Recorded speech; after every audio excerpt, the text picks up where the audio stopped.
Take guard, man the barricades, patrol the cover boundary.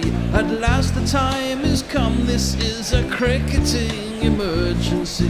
Hear this call to arms for every cricket revolutionary. Take up your bats and stumps for the test match insurgency. At first they tried to silence us, but we would not be silenced. They threatened us with lies, so we threatened them with violence. Che Guevara, Sangakkara, Joseph Stalin, Douglas Jardine, Robespierre, Darrell Hare, Vladimir Lenin, O'Brien Kevin, guerrilla cricket. It's not about the winning, it's about how many rules you break. Even in cricket commentary, this is the best advice to take. Pick guerrilla cricket, it's the finest choice you'll ever make. There's so much more to cricket than rev counters and a slice of cake. At first they tried to sanitize us and clean up our act, but people like it filthy, and we know that for a fact. Fidel Castro, Lenny Pascoe, Carlos the Jackal, Umar Akmal, Mahatma Gandhi, Grant and Andy, Brendan Behan, Austin Ian, guerrilla cricket.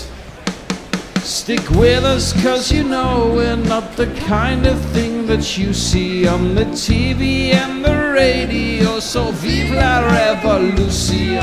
First they tried to buy us, but we would not be bought. Okay, we were, but then we ran away, and we will not be caught. Would not give up the ghost when they left us all for dead.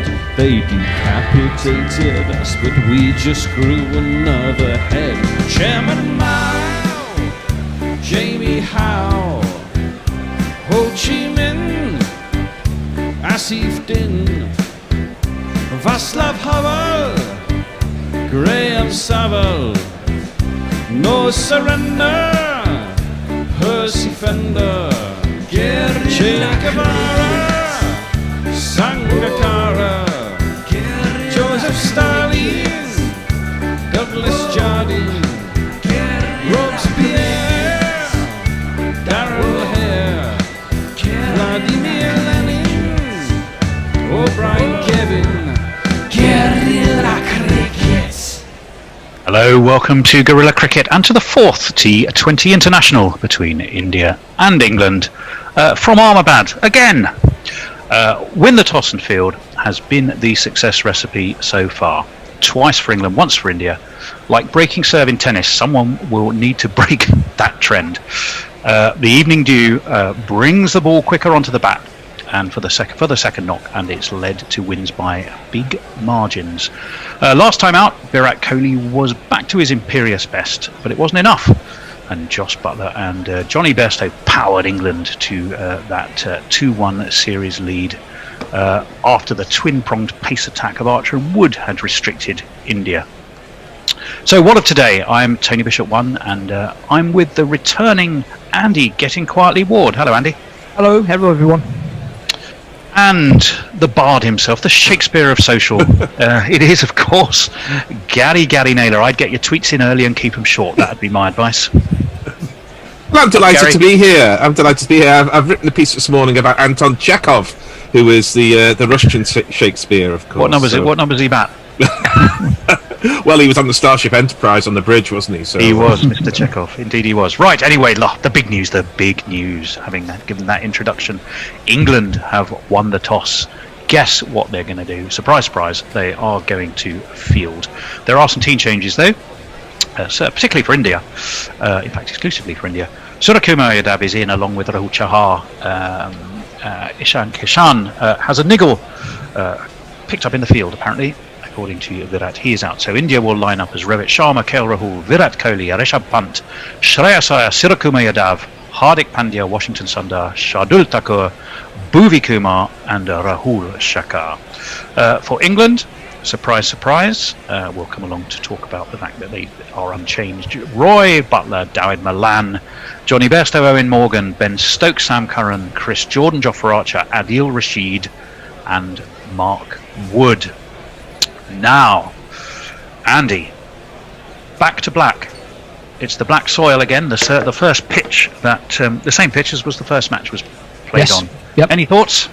Well, having not seen any of the previous games, I can't give you a lot, but I was reading on CricBuzz today.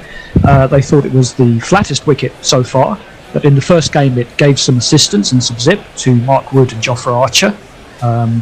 I know Rashid is bowling the first couple of overs, but they'll both be in quite early to test those Indian openers. And I guess the question on everybody's lips is how much is the toss affecting these games? I know Mike Selby was on Twitter saying the World Cup's just going to be win the toss, win the game, which I think is a bit much.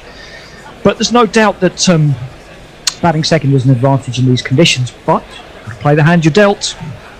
And the team who bats second isn't going to win 100% of the games. They're not even going to win 60%. So teams just got to get better at setting totals. You say that. I think in the last few years I saw a stat with 65% really wins for the chasing team in T20 internationals, which is quite high. That is quite high. It may not. There aren't that many T20 internationals that happen, but 65 is high. Yes, I love the way you will always challenge the statistical validity of any number I throw your way, Andy. It keeps me honest. Of any statistics, honey. Quite right too. Gary, Kohli, quite magnificent in the last game, but it just wasn't enough. Not enough support around him, was there? Well, there wasn't, but if I were Virat, I'd be looking for support from off the field. When India lost the first Test match, Virat had a word in an ear, and another word was sent to another ear, and Ashar Patel opened the bowling, and England couldn't lay a bat on it. Why don't you just prepare the same pitch as they did for those Test matches? Bowl England out for like 74 and win with 10 overs in hand. You'd have a rank Turner and pop England in first if you won the toss. It's not going to do a lot for viewing figures. Yeah, Danny Baker said about the Eurovision Song Contest we should just send Elton John up there to win it 1 year just to get it kind of over with. And yeah, I mean, if England do win this series like 4-1, will India think our strength is in our spin bowlers? England are the leading T20 side in the world. When we play them in the World Cup T20, or whatever it's called these days, I know it changes its name. Let's prepare a pitch that England can't literally, in some instances, cannot lay a bat on the ball. And pick 5 spinners. Well, that brings me on to a question I was going to ask you. I have to say, Gary, you've excelled yourself there. The last thing I could ever have expected was Elton John and Danny Baker to be popping up in an answer about the state of the black soil on the Ahmedabad pitch, but there we go. Andy, though, it's been England's pace that has really done the job. Just that extra bit of mileage that's been slowing England down at the start, hasn't it? India down at the start. It seems that way. Again, with the disclaimer that I don't have Sky, I don't have TV at all actually now, and I haven't seen any of it.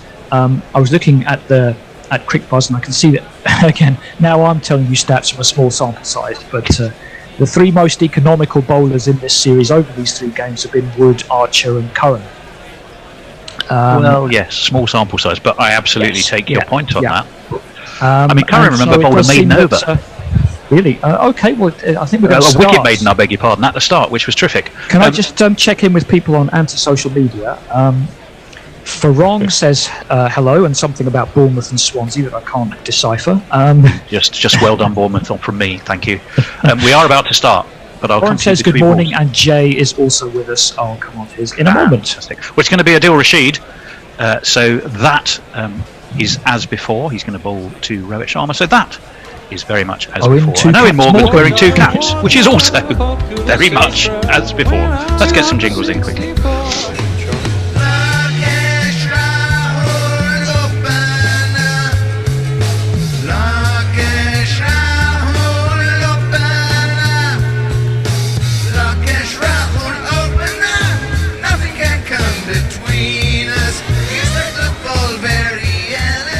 down the track immediately, offered a little bit of width, not quite on a length, and Rohit says thank you very much. Nitin Menon raises his arms, and a 6 has been smited off the very first ball.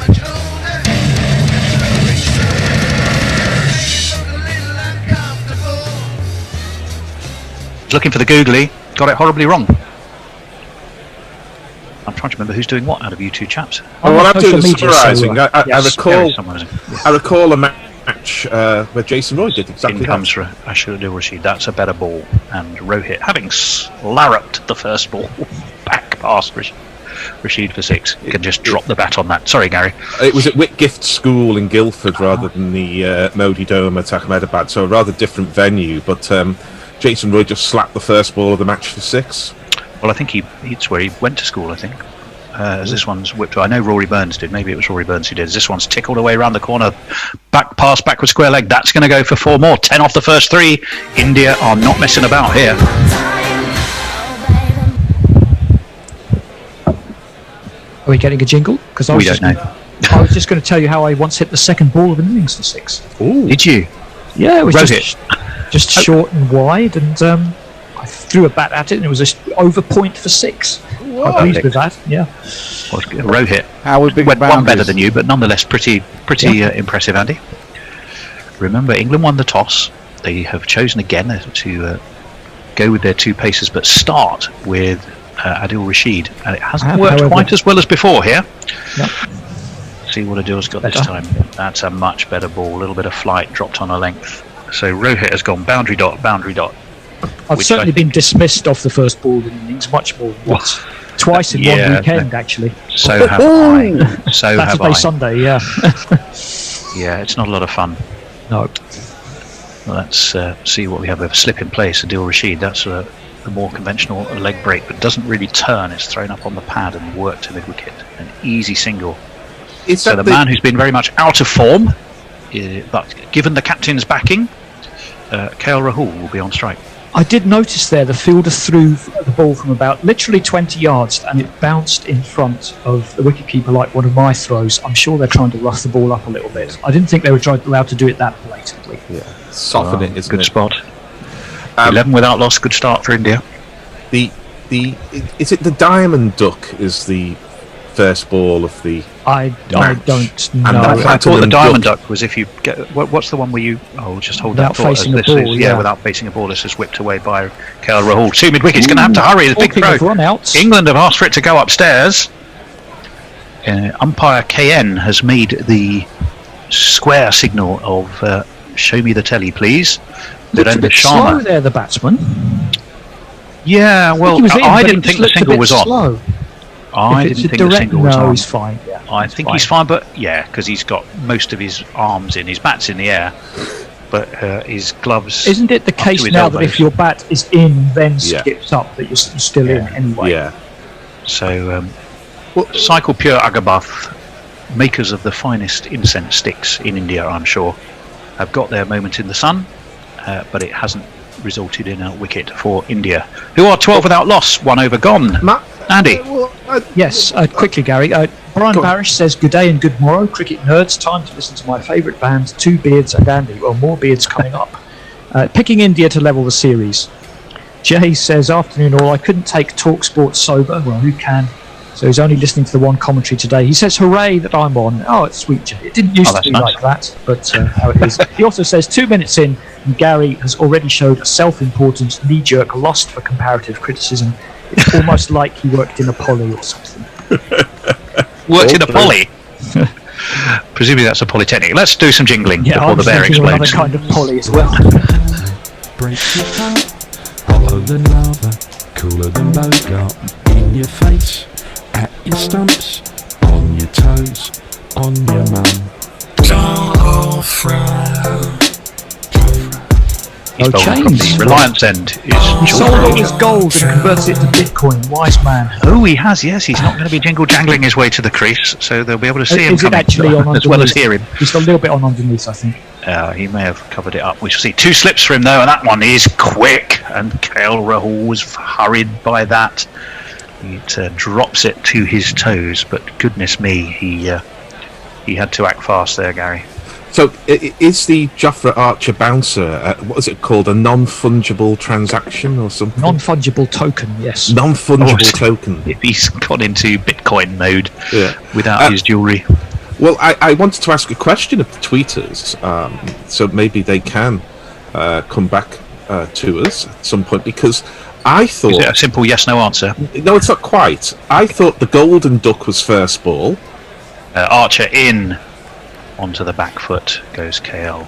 Guides it to point, no run. The diamond duck was first ball of the match, and the platinum duck was first ball of the season. But I'm I sure think there's one of probably them is- local variations on this One of stuff. them is without facing the ball on a run out. Yeah. Yeah, I've got a feeling you So the might be differences right there. between diamond and platinum, we're just not sure which is which, effectively. Or indeed if platinum exists. But I have a memory of someone complaining of getting a platinum duck when they were out first ball of the season. First ball of the Just to make season it have I sound ever good. done that? I don't 12 think without so. loss, India. Well, that'll Hale time for Hall. that to happen. And that one onto the back foot he goes, but he cuts it straight to point. They might take a run on a misfield. Jason Roy stopped it but didn't really get hold of it, and they do. Jason Roy slumps his shoulders, looks anguished and a little bit cross with himself, and it has cost the first run of this Archer over. 13 without loss, India. I think he did go to Whitgift School as well, Jason Roy, so I think he was playing on his home territory in that T20. There is something slightly worrying when you can hear the name of the school and you instantly remember which cricketers went there. I think I need to get a life somewhere else. Oh, it's like Bill McLaren where he went to Harriet's FP. Rossi Burr. Yes. They'll be dancing in the streets of Whitgift tonight. Well, it was Harriet's, wasn't it? Because FP is former pupils, which is a very sort of definitive name for a club. Yeah, Well, 13 without loss. You've got lots of old whateverians Yeah. playing cricket, even though you don't strictly have to have gone to Whateverians. school. Geoff there's Archer the again. gold. The chains are There's fully the gold. visible again. He's traded it. He doesn't want any nonsense with this No, he Bitcoin stuff. doesn't, He's gone no. back for real gold. And this is pushed away. Archer gallops to field off his own bowling, but it doesn't prevent. He's the got single. even It's- more. It's actually a leg by, I beg your pardon. But it's still 1 to the score for Jofra. What did he do in the last match? None for Weighing 24 down. for economical enough, 6 and over. He's going to run in full Earth, Wind and Fire gear soon, isn't it? What do you mean with the big, like, flapping collar? Everything. He'll Who be had Philip those Bailey. gold shoulder pads? It might have been Philip Oh, they Bailey, did, yeah. actually. Earth, Wind and Fire, yes indeed. 14 without loss. A reminder, of course, England won the toss. In comes Archer over the wicket. Oh my word, that was short and it climbed, and Cale rolled ducks out the way and basically went WTF was that? It was past him before he knew. What a terrific ball. It's a bouncer wonderland at the moment for. Actually, to be fair, chaps, he ducked, he rolled him sort of a way out of that quite well, and I don't think that would count as a wide. Nothing signalled, indeed. I think Earth, Wind and Cale Fire did all could right. have put out an entire cricket team. I'm pretty sure there was 11 of them. Oh, I would guess so. Numerically, not necessarily based on skill or talent, but they're 14 without loss.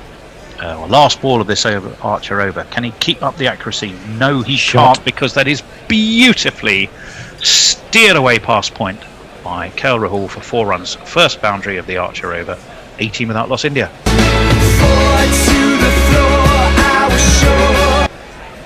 Yeah, yes, Twitter, again, small sample size, but they are also unanimous. Diamond Duck is out without facing a ball.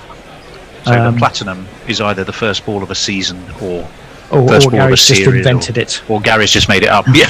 Well, one feels that there should be a descriptor for first ball of the match and first ball of the season. I think you need to get on the Cricket's phone not to Elton short John or of Danny its Baker, lexicon Gary. of names. I'm sure Danny Baker's He'll got know. some. Danny Baker will tell you. Yes, Oh, he's yes. not a cricket If not man, Danny Elton, if not Baker. Elton. Doesn't like cricket. I think you're right Elton there, does. actually. Yes. Elton does, yeah, very much. He likes his cricket. 18 without loss. We're going to see Mark Wood, so pace from the Yes. other end as he replaces Rashid. Yeah, quickly if I can. Message yes says, evening, good to see Andy back in harness. Is it worth playing now? You've won the toss, all over, isn't it? Nestler says I look Borg-like, not Bjorn. I'm guessing the Star Trek Borg. Farong says, do we actually know the carat content of Joffre's gold? Is it 18 or is it 24? So we You can't should have probably 20, tweet him and ask him. 24 Mark kind of Wood, corrodes, in he doesn't it? comes. How's that fetlock going to hold up today? It's fast and it's full and it's pushed to mid-on, and there's no runner slip in for Mark Wood as well. Just to continue these, Jay says, I forgot I can't be sober listening to Gary either. Although, well, there's only one answer to Jay. Basically, all roads point to wherever the beer fridge Yes. is. Yes. Chris Drew says we're all about to be assimilated into the collective. Indeed so. John Howell said he was run out on the non-striker of the first ball of the match. That's a do you think I'm paying a match fee for that, Duck?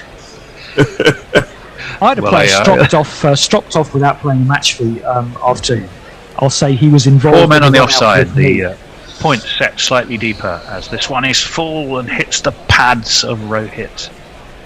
And there is no run. I thought the bear was signalling something, but he's not. He's just scratching his head. Yeah, I had a player stropped off after, let's say, being involved in a run out with me. Didn't play for the club again. Oh, I mean, these things do happen. They do. Did you sacrifice him or? No, I gave him an out. I said, look, it was the second last game of the season. That was the thing. So I think he just sacked off the last one, and then decided to play somewhere else. But you know, he'd actually left while the game was going on, while I was still batting. I come out after batting, and where is he? Oh, he's gone. And Wood's in again over the wicket. This one is just too quick. They're going to run a leg by. They have to hurry. They do. Jason Roy again, who's looking a bit angry. That misfield hasn't put him in the best of tempers, has it? And now, through no fault of his own on that occasion, he throws the ball away. Clearly annoyed that this tight over from Wood has finally conceded a single, and it's not off the bat. I could never understand it, playing recreational club cricket where blokes would get so annoyed about results or whatever it was. I had literally forgotten the result of the match by the time I walked over the boundary that's road. Very much more healthy. I find the lower standard, the worse it is. You go down to the fourth and fifth team, and people are desperate to win games. And I sort of said, well, you're not desperate enough to practice and get better at cricket. You know, Well, how about that? Like all things in life, you know, even recreational cricket, the more you step over the boundary, the better you get. 19 without loss. Leave me to the bar. There's a big ring of about 6 fielders on the offside, and that one's fast and full and kept fairly low.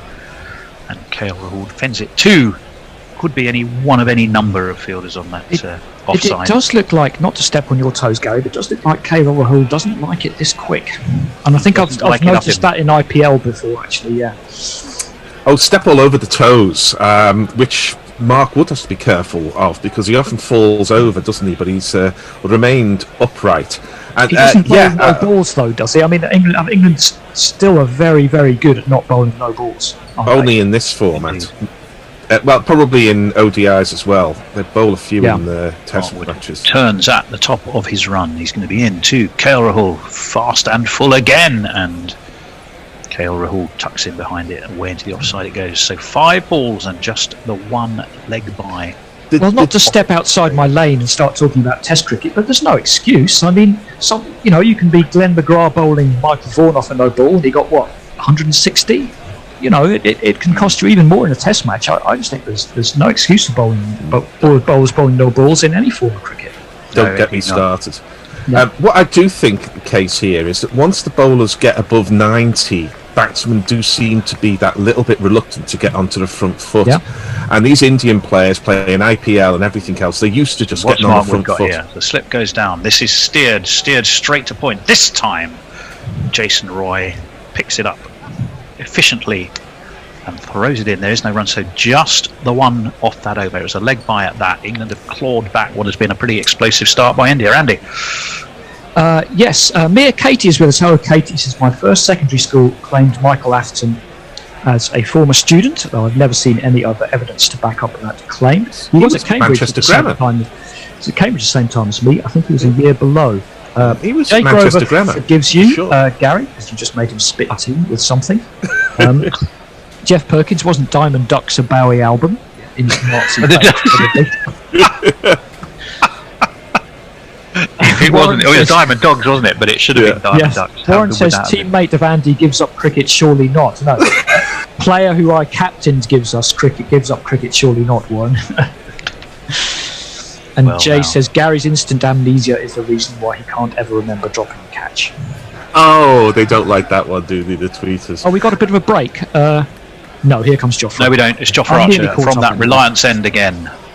He's in to Rohit, and he makes him have a stretch and a waft, and it's through to Butler. I don't think it was a wide. It was a well directed. It was one of those balls, Gary, just that can be seen as overly defensive, but if you get them right, they're just right on that outside crease, just in the lines of legal, but just too far away for a batsman to reach.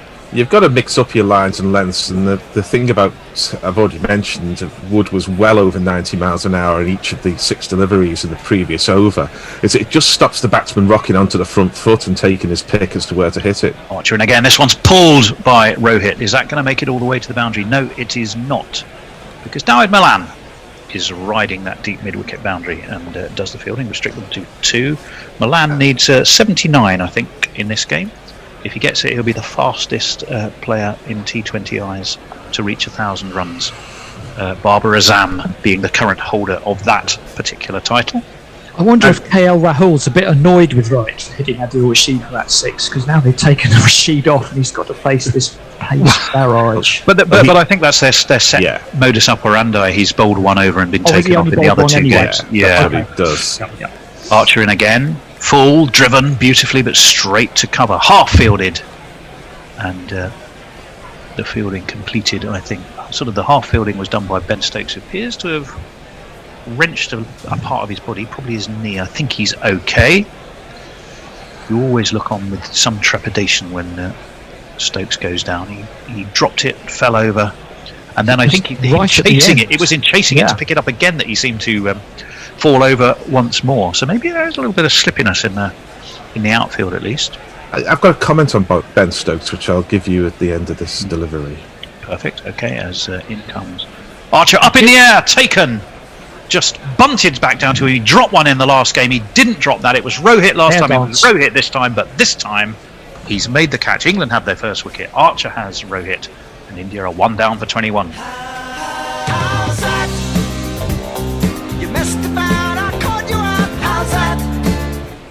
Now, Gary, that was identical to the last game where Archer put him down in an almost identical manner, wasn't it? Yeah, it was. I was wondering if it was a knuckleball because Jofra did seem very pleased, but obviously it's partly because of the previous drop. But it wasn't actually. It was just a bit of a leg cutter. It was a pace-off delivery, ran the fingers down the side of the ball, one that Stuart Broad uses a lot in white ball and red ball cricket. And it's a good wicket for Archer because I think he bottled him up and then forced him into an injudicious stroke. He was coming hard at the ball, threw the shot too early. Jofra wrapped it up there, and I've instantly forgotten whatever point I was going to make because we've had the first wicket for England, which brings a new man to the crease. You didn't lose the point mid-sentence though. No, I've done that. I've started off going to make a point with some hyperbolic conviction, which I know is your territory, and then halfway through the sentence I've forgotten where it was going. Look, I sort of wander along. Let's jingle up the new man. I've lost a summariser halfway through a sentence. Surya Kumar, Surya. Now I know the others might have let you down. It's not too late to play Surya now. Surya Kumar Yadav. It is indeed Surya Kumar Yadav who is going to. Did you play in the last game? Remind me, Gary. I don't think so. No, I didn't think so. In comes Archer. This is pulled. He's got this very high. It's over deep square leg. Oh, he's got it far enough back that it has gone. And umpire KN, whose second name we don't even attempt, raises both hands, and Archer's gone for 6, and that's a very explosive start indeed for Surya Kumar.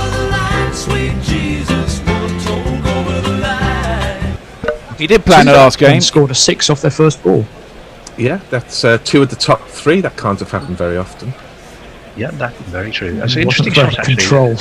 It's how high he raises his front leg as he moves on, steps onto the back foot, and then he's almost got his front leg up shoulder height as he pulled that away, like a ballerina or a yoga pose. Yeah, it was. Yes, it was very interesting. So a dot, 2 singles, a wicket, and a 6 for Jofra. A bit of a mixed bag. He'll be thrilled with that wicket though. In he comes. That one's a better ball right on off stump, and Surya Kumar just having hit the 6, much as in fact Rohit did. sees the next one off for a dot ball. It's the end of the over. 4 have gone. It's 27 for 1. Andy.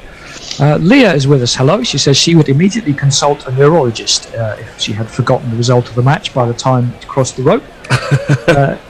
Leah's not as old as we are. Well, that's true. Nesta says, funny, I can only remember the rounds of golf I played that were single-figure scores. All the thousands of rounds that were 10 plus or more never happened, or 20 plus in my case. We're pretty much up to date. Yeah, brilliant. We should also be looking at Facebook. Are we on Facebook India today, Bear? We are. We're on Hot Mic, I'm assuming. We're on our own Facebook channel and YouTube. We'll pick up all of those later. We will. Don't do Facebook myself. No, I'll I think I might be doing your job in a minute, so I will do it. Mark Wood's going to carry on. He's going to bowl his second over, I beg your pardon. He's in from that Adani end. That's down leg though, and it's turned away round the corner by Kel Rahul. They will take one. Did they come back for 2? I'm not sure. So, if this is the Adolf Hitler Stadium, Narendra Modi Stadium, do they not name the ends after, Goebbels and Goering, or wherever his lieutenants are? Not quite. I think it might be. It's an interesting idea. They're normally named after cricket officials. This used to be the something Patel Stadium, if I remember rightly, before it became the Modi Dome. Famous bureaucrats of India. Well, basically, that does tend to be the trend for Indian cricket stadia. Surakumar is going to face Mark Wood, who is in. That's fast and full and takes an edge, and it goes straight to Jason Roy at backward point. I don't think he was completely in control of that, Gary. Well, I didn't see it because my computer wasn't in control of the feed, so that's the first ball I've missed. But I'm getting the replay now, and yeah, the leg is going so high it would embarrass Brian Lara. He must be a hit wicket candidate. Yeah, that was a different ball that you're Bruce Lee and anything else. It was kind of kung fu. The kung fu dream shot. of getting our foot up that high. No, never mind while we're facing a 90 I'd mile love to be able to still do that. Yeah, exactly. Don't think I ever could. 28 for 1.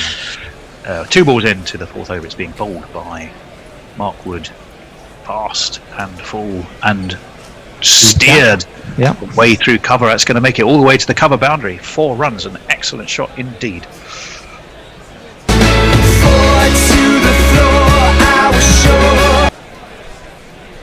Yeah, pretty good shot. That you've got to be good to stand up straight and hit the pace bowler off almost the top of the bounce through the covers like that. Shorter though from Wood.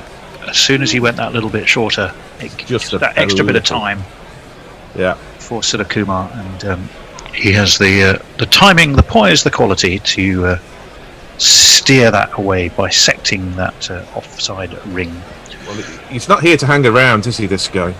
No, he's here for a good time rather than a long time, but we shall see. This one's down leg side, flicked at. Will that be signalled a wide, or had he stepped too far inside it? No, it is indeed given as a wide. A bit harsh on Mark Wood, but that is the way the rules are. 33 for 1 India. They're going over at 7 and over. So already, when we look at the last game 2 days ago on the red soil as opposed to the black soil that we're on today, they were really struggling in the opening overs. They were bumbling along at under 6 for most of it during the power play. This has been a very different character of innings at the top. Well, to me, it almost looks like they're trying to get into the mindset of batting second. I'll come back to that in a moment. Indeed, in comes Mark Wood. England have that one slip, and that's an attempted ramp, I think, by Surakumar, and it was just too quick for him, and it goes through to Josh Buttler, no run. They know that England's depth and character of its batting is such that England's going to get 160. So you're almost out there chasing 160 as a minimum chasing score. 180. Yeah, well, you've got to bat as though you 160 I think so. is the absolute minimum. It's a bit reductive, and you want to give batsmen some scope to adjust to what they think the strategy is, but it's still not a bad way to go about it. Well, it's almost as if you're calculating an allowance for batting second. So you should do. We're going to get 160. Yeah, we actually need 180. Yeah. As this one is fast and full and steered away by Surakumar to cover. There is no running. There is 1 ball left of the 5th over, after which we will have a change. Yeah. I mean, I'm not saying here that India will get 160. They might get 180. They might get 200.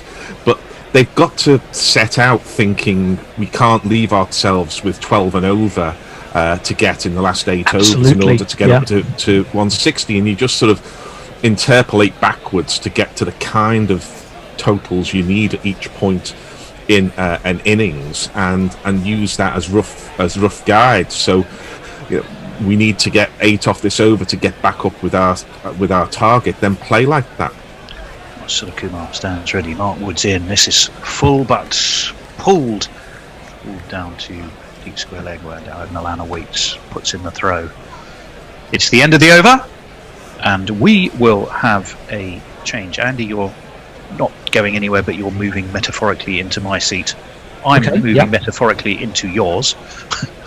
And we're going to welcome Cato Harris. A welcome return, I believe. So welcome back, Cato. The return? The return, yeah. It's up to others to decide how welcome it is. I think it's very welcome, Cato. Good to see you. Indeed. Stop it. Anyway, Andy, over to you. Okay, I'll catch you up before you take over there. Twitter is generally worried about Gary's memory failings. Warren certainly is. Jay says, I wouldn't worry. I once forgot the point of doors and have the eyebrow scar to prove it. Brian Barish says there are 2 types of people in the world. One, those who forget things while they're speaking. Tweet ends. Jay's giving me political news from India. There's current condemnation of a female politician for wearing ripped jeans. So I'm not too far wrong. Okay, and I can hand that over to you, Tony. Yeah, India are 34 for 1. Cato, have you seen much of this series? Yes, every ball. Yeah. It's been, the play's been good in between the predictability of the outcome. Yes, well, India will be trying to do something about that today. But we are going to have a change of bowling for the last over of the power play. This man. Chris Jordan's back will make him cry, more England caps will soon draw nigh. Or if they don't stay, Suryakumar Yadav, edges that one onto his pad. Already Jordan messing with the batsman's timing, runs off for a single off the inside edge. Yeah, it's quick, isn't he, Jordan? He just has a way of hurrying the batsman. And it's telling, isn't it, that, of course, Yadav has already faced Archer and Wood, and yet he's still hurried by Jordan. So that says something about the pace that he's achieving. Sometimes it's the awkwardness of bowlers, isn't it, rather than their actual pace. You're not going to say heavy ball, are you? No, I'm not going to say heavy ball, but they used to say that Brett Lee, while he was really quick, wasn't as difficult to face as some of them because you could see the very smooth action. Unless you're Piers Morgan. And Mitchell, whereas Mitchell Johnson was much more difficult because he was kind of slinging it from behind his back. Butler's gone across to take that one down the leg side. Either it flicked the shirt or it is wide. No, it is wide.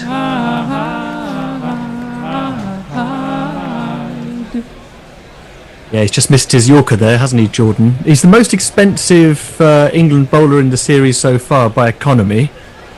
And I fancy that he has just on occasion missed his Yorker and tried to bowl a little bit too full down the leg side. I think he's unlucky there. That seemed to hit something, even if it was the backside. Didn't it? Yeah. KL recall. Yeah, I thought there was a whisper of trouser leg. Here he is again. It's also in the direction of the leg side, and it's flicked past the man on the 45 for a simple boundary. It's Nissan She. It's Nissan She. He's done it again there, Jordan, just trying to cramp the batsman for Yes. room. The short, fine leg is very fine, and that's the only fielder behind square on the leg side. So going with the angle, he only needed to get a little bit on the ball, Rahul. And I wonder if Jordan is just starting to play Rahul into a little bit of form now, because he's in the first time in the series, he's reached double figures, 11 off 12 now. Well, he certainly didn't look comfortable against the very quick stuff. Here he is again. That's a better ball on the line of off stump. It's going to be punched out to the sweeper in the offside. That'll be a single. He's still slightly jumping into line, though, isn't he? With that last ball, his trigger movement was back and across the front of his stumps, but then even though he was going to play a punch off the back foot to point, he sort of got himself in an awkward balance and just opened up his front foot to Oh yes, he does. Oh no, Opened it's up a the different front shot. foot Sorry. to the onside, and he's getting himself in that tangle off the back foot, not quite transferring all of his weight deep into the crease. He's not quite side on. Yes. It's almost as though he's going to go for the big mow down the ground. Surya Kumar is back on strike, and he angles that between short third man and point, and that's going to be another 4. 1, 2, 3, 4. He's done that one really well. That was the shot he should have been playing before. Just a little bit of width, back of a length outside off, and he's not just opened the face, but he's guided it almost behind where Gully would have been, opening the face, rotating the bat in his hands. There was a short third man, and he beat him on the dive.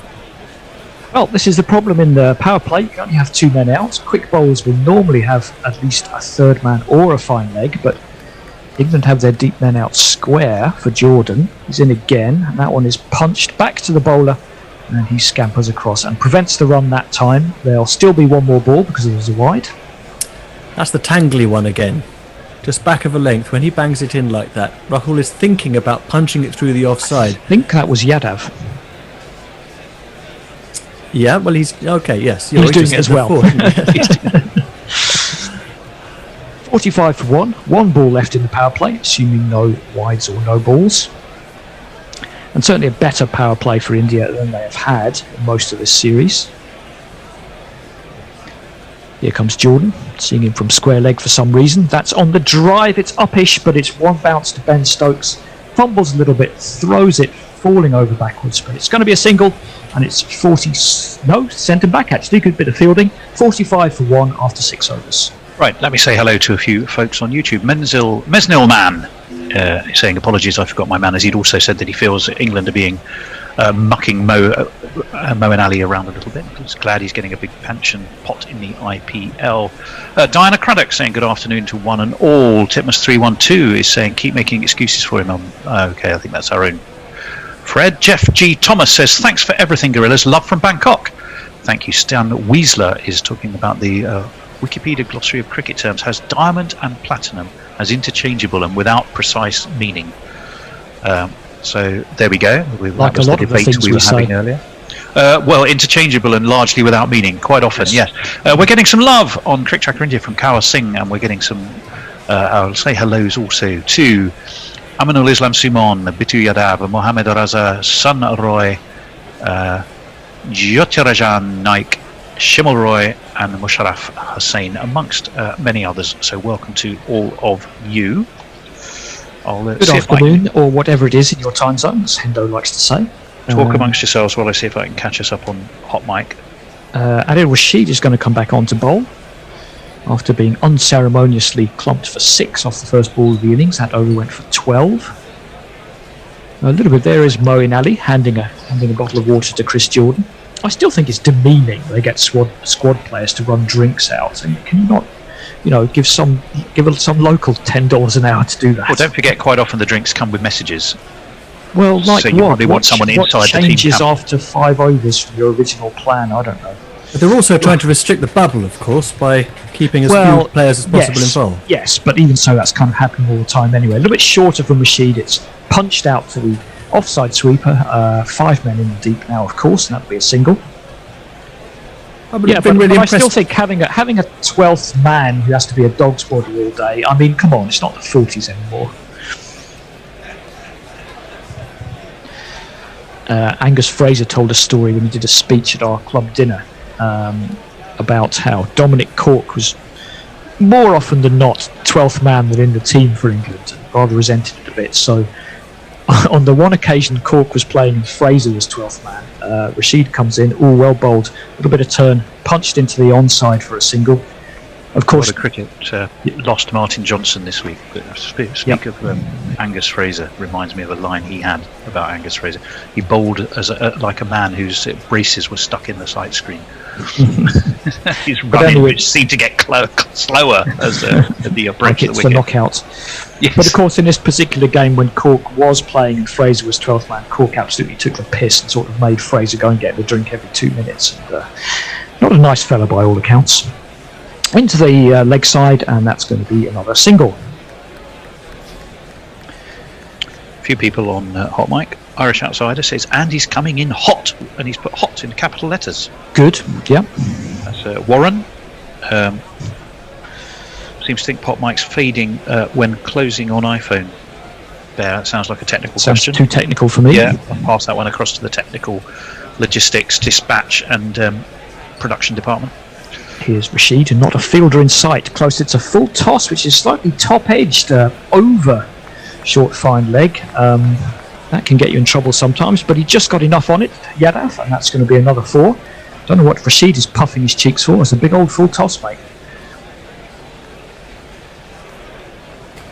Slightly off the toe of the bat, probably being a little bit harsh there. The batsman had to reach out for it. Maybe dipped on him a little bit. But India progressing quite well, 52 for 1, 6.4 overs. And Yadav certainly adding some impetus at number 3. I'm sure Kohli will be next.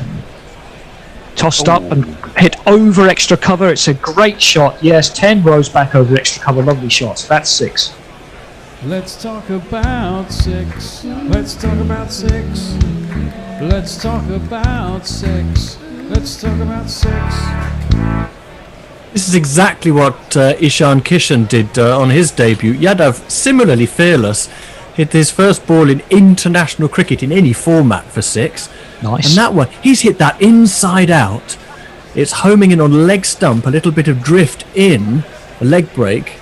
He's moved to leg, hit it inside out over extra cover. He's been wonderful so far. I'm really impressed with him. 27 or 14 he has now. He has been one of the stars of the IPL for the last couple of seasons, and he's really just made himself, forced his way into this India T20 team. Here he is again. That's punched past the bowler, and it's going to be an easy single up to long off to end the over. It's 59 for 1. Jay Grover clearly has fond memories of you, Cato. He says, what the something is that, Cato? As the unpaid, unofficial historian of GC, I'm having to update my pen picks. Welcome back. And then he gives you a small epithet, but I think it's affectionately delivered. Cato is wise, he says, even though he looks and sounds like a member of the Drones Club, that might be harsh. Warren says, French cricket, or is that a racist term? I'm not quite sure that was what in connection with. How did that come up? Let me see. Mark Zip. Hello, Mark. This is why we love guerrilla cricket, he says. Gary Naylors gives us postmodern structuralist analysis involving Eurovision, and Cato tells us what the batsman actually did. Excellent. And Farong says, at the end of the power play 1, the honours probably favour India. Kohli in hand at 4. Rahul sluggish, but turning the scoreboard over. India should be looking for at least 170 plus. Just my humble opinion. Not a bad one, I would say, Farong on that occasion. Why does Jay Grover have to update his pen picks just because I've come back after a bit? Is there something he's updating? I'm still camp, I'm still posh, I'm still what was that? See you? Well, it's a word we tend to avoid, and he didn't actually put the whole word in the tweet, I have to tell you. Ben Stokes is in. He's down the leg side. It's going to be a wide.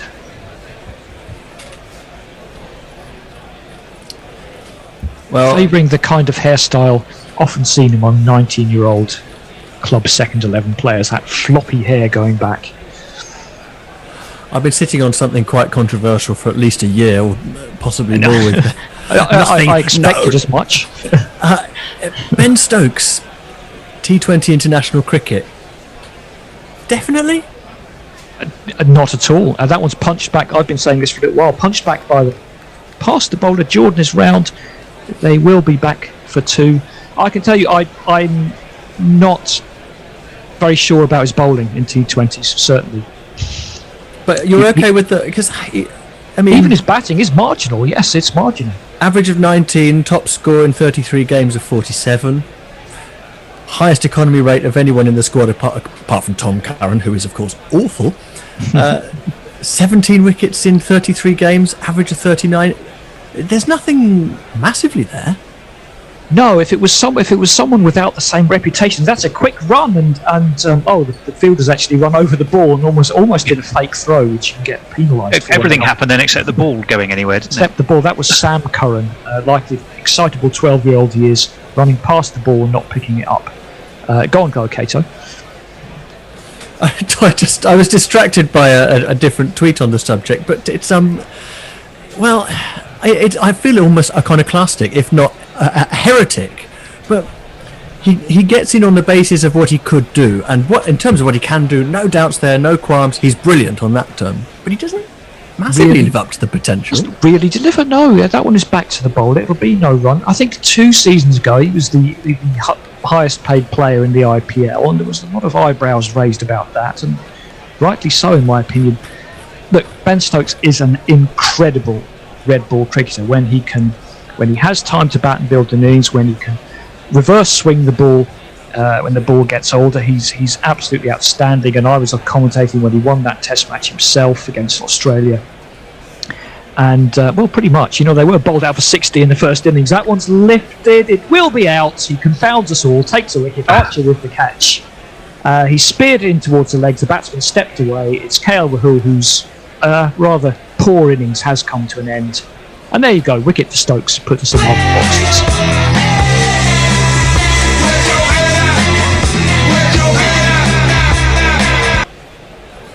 Yeah, very nicely done. Just took the pace off it, Stokes, there. And Rahul, who's struggled for timing every minute of every game in this series so far, the only thing he seems to be able to get right is to get off the pitch nice and quick every time he gets out. 14 of 17 balls just gets worse and worse for him. But I think, him getting out is probably one of the best things that could happen to India. Because it's going to bring in Kohli. The longer you keep Rahul out there, the better it is if you're a fielder. We might change our mind about Ben Stokes if he gets the wicket of Virat Kohli early, though. Every dog has his day. I say it was a good ball. He bowled well. He just he doesn't win you games, and he's the only person really in the squad who probably doesn't justify his place in the team as a batsman or a bowler, and that's what you say an all-rounder is supposed to be. But of course, the best that he can produce is just as good as the best that anyone in the world can produce on his day. He just doesn't have a lot of days. I think especially in T20 cricket, all-rounders are a bit overvalued because obviously your number 7 bat isn't going to be as important as he is in a 50-over ODI. Anyway, it is of course going to be Virat Kohli. They're not going to send Shreyas Iyer in. I mean, I don't even know why he's in the team, but Bear's wiggling his hand. Oh, that's getting us going. The score is mounting quickly and they've got a talking lead. We don't mind the challenge, it's a beat we don't need. Stokes in to Kohli, clips it into the leg side, and he'll be away with a comfortable single.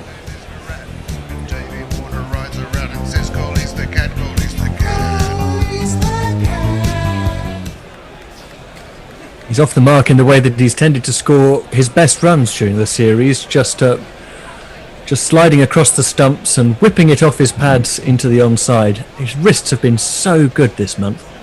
It's just interesting. Both England wickets have fallen to balls that have just held up a little bit. Yes, and, have sort of been lobbed up. That's how Rohit went as well. Yadav back on strike. Cover drive beats the dive of the fielder. Is it going to beat the sweeper as well? It is. Lovely shot. That's 4 more. 1, 2, 3, 4.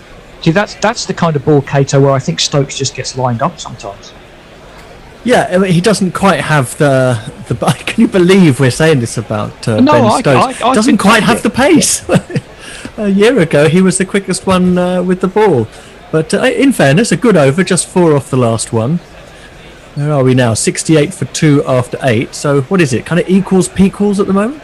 I would say so. I'd say a few people continuing to join us on YouTube, which is lovely. Dara Aziz, it says brilliant commentary, guys. Daniel Keppel Music says good afternoon, good evening, good morning, good afternoon. Appreciate the commentary. Jitesh Punze says great work, guys. And Dara Aziz would like to see Root in the team. No, not quite sure for who. Brian Barris says Tony just call him a Bradman like Nestler's does and be done. Warren says Yadav's batting stance looks very like French cricket. Read out Jay's one. I'm just coming up to that. Rashid is in, and Virat Kohli inside edge onto his pads, could have gone anywhere. Rolled out to point for no run. Cato, equals pequals is something I've never heard before. Is that a Catoism, or is that a phrase that's used in your circles? Peep show. Circles? Oh, is it? That one's gone past everything. I don't think anyone's got anything on that googly. It's gone past Joss Butler. The fielder bats it back and forward like a cat and eventually throws it in. And I think that's buys. No, it's leg buys. Yeah, leg buys. Excuse me, circles? What are you getting at? Nothing. I move in circles. We all move in our different circles. I don't move in circles at all. I just sit quietly at home. Morny Morkel moves in circles whenever he bowls, That's right. which he keeps doing. Carrying on. Good old Morny. Yes, he does. That one's pushed out to cover. There will be no run. And Virat Kohli's stats against leg spinners flashing up. Good average, but not an exceptional strike rate. Which might be said of his batting against all bowlers in T20. Don't send me your tweets, half of India. Down the track, though, and he's out. He's either stumped or bowled. I think it was stumped. It was a googly from Rashid. It was a very ugly shot from Kohli, and you can tweet me what you like about that. I'm going to stand by it. He came down the track, really had a slog, and just missed it. I'm pretty sure that went past leg stump, but he was stumped. So get on your bike and take a hike. Turned a bit, yeah. Well, you don't quite want to say it. I mean, the first thing to say is, yes, Andy, absolutely right. Utter filth from the Indian captain. He seems to be all or nothing at the moment. It's zeros or good 50s, one on this occasion. But, I mean, I hate to say it, but did he read that? Because No, he can't have done. It went back through the gate, and it was a sharp turning Yorker, bouncing on middle and off. He took one step to leg and came forward and looked like he was going to hit it over the offside. But it didn't just beat the bat. It went right through him like shit through a small dog. That's definitely one I haven't heard before. Anyway, as we raise the question once again, why is Shreyas Iyer in this team if he's not coming in now? It's Rishabh Pant. Well, you've got... you've literally got Kohli. Oh, that was it, apparently. Okay, sorry, we can't hear some of these jingles sometimes. It is Rishabh Pant off a cracking couple of test series, actually, against England and Australia, where his reputation has been very much in the ascendant. Back to his more spiritual home of T20. Did you see a lot of Pants in the test series, Tony? Oh, there's no need for that. Yes, I did. Yes, I did. And yes, he... Well, at least de Kock's not playing. He Or rammed in. paced his innings well and stood up when India needed him, Certainly did. as of course did Pujara in that series, in his own and indeed different Washington ways. Sundar. Yep, who's also playing today. That one is prodded out into the offside. There'll be no run. Certainly a boost for Adil Rashid. Do I remember correctly, didn't he dismiss Kohli in a test match with some wonder ball that had everyone raving about how he was going to be a brilliant test bowler? Yes? No? Yeah, oval. Leg break outside, far outside leg, and just went across him and turned and beat him. That one's played into the offside again. Another dot. Surya Kumar, 35 off 18, making it look a lot easier than the rest of them. Good over for Rashid, and it's 70 for 3. Clive Brooks was saying Stokes' fielding, remember, as well. Jay Grover, I think I've got to that tweet, Cato, who said, although I read it wrong the first time, he says, I've been sitting on something controversial for about a year, which is what you said. Was it a rubber dick? The first time I read it as a rubber duck, so that might have been even more interesting, but there we go. It works both ways. They're both uncomfortable. Both ways, yeah. It does work both ways. I'd take your word for it. Harriet Atkinson says, so what do you do when you're still shielding from COVID? Put on your effing Muppet t-shirt and use this coaster, which is a great picture of a batsman with a Robin sitting on his bat, and it says Batman and Robin. And listen to Guerrilla Cricket, she says. Messi Jazz agrees that Stokes is at best a marginal pick for England in T20Is, but they appear, and I'll hold that thought because here he is. Here he is again, and that's again a little bit aerially, but there's no one at square leg bar the umpire, and he's not allowed to catch it, so that's gone through for a single. Just finished that thought from Messi Jazz. Marginal pick in T20Is, but they appear to be 100% committed to him. Yeah, they are, because they know something big's always around the corner. Jish. Narrative. There was a discussion on Twitter the other day where someone was saying with a degree of support that Stokes was a taker of brilliant catches, but not the brilliant catcher, as in he doesn't catch everything. He takes some brilliant ones, but he also drops some. Does anybody take absolutely everything? Everything that you should, as in other catches may be more reliable. But Gary, of course, Gary, you remember Gary. the amazing Stuart Broadface catch and so on. Anyways, into bowl, one bounce into Owen Two Hats Morgan at cover, and there's Managed no to make that run. sound like the small print on a financial ad. Other catches may be more reliable. Yes, exactly. Perhaps yes, that should be on the small print of his CV. We're seeing a few of Surakumar's best shots, and there certainly have been some impressive ones. As I say, without him, India would be once again rather behind the rate. He punches that one up towards mid-off, quick single, comfortable single all day really, but you only actually see it taken in T20. Knackwood has said in the IPL, he's talking about Ben Stokes, I'm guessing here, he starts quickly and slows down post power play. But that would be okay for this India team. No, he must be talking about Rishabh Pant, which has such power in the middle from Pant and Hardik. But for an opener, 14 off 17 with few attempts to score boundaries, the worst of all worlds. Right, he must be talking about KL then. KL Rahul, yeah. They have slowed down a little bit here, though. Yeah, well, Kohli took his 1 off 5. Pant is currently 1 off 4.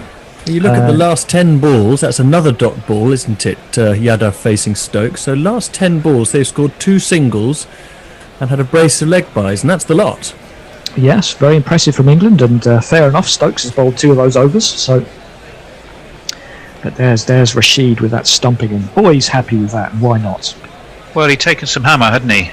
Having been very I much on think top when he'd been opening the bowling. It's not more today. That's more just getting Kohli out and actually beating him, rather, he wasn't caught in the boundary or anything. You've really, sent him on his way there. That's up for a single to long on, 73 for 3, and as Cato is saying, we're approaching the halfway stage, and this innings is in a bit of a slowdown. Tom O'Pollett says Ben Stokes is a big game and big moment cricketer, but I largely agree. For the day-to-day cricket, he is often unspectacular. Well, He's been that's the workmanlike. kind of thing that can take shape as a narrative, and then you get into all kinds of selection bias, and when it does happen, you see, haha, there you go, this kind of thing. Anyway, end of the over, end of my spell. It will also be clipped out towards deep square leg. Oops, a bit of misfield by Johnny Bairstow. That was a bit clumsy, and I'm sure they will pick up the second as a result. Nonetheless, 75 for 3, and if we were equals after 5, I'd say England are slightly in front after 10. Gary is back on social media, and Nestler's 7 minutes ago is your cue, Gary. Yeah, well, I remember the point I was going to make, and it was about Ben Stokes, and it was that for a man who has bowled through the pain barrier so many times, he doesn't have to do a bit of drama queen if he gets a scratch on the elbow, doesn't he, does Ben Stokes? I mean, it makes Richarlison look like, kind of Superman or something, invulnerable. But, I agree with some of those comments about Ben Stokes. I think he is a taker of great catches rather than the great catcher. Yeah, it's a bit difficult. You can kind of see that position as well. You bat a number 5 in a T20, you're not always going to get a lot of time to score runs, and you're often going to come in when you've got to hit it anyway. So there's a good chance you're not having a great score, although I do take your point. But he hits a bloody long ball, and if he does get in, and there are a lot of people at number 5 who don't have great averages. I mean, T20 isn't a game, unless you're opening, or 3 possibly, very rarely do you get the chance to build a really big score anyway. Jordan coming back for a second, and he had the very expensive first over, went for 11, and I wonder if he can come back how Adil Rashid did. He got great tap in his first over and managed to come back and get a wicket maiden. Yeah, I'll just finish the Ben Stokes with a comment from Oxymoronica, who says Stokes has got to the stage in his career when he should obligingly choose Test cricket over one day before he gets the axe. I don't know about what in one day. I think it's a different ball game. I mean, you see what he did in the World Cup final, and you get a longer chance to build an innings. I think that's fair there. So Jordan to Yadav. First ball is very full, outside off stump, almost Yorker length, but Yadav just steps across and taps it to long on for the single. He goes to 38. And first ball of the second half, India go to 76 for 3. Do you watch a lot of the IPL, Cato? No, it's the volume is so colossal in terms of how much you get day by day. It's almost like a soap opera. You miss a couple of episodes, And you don't know what's think, going I'm on. just behind it now. I'm never going to catch up. Well, yeah, I mean, it is. I mean, it's overly long. I mean, we covered it last year, and it was nearly 2 months, 60 odd games every day, bar Sundays or where they have 2, or Saturdays where they have 2. And it does get a bit like that. It's like watching the same game over and over again with different players. The narrative is very, very often similar. Ant on strike, left-handed, 3 off 5 balls so far, and just opens the face to this short ball outside off stump and takes a quick single to Jason Roy at backward point. 77 for 3. And I mean, I watched, I think it was 12 games, and 11 of them weren't even close. So the result often is confirmed quite early on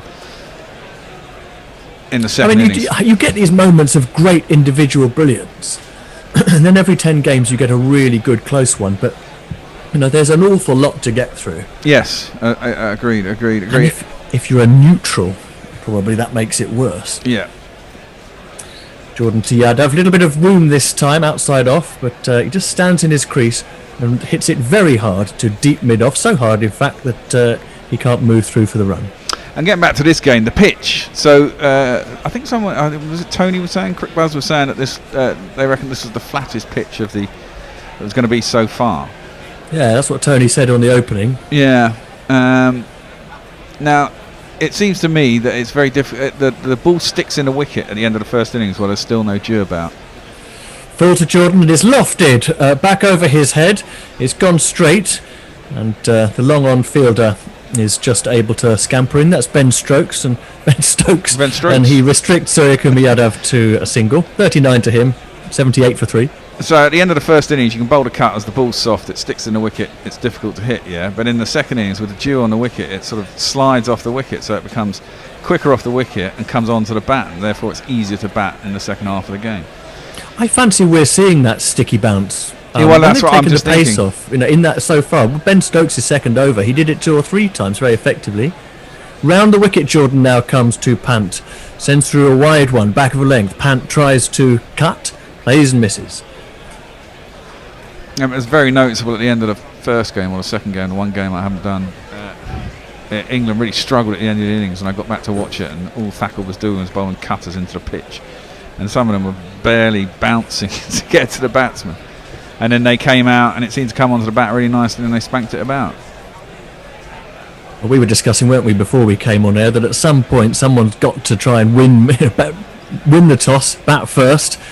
Another short ball outside off to Pant from Jordan, and he does get something on it this time. There's a deep extra cover which restricts him to a single to conclude another tidy over from Jordan. He's come back well, having been hit for 11 off his first, just 4 off his second over, which is the 11th, and India are 79 for 3. We just thought that say England, hypothetically speaking, did win this game, they've got a dead rubber. It would be worth winning the toss and batting first and saying, look, we've got until November to nail this. And we've only got one game to do it in. Yes. Because it's the only time we're going to play in India between now and November. I mean, that's some of them will play the IPL, I guess. But but then it's different pitches and different grounds. I mean, that's also the problem here, isn't it? This is one pitch, one ground at this time of year. And actually, in November is, because dew's formed by the... Well, you're a geographer. Dew is formed by the differential. How's dew formed? Differential of temperature, isn't it, between night and day? Good, there you go. Condensation. Very good. Transpiration, technically, but yeah. Okay. But in November, is the temperature difference different, and therefore there's going to be less dew, and at certain places in the country, it might not be such an issue. So we don't know that for sure, do we? But this ground, it certainly seems to be the case. Right, Rashid's going to finish his spell and bowl the 12th. First one to Pant is on his legs, and he just whips it away. Nice and tidy to deep backward square, and they just stroll for a single. That takes India to 80 for 3. We'll try and get some of your tweets in at the end of the over. Yes, absolutely, Gary. You've probably got a few in the pipeline now. Oh, there is a few. So at the moment, India they've still got batsmen in hand. Suryakumar's just gone a little bit quiet as he moves through the 30s. Pant is playing himself in. Still Hardik to come. He'd be the key in terms of accelerating. couple of wickets for India, and they really are in trouble. Well, exactly, but he didn't. Well, we thought that in the last game, but he didn't really produce it, did he? Sweep from Yadav to a full ball from Rashid. That's got him going again. He fetched it from wide outside off stump. It was perhaps a fraction over pitched, but he's nailed a 4. It's Nissan Shi. It's Nissan Shi. That was a good shot. He just got down on one knee. Got to the pitch of the ball, slog swept it from just outside the off stump. He couldn't be out OBW, and he picked the leg break. He wasn't quite there, was he? But these days they just whip the wrists through and pull it around. And the next one is a googly, pitched in the same area, and Yadav was wise to it. And they're coming back very quickly for a second run to mid-wicket, and the fielder was dawdling a bit there. There was definitely one on, but David Malan just seemed to be a little slow picking up. So they've just come back very quickly for 2. 86 for 3, and that brings Yadav to 45. Yeah, he's back quite nicely.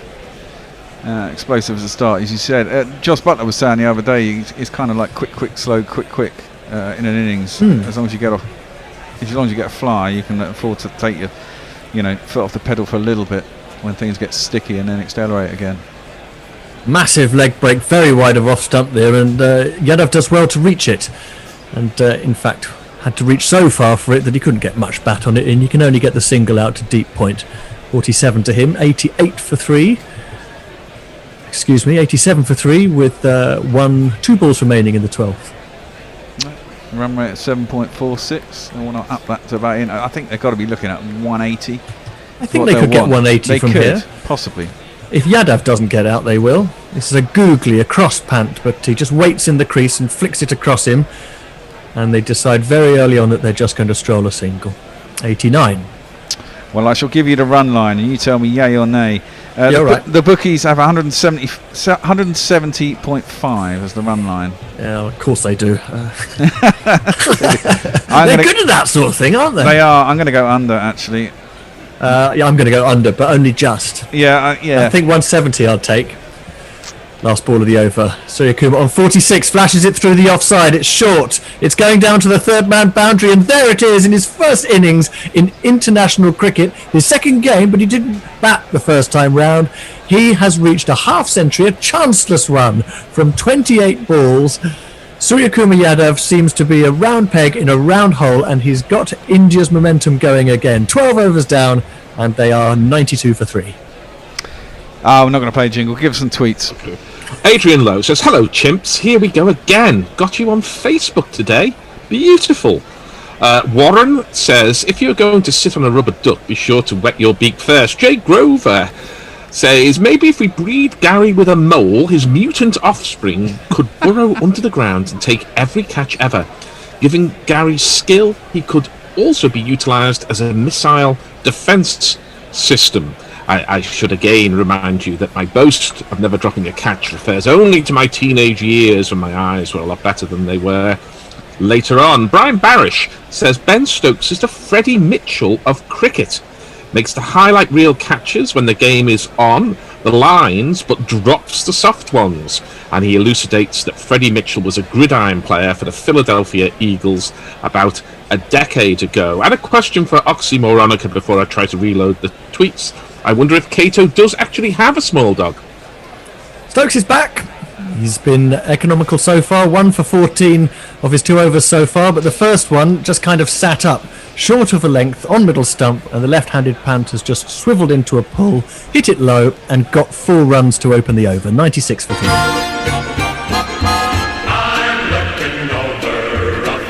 Yeah, that was a poor ball, dragged it down way too far, just sat up and said hit me, didn't it? It did, and he's got his iron now, Pant. That's his first boundary.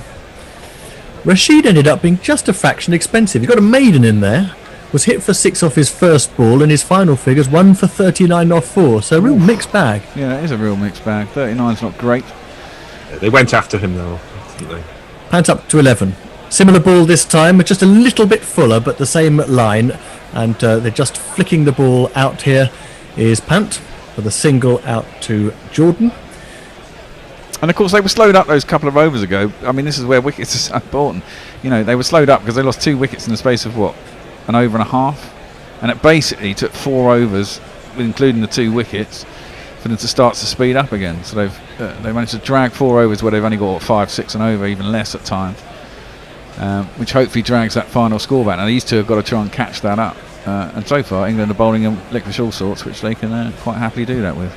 Yeah, last couple of overs they've just come back, haven't Yeah, they? they have. 3 fours in the last 6 balls. It's not swinging towards India, the game, but the momentum of the first innings at least. Surya Kumar on 50. Full toss this time from Stokes, and I think he's rather got away with it. Yes, he's just going to get a single clipped off the pads by Yadav to deep mid-wicket to bring the score to 97 for 3. That was only 108 Ks though. He really rolled his finger, that dropped on him right at the end, which is why he mistimed it. So it's not a bad ball. It can be, sometimes the balls that look horrific are horrific for a reason, and maybe the wrong reason, but it's generally it foxes the batsman, which ends up being okay. Yeah, you're right. It's the fact that he's mixing up his pace that's worked out. Yeah. And like you say, that must be what saved him on that occasion. Oh, definitely. 108 Ks. I mean, that's, only 10 Ks faster than Axar was bowling in a test. And he normally, because it required Pant to really pick it up and hit it rather than just clip it.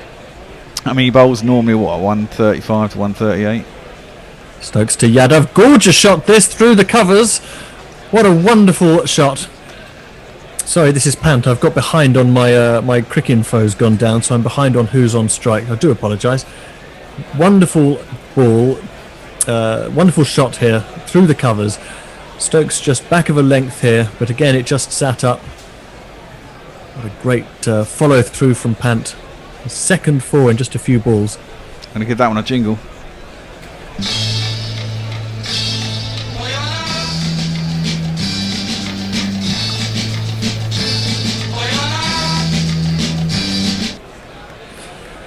And last ball of the over. Very, very full, almost Yorker length. And the 5th ball of the over. Sorry, I do have technical problems here. I do apologise, everyone. Yorker length, pace off it, and this time Pant could do no more than just bunt it on the bounce straight back to Stokes. You needn't apologise to Jay Grover, because he says, I'm not wishing to overpraise Cato as absence makes the heart grow fonder, but he does describe the shots. This is being a good commentator. Oh, what are you saying about the rest of us, Jay, that we're all shit? Then? Is that what you're trying to tell us? Here is the last ball of Stokes' over. His third, the 13th of the innings. And, lucky not to get away with to have a wide there, because it was very slow, well outside leg stump. And Pant has waited, and pushed it away off his pad. It's a little clip, and he's come back racing with Yadav for 2. So 13 gone, 104 for 3. And Pant now 18 off 15. He is really starting to go. Yeah, Surya Kumar's 50. Was that 59 off 24 or something? 51 off 29, Yadav. That's a good strike rate. He's done a Kishan, hasn't he? Yeah, he has. He's done a really good strike rate and really good innings. He's not always looked the best at times, and some of the shots are quite unorthodox and a few squirts here and there, but he's certainly in now, and he'll be looking to kick on and get 80, 90, 100 from here. Speaking of a few squirts here and there, Brian Barish, referring to another comment, says, a round peg in a round hole. Isn't that how babies are made? Oh dear, Well, you are very prurient people today, aren't you? So naughty. We haven't seen Sam Curran yet. We've only got 7 overs left. I assure you he is in the team. Well, Rashid's bowled out. Archer, Wood and Jordan have each bowled 2. Stokes has got 1 left, but surely we'll see Curran now, won't we? Otherwise he's going to refuse to pay his tenner. Well, there he is. On the button you are there. It's him. Is he a better bowler? Sam Curran. What's his distinguishing feature? Sam Curran. His natural to Broadway. Sam Curran. And he's beloved by Liz Yates. Sam Curran. He's dyed his hair. He's got very particular haircut, hasn't he? I know that lots of people have struggled to get a haircut during COVID bubble restrictions, but Sam Curran certainly hasn't. It's just a question of who gave it to him. Well, it's kind of 90s, late 80s, 90s kind of boy bandy stroke indie type. Well, it's two-tone, isn't it? The longer bits that are layered are blonde, and then the clippered bits round the side are mousy. Anyway, here he comes to Yadav. What a shot! My goodness me! He's climbed into a massive lofted sweep aerially. Has it just gone for 4 or is it all the way for 6? No, it's gone for 6, mate. That went all the way. Well, I certainly thought it went all the way. I'm giving it as a 6. I thought it bounced just over the line, just in front of the advertising hoardings, I thought. Just a comment on... I was just going to say, before we lose it, a comment on Sam Curran's haircut. I think he's been listening to our jingle, and it's a tribute to Heaven 17's Glenn Gregory. Well, you said there you go. Perfect. Yeah, it was a 6. Yeah, well, it took you about 5 seconds to work out something that the umpires and the replay have spent a good 60 seconds over. So well done, Bear. But it was decent ball on off stump, fairly innocuous, but good line and length. And wow, Yadav just came right across, and it's really almost a kind of dill scoop sort of shot. He's playing brilliantly. He is playing brilliantly, and the problem is it's very difficult to bowl anywhere to someone when they're doing this to you.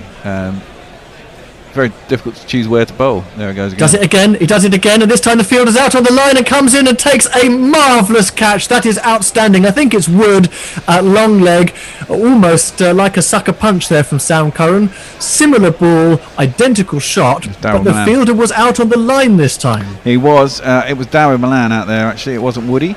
But a wicket has been taken. Well, or has it? Or has it? They're having another look there. No. I think his hands went onto the ground and he scooped it. That's what it was. It did look a bit funny, but the ball definitely went into the hand, not onto the ground, I thought. Okay, the soft signal is out. We're looking at the replay now. It's gone straight into Milan's hands, about 6 inches ahead. Ooh. Oh dear, no, I think that might be on the floor. This wouldn't be Milan's fault in terms of claiming the catch, because he's actually got his eyes closed as well as not looking at it. But I'm afraid I think he might have, as he has landed his hand on the floor, just pressed the ball onto the grass with the palm of his hand. I think that'd be harsh to say that because of the foreshortening of the camera. I think he's still got his hands underneath it. Side on view. Oh, maybe I'm not. Sure, actually. he has. I think he might have pressed that into the turf. We're looking at the side on view without the foreshortening, and he seems to have his fingers splayed out on his left hand on the carpet, and the ball underneath the palm of his hand. Just looking, wow, fingers under the ball. Oh, well, I'm just going to go not out there. I think, looking at that, you see, I think the fingers from his other hand might still be under the ball, and he's. Yeah, the right hand does look all right, doesn't it? Yeah, exactly. I think his fingers are still under the ball there. I think. What are they saying on Twitter? It's going to take us a few replays to establish this. I haven't got it yet, but Andy Ward, and I agree with him, he says 100% not out.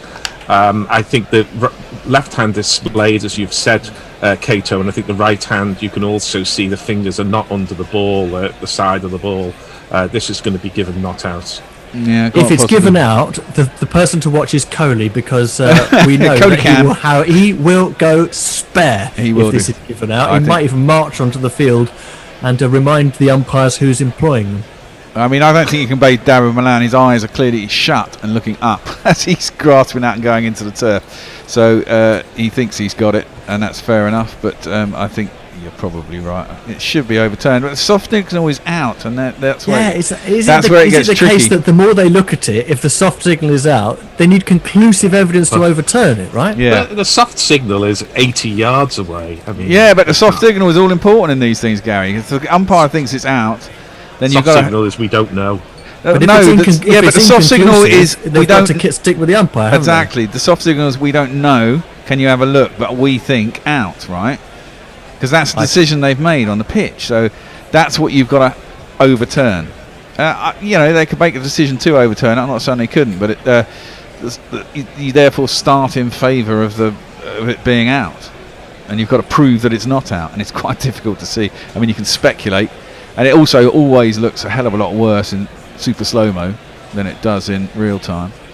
Who's going to be most unlucky if this goes against them? I would say, if this were given out, India would be more unlucky than if Yadav stayed there. Well, now, throw this in. If this is 20 years ago, you'd have just taken the fielders. I mean, it looked out. When we first saw it, it kind of looked out, right? and everyone would have gone, yeah, that's out, and he'd have claimed it, and someone would have gone off, and there might have been a few shitty replays that maybe put some doubt in it. We must be on the 8th replay by now. We're not seeing any 10th, more angles 12th. than the two we've got. The foreshortening angle looking straight down the barrel of the direction that the ball went to long leg, and then the side-on view, which is kind of from a boundary camera at deep backward square. Neither of them... Oh, we're ready for a decision on the screen. I'm going to call this not out. I think most of us are. And the decision is out! Oh dear, oh dear. Cody Cam. You know what Cody's saying? He's saying Cody this. Cam. Fuck off! Just fuck off!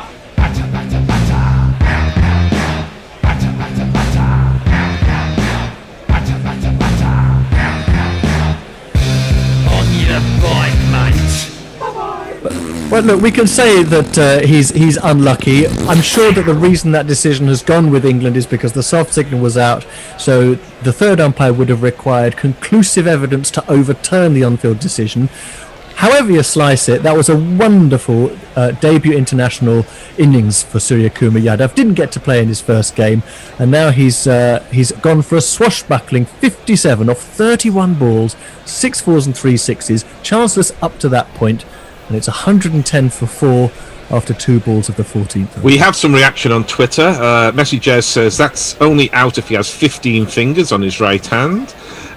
Lee, outside context problem, says if this is given out, we'll surely get a slow-mo close-up of Kohli uttering the only Hindi word I can lip read. And Armchair Cricket Podcast says the more replays we see, the murkier it seems to get.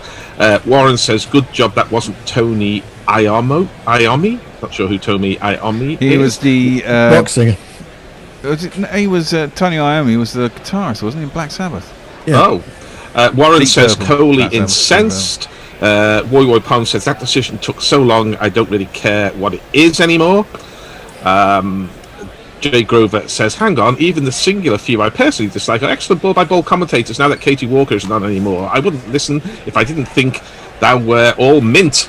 Thanks. Here is the first ball to Shreyas, and it's sat up outside the off stump. Bad ball, really, from Curran. It was a nothing ball, and he's just stood up tall and laced it off the back foot through extra cover to get off the mark with a 4. 114 for 4.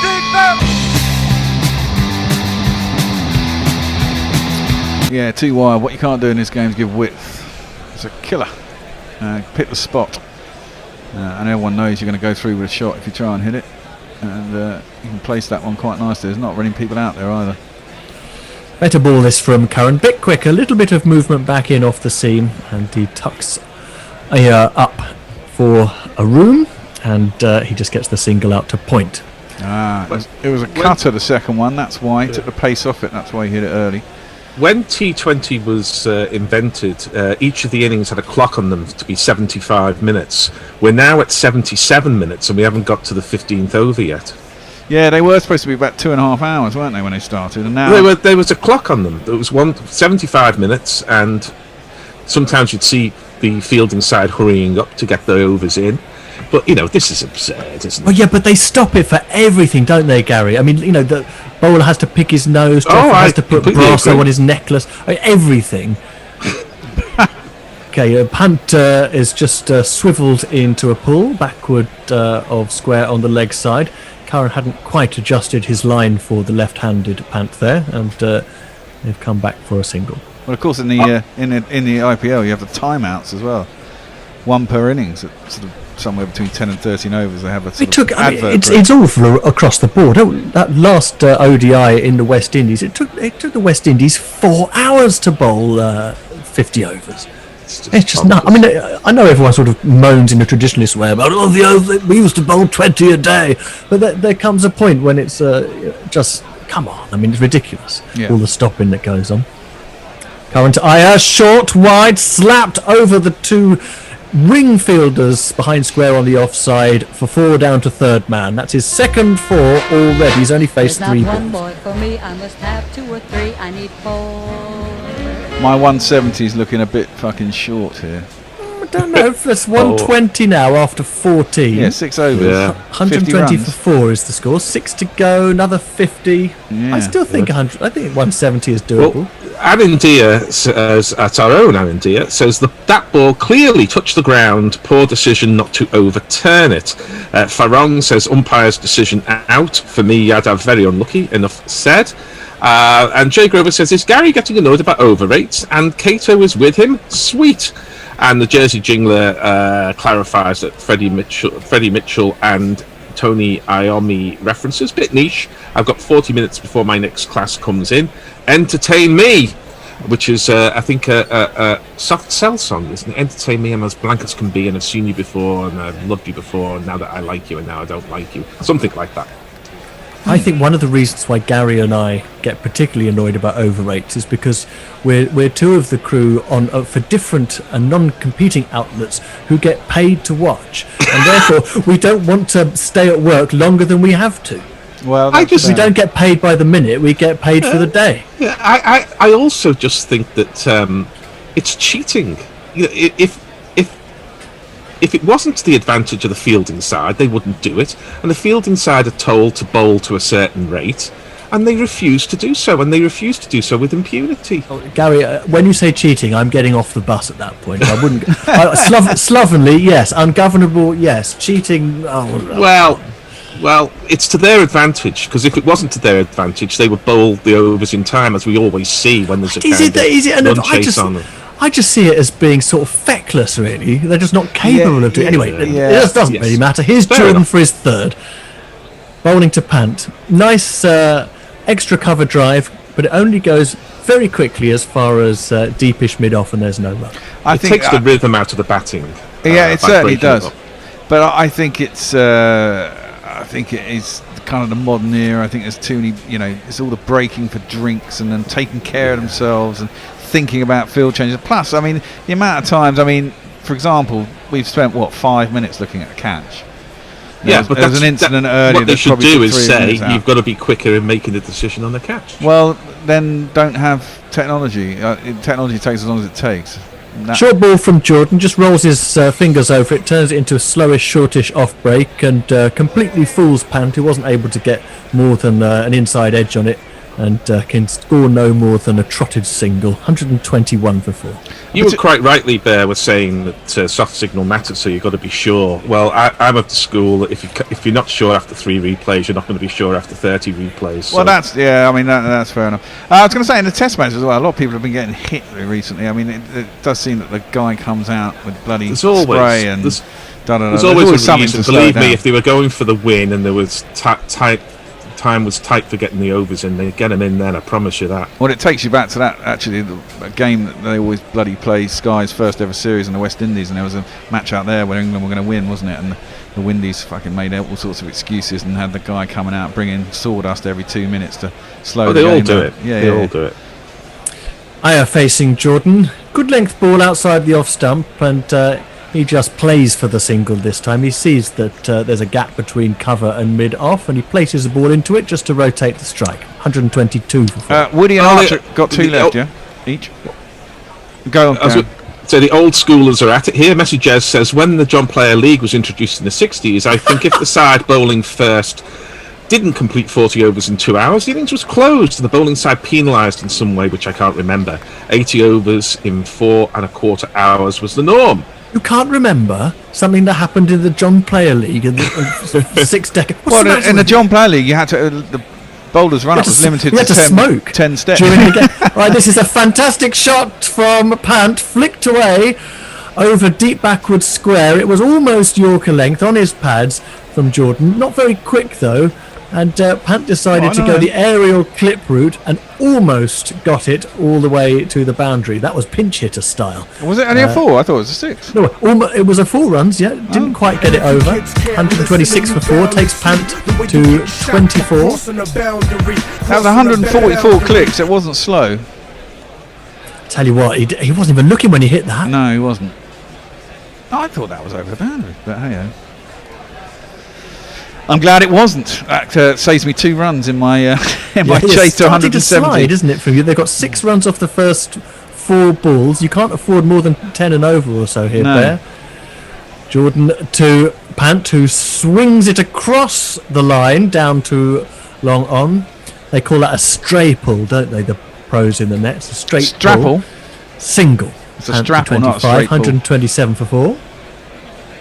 I'll try and squeeze in a couple of tweets in the handover between the innings, between the overs, I should say. Oh, who's on next? I'm doing commentary, I believe, for the last 5 overs, and I am joined by Cato. You're staying on apparently, and Andy is going to be somewhere. You're going to be doing some social media, Cato. How nice. How nice. Last ball from Jordan, Yorker length to the right-handed ear, who just clips it away to deep mid-wicket for a strolled single to retain the strike. At the end of the 15th, the score is 128 for 4. Ear has 11, Pant has 25, and after a social media roundup from Gary, it'll be Bear. Ashutosh Sinha says the on-field umpire rules him out when he is some 50 metres away. Still, it cannot be overruled with that evidence. Ridiculous. Jay Grover says, I'm getting irritated with agreeing with Cato again, but he's right. Gary gargles Lima sphincters. I think Lima sphincters supported the Jimi Hendrix Experience on their first US tour, but I'm not sure. Had a pretty tight act, if I remember. Says ICC has made a few ridiculous rules in recent times, and this is one of them. And the last tweet I'll read is Jeff Perkins saying, could replace all technological reviews with coin tosses, then people wouldn't expect them to be based on accurate interpretation of physical evidence. And yeah, that's you out, Gary. I'll see you in the second innings. Hello back, Andy. I just couldn't understand why there's any debate about that. It's just clearly not out. You pressed the ball into the ground. Well, there's debate about whether his other hand was still underneath it. I can see that. Does it matter if your hand's underneath like 1% of the ball? Well, no, because if you're pressing it onto your hand, then you're still in control of it. Not if it's touching the ground. Yeah, but if your hand's underneath it, it's not touching the ground. Well, it clearly was touching the ground. Well, no, I mean, I'm not defending it in any way, but I mean, the element of doubt is in the fact that his other hand that you can't see, that's behind the ball, has clearly comes up with his fingers underneath that ball, and were his fingers always underneath that ball, and you can't say categorically that they weren't. Well, this and is the umpire has given it out. Categorically disprove anything. Ask Karl Popper, but well, there you go. So I don't know. I mean, we saw it in the Test match, and we had a pop about something in that. Well, Shreyas Iyer has hit a full toss by Woody, who's come on to bowl straight back at Wood, who has parried it. He's haired off down the track, Shreyas Iyer. Pant has gone nowhere, and then he's haired back, and he has got himself in. There's no problem. Probably feels he missed out a little bit there. In fact, Woody went to field it off his own bowling, but popped out off his thigh out towards cover, which is why Shreyas Iyer thought it was a run. A lot of people, including me, are asking what on earth Shreyas Iyer is doing in this team if they're going to bat at 6, because he's just not a number 6 bat. But he's trying his best. He's got his 11 off 5, and he's here for the moment, so he'll do his best.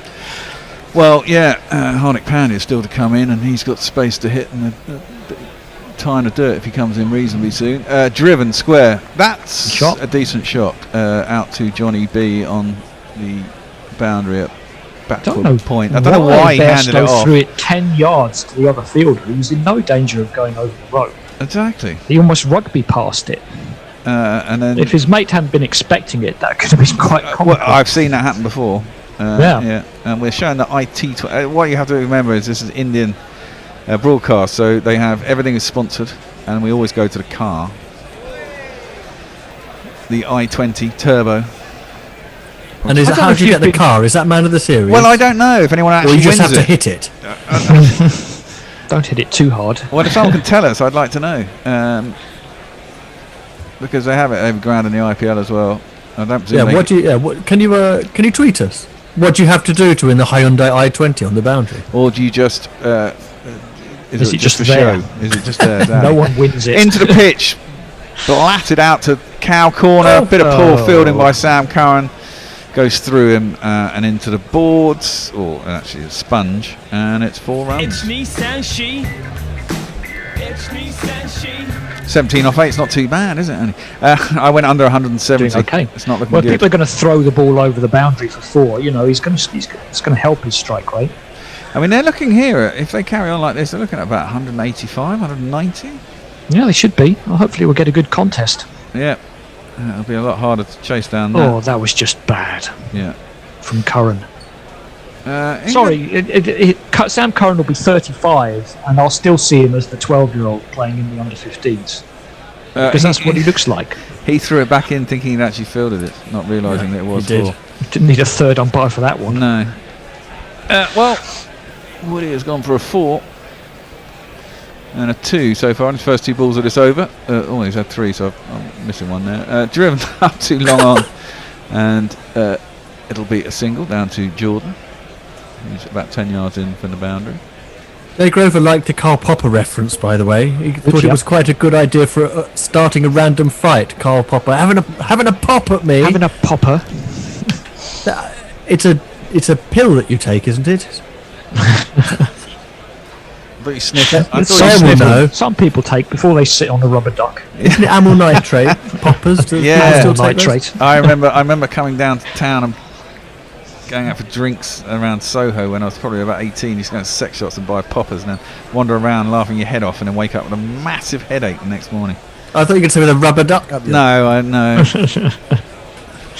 You'd wake up when it used to give you massive fits of giggles, though. It was quite funny. Let's not go into it. I felt much the same after a glass of Nesquik. We've all had eventful childhoods. 135 for 4 India. Shreyas Iyer is 18 off 9, Pant 25 off 20. Looking for a decent score here, as that's into the ribs of Pant, who tries to, not get out of the way. He's trying to work it down very fine, I imagine. Got himself all in a bit of a tangle. Comes off splice and goes square on the leg side. Another one who maybe doesn't like this pace the other wrong side of 90 miles an hour. I don't think a lot of people do, really. No. But he's 26 off 21, which might be a little bit disappointed with, given his reputation. But England do have, even after this one, 3 overs from Wood and Archer left, if they want to go pace for the rest of the innings, which I wouldn't be surprised. Yeah, especially with, Wood doesn't so much have the slower ball thing, does he? But certainly it doesn't matter if he's just too quick for them. Yeah, true.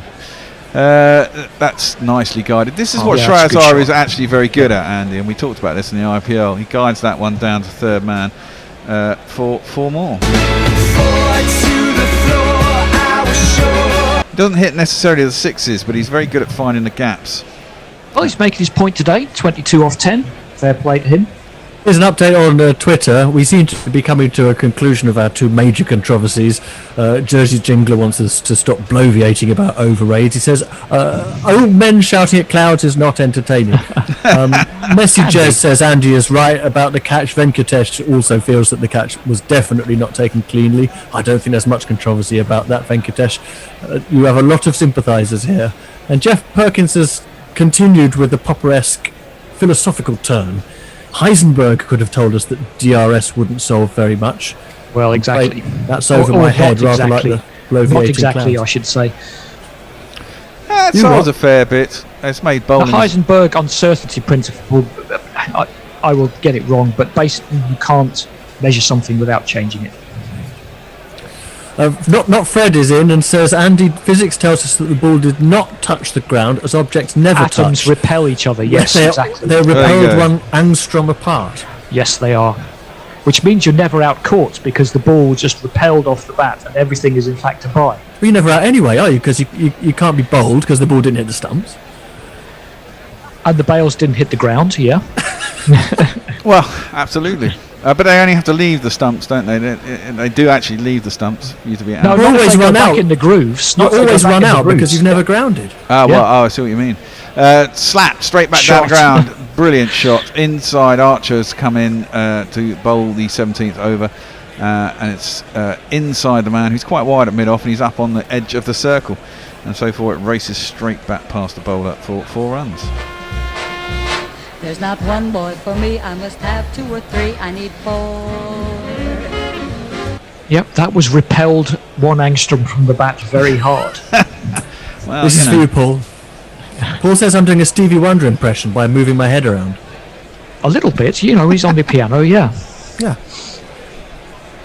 Well, thinks he that is. was a good shot from Pat Port. Oh, bowled this him. bowl, he's been bowled, Bowled. middle stump. He has not moved his feet one iota. Tried to whip that over the leg side. It's gone between bat and pad, or maybe off the inside edge onto pad, onto bat, onto stumps. But his middle stump has fallen over, and Rishabh Pant has gone for, what was that, 25? No, 30. I think he's hit a couple of boundaries towards the end. Okay, 30. Yeah, it's missed inside edge of his bat and come off his bat leg into middle stump, which has knocked it over. And we have to say goodbye to Rishabh Pant. England really needed that.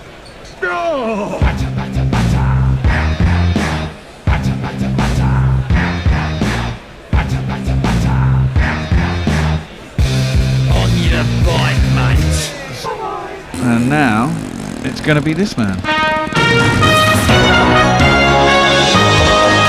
And in breaking news, Hardik Pandya. He looks quite broody these days, doesn't he, Hardik? Wait, he won't broody. Yeah, like kind of, he wants a baby. No. And then moody, broody sort of Oh, thing. I see. Yes, yeah. Well, that seems to Brooding, be a very, yes. a very common look from the Indian players. Perhaps they take the lead from their captain. I was just thinking, watching Kohli on the bench, wouldn't he look amazing in Halloween, in a little devil costume? You know, with the red skull cap and little horns. He looked perfect. Yeah.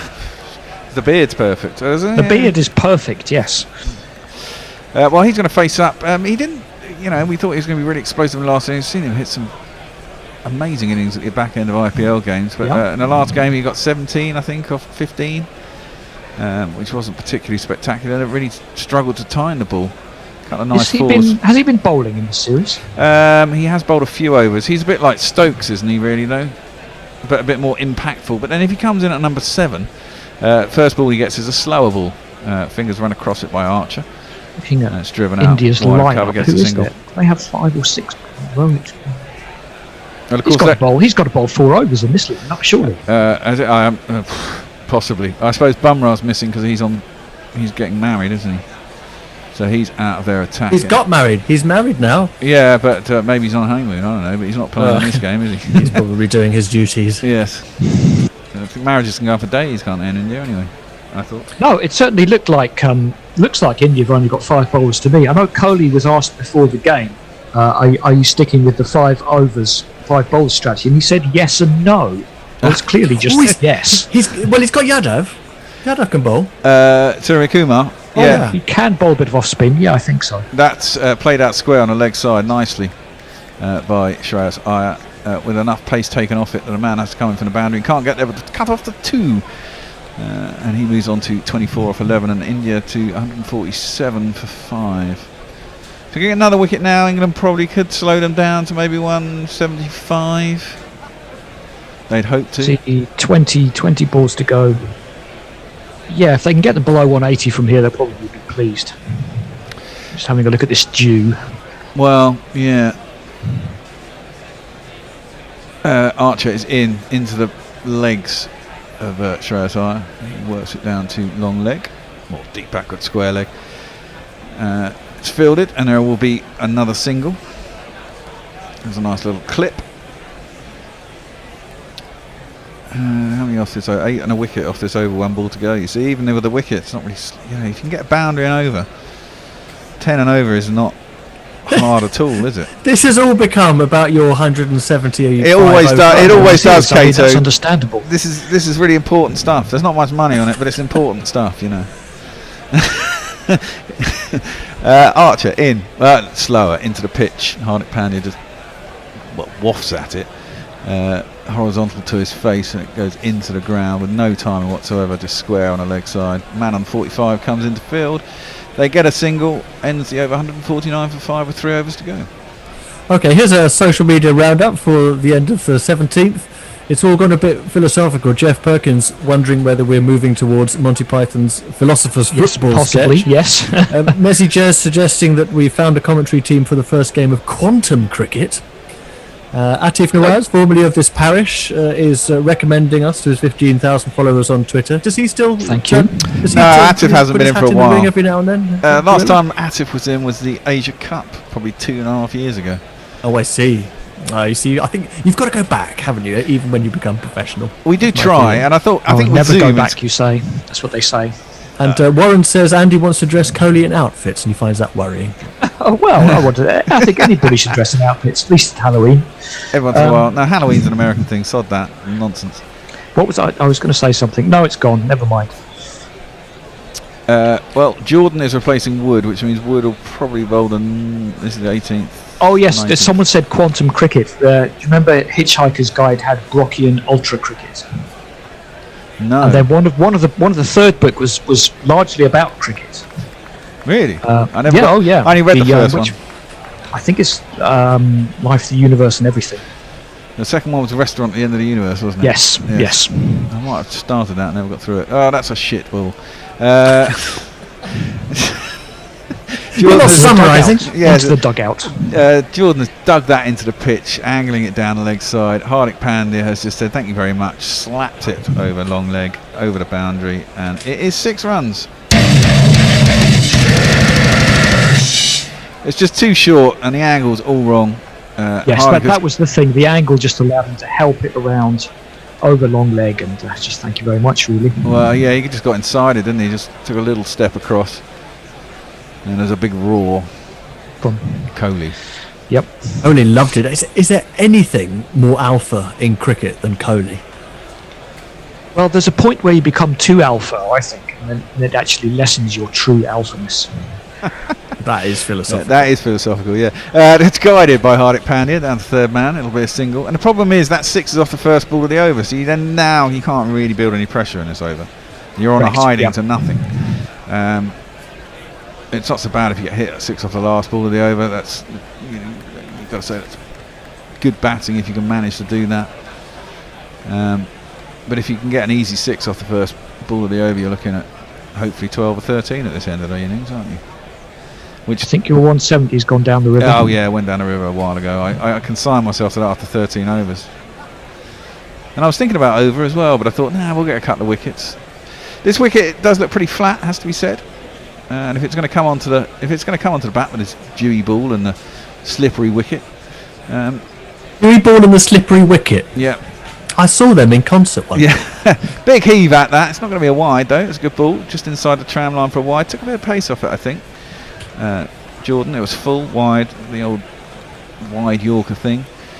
Talking about alphas, No I mean, Jordan's jewellery, he used to be the jewellery guy, but he's almost given up now. Joffre's not competing. He's just got a very thin sort of necklace. He's saying, okay, I know when I'm beat, I'll just wear my... Maybe he's got a little bit older and the weight's got a bit too heavy. Yeah. I mean, Joffre's must weigh a ton. You'd think so, if it's actually gold. I imagine it is gold. I mean, it's probably 22 carat. That's what Shreyas Iyer doing what you kind of expect Hardik to do. He's just stepped, given his front leg some clearance, gone through the line of the ball, smashed it straight back over Jordan's head. Couple of bounces directly behind the bowler for 4 more runs.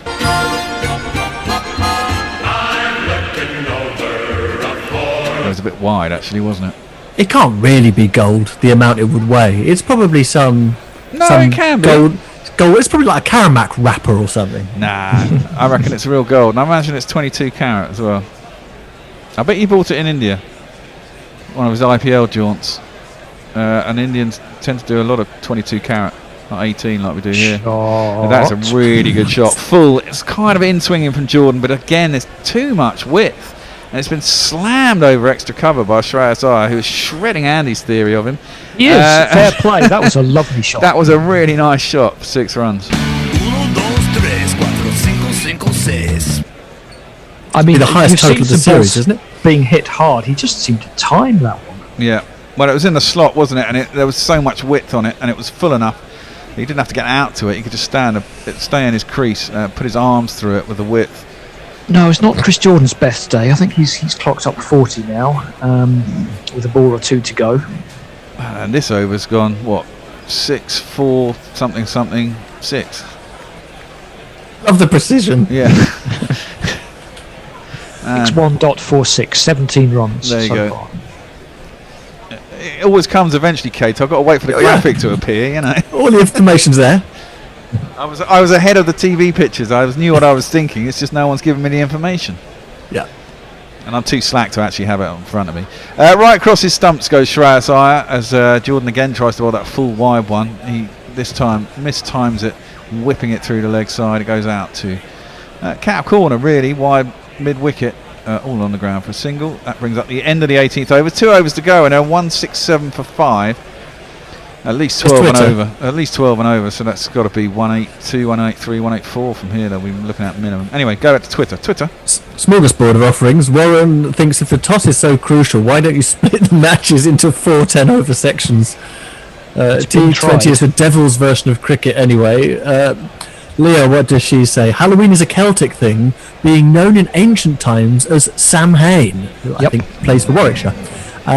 Grover said, the bear does literature again, quote, well, what's the point? It's all just made up. Like films. And you actually missed one there because Samhain actually is a real band. Oh, is it? There's a band Samhain called Samhain, yes. Yeah. Okay, Woody is going to bowl. That was a dead end, wasn't it? Yeah, Woody's going to bowl the 19th over, and Archer will bowl the 20th, I presume. Then 167 for 5. Shreyas Iyer was 36 off 16, so he's going at 200 and something. And Hardick's 9 off 4. He's also over 200. We'll have only faced 4 balls, but Shreyas Iyer's looking dangerous. 63 runs. And 2 wickets in the last 5 overs. He's already brought a lot of danger. Yeah. Well, here comes Wood. He's bowling at Shreyas, who gives himself goes way outside his leg stump. It's very full, and in middle and leg. I think Woody fell over on his follow through, and Shreyas Iyer drove it along the ground, but couldn't beat the man extra cover. And there will be a single. I think there's a ring of 4. Yes, what's happening is they've got this offside ring and the leg side fielder's all back, so the bowler's trying to spear it into the pads, and the batter, his front foot there was about 4 feet outside leg stump. He played that shot. It was like he was trying to cut it, but from 3 sets of stumps outside his leg stump. It's a game of cat and mouse. Very much so, yes. It's a game of rock, paper, scissors. Woody in this time. Bowls it length this time. Smash that. Oh, he's going to get away with it. Hardick has tried to smash that. Probably strapple it over the bowler's head, but he's mistimed it completely. Fat top outside edge that has just looped over cover and mid-off, running back to try and catch it. And it probably beats them by about 3 yards. Drops harmlessly out in the outfield, and they get back for 2. That's close. Only a yard away in the end. Yeah, it was. But it was always going away from them, and just about enough on it. These grounds are quite small. I mean, some 6 was hit the other day. It was only like 55 metres or something. No, it's not the biggest ground. Yeah. Here comes Wood. 3rd ball of the over. Beats Shreyas Iyer. No, it's Hardik Pandya on the inside, trying to give himself some room. He must have only got a single off that last ball there. He's trying to hoik it back over the bowler's head once more. Gets beaten on the inside edge. Through to Butler, no run. And we're looking at Hardik Pandya versus short balls in the last game. Yeah, he doesn't. A bit uncomfortable. Yeah, exactly. I guess against a guy bowling 82, 83, he feels quite comfortable and seems to get away with it. But as you say, if you're bowling up over 90, it's never that easy. Well, you do get these nights. People say, "Oh, IPL is easy," but you do get the Archer and Pat Cummins and all these guys are playing IPL. Yeah, you do. Well, Archer was one of the best bowlers in it last year, wasn't he? That's short again. Hardick tries to mash that over point, gets nothing on it once more. It goes through to Butler, and there's no 142.2 kicks, so it's way up high. It's good bowling. It's good bowling. He's because you're not allowed to bowl it over his head, so it's actually. It's a bit like bowling to the wide line. You've got to get your height exactly right. Absolutely. If it comes to chest high, you will just get pulled.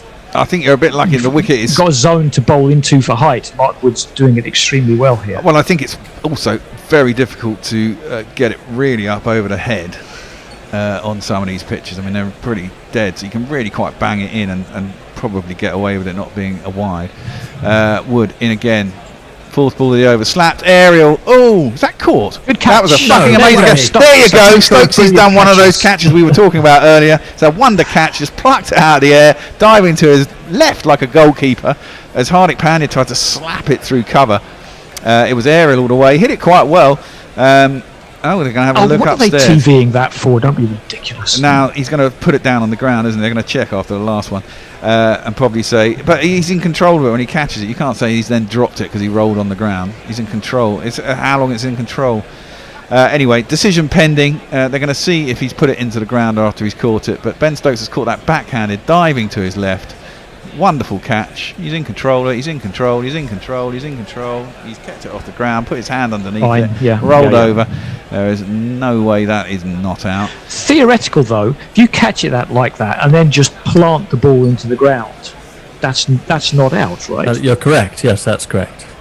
But see, that's an argument to have about how long it has to be in your hand to be in control. Because there was, do you remember? What was it when Mark Waugh told who was it? He told Herschel Gibbs, "Oh, you dropped the World Cup." Do you remember in that World Cup he caught him and basically kind of went to throw it up because he caught it and then it slipped out of his hand. Slipped out of his hands, and they said he hadn't had control of it. There's a specific clause in the pertinent law of cricket, which is not just that you have control over it. The expression is fielder has control over the further disposal of the ball. So in other words, if it goes on the floor at all, then you didn't intend for that to happen. Yeah, I suppose. Fair enough. Well, Shardul Thakur is the next man in, and he has a little jingle that goes like this. Short. Shardul Thakur plays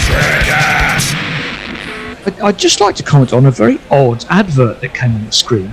It's whatever it actually is for, goodness knows, but it says everyone has a reason to pray. Is that supposed to make me buy your products? Maybe. Woody is in, guided by Thakur down to third man. It looked a bit ugly, but it was very effective. He kind of bent his knees and kind of pushed at it outside his off stump. It raced away down to third man. Too wide for the man. Sam Curran, who's having a poor day, is down at third man. It was a little bit too far around for him. He can only parry it over the line, and it's 4 more runs. It's Nissan Shi. It's Nissan Shi. A great shot. It was a great shot. It's a bit like one of the ones case I was talking about early on, where Yadav played a sort of late cut by rotating the bat like that. And the number 8 bowler has just come in and done exactly the same thing off his first ball. Well, indeed he has, and that's my bet lost. 174 for 6. With an over to spare. With an over to spare. And that jingle you just heard, Ich Nissan Si, which is one of our favourites, it's on a T-shirt, and it's a rather good T-shirt. If you go to redbubble.com and search for Gorilla Cricket, you'll find it. It was a new edition last weekend. Well, they must rate Thakur as at least no mug with the bat, because he's coming in ahead of Washington Sundar, who is... I do find that a bit weird. Not just got a test 98 or whatever, he's also a very handy T20 hitter. Yeah. Maybe he's a good hitter, and with one over to go, figure if he can tee it up. Thakur, if I remember right, yes, can hit a ball from the IPL. Well, Shreyas Iyer is going to start facing the last over. It's going to be bowled by Archer. He's 37 off 17, 174 for 6. Run rate is 9.16. It's in the slot and hammered out. Should be out. Wicket. Yep, no doubt about that one. Dawid Malan has snaffled that in front of his chest. Shreyas Iyer has just hit it straight down his throat, connected with it quite well. But you have to go aerial in this game, and it's pouched down at deep square leg by Dawid Malan, and another wicket falls. All of the dreams that I dreamed were mine are gone.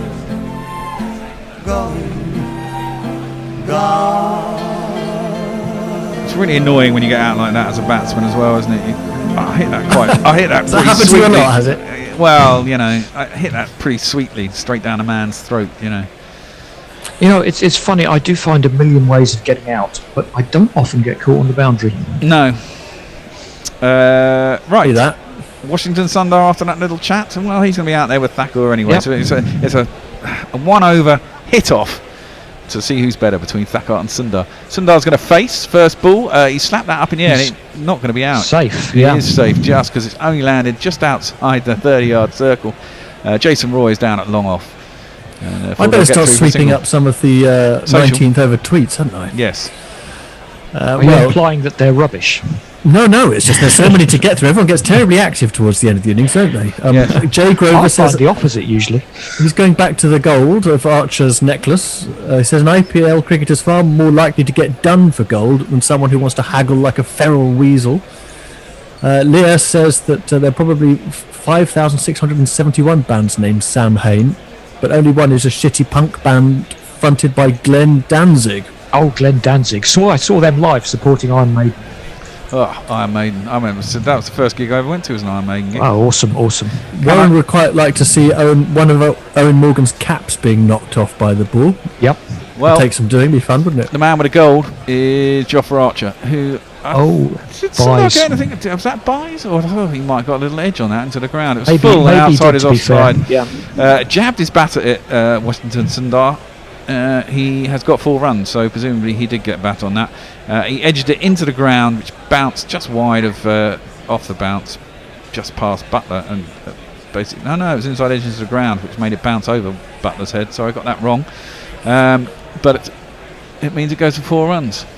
Oxymoronica, looking at the bowling figures, says, why the hell isn't Marine playing today? Which seems a reasonable question. Well, it's interesting they've decided that full-on pace is the way to go.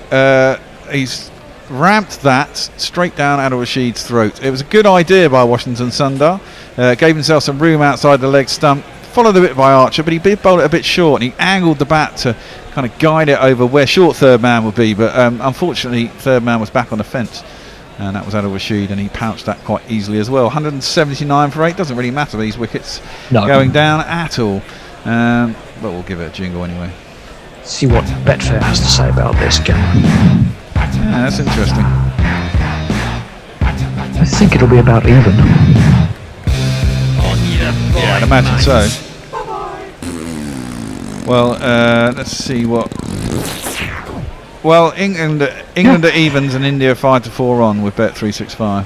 Yeah, similar on the markets. India slight favourites, but nothing exceptional. I need to tell you that these are Jofra Archer's best bowling figures in 2020 internationals. Really? Yeah. He got 3. They're actually reviewing it to make it reviewing this as well to see whether Rashid's foot was on the fence, which I don't think it was. I think it was. He touched it, didn't he, with the back of his foot? He's taken his foot off there and then caught the ball. That's close, but I think that's going to be out. Does bear having. Again, they've got a soft signal from an umpire who's 60 yards away and can't see where the back of his heel is. That's another case where the soft signal is completely redundant, or it should be. Assuming that is a wicket, that's Jofra Archer's 4 for 27, his best bowling figures in 2020. You can't tell from this angle. No, 4 for 27 with that wicket. And there's only 2 other men in the squad who've taken 4-fers in 2020 internationals. Chris Jordan. And the other one is? Probably someone weird. His foot's there. His foot's off there. He's not touching that. Oh, for crying out loud! They're looking at this. So his but this is 6 runs to be fair. If it's not out, which is not insignificant. His foot is touching there. Sorry, if you're listening, basically they're looking at Adil Rashid's heel as to whether it's touching. But wait a minute, is the sponge behind the line? Oh, that's a good point. Well, according to that, if that line is the one that's grafted out on the pitch. Well, they're having a look and a look and a look, and the problem is the pitch is so blurred you can't really tell if it's him touching the sponge or is not. It's difficult. Well, let's go. Let's go from the soft signal from. He would have been at the non-striker's end, so soft signal from best part of 100 yards away is going to determine. Although I suppose that's how it would work if we didn't have technology. Yes, exactly. I mean, exactly. If you didn't have technology, that would have been out, and no one would have questioned it until 20 minutes later when someone in the VT van were going, I do go back to Gary's point. If you can't see it in 3 replays, you can't see it in 30. I think that's fair enough. Yeah, got to make a decision. It's going to go the same way as Milan's, isn't it? That's inconclusive evidence to overturn the on-field decision. Probably. The trouble is that this one actually does cost India 6 runs if they do get it wrong. Yes, the wicket is almost irrelevant. It's the 6 runs, and I do wonder if the boundary, the sponge clearly seems to be about 6 inches out of position.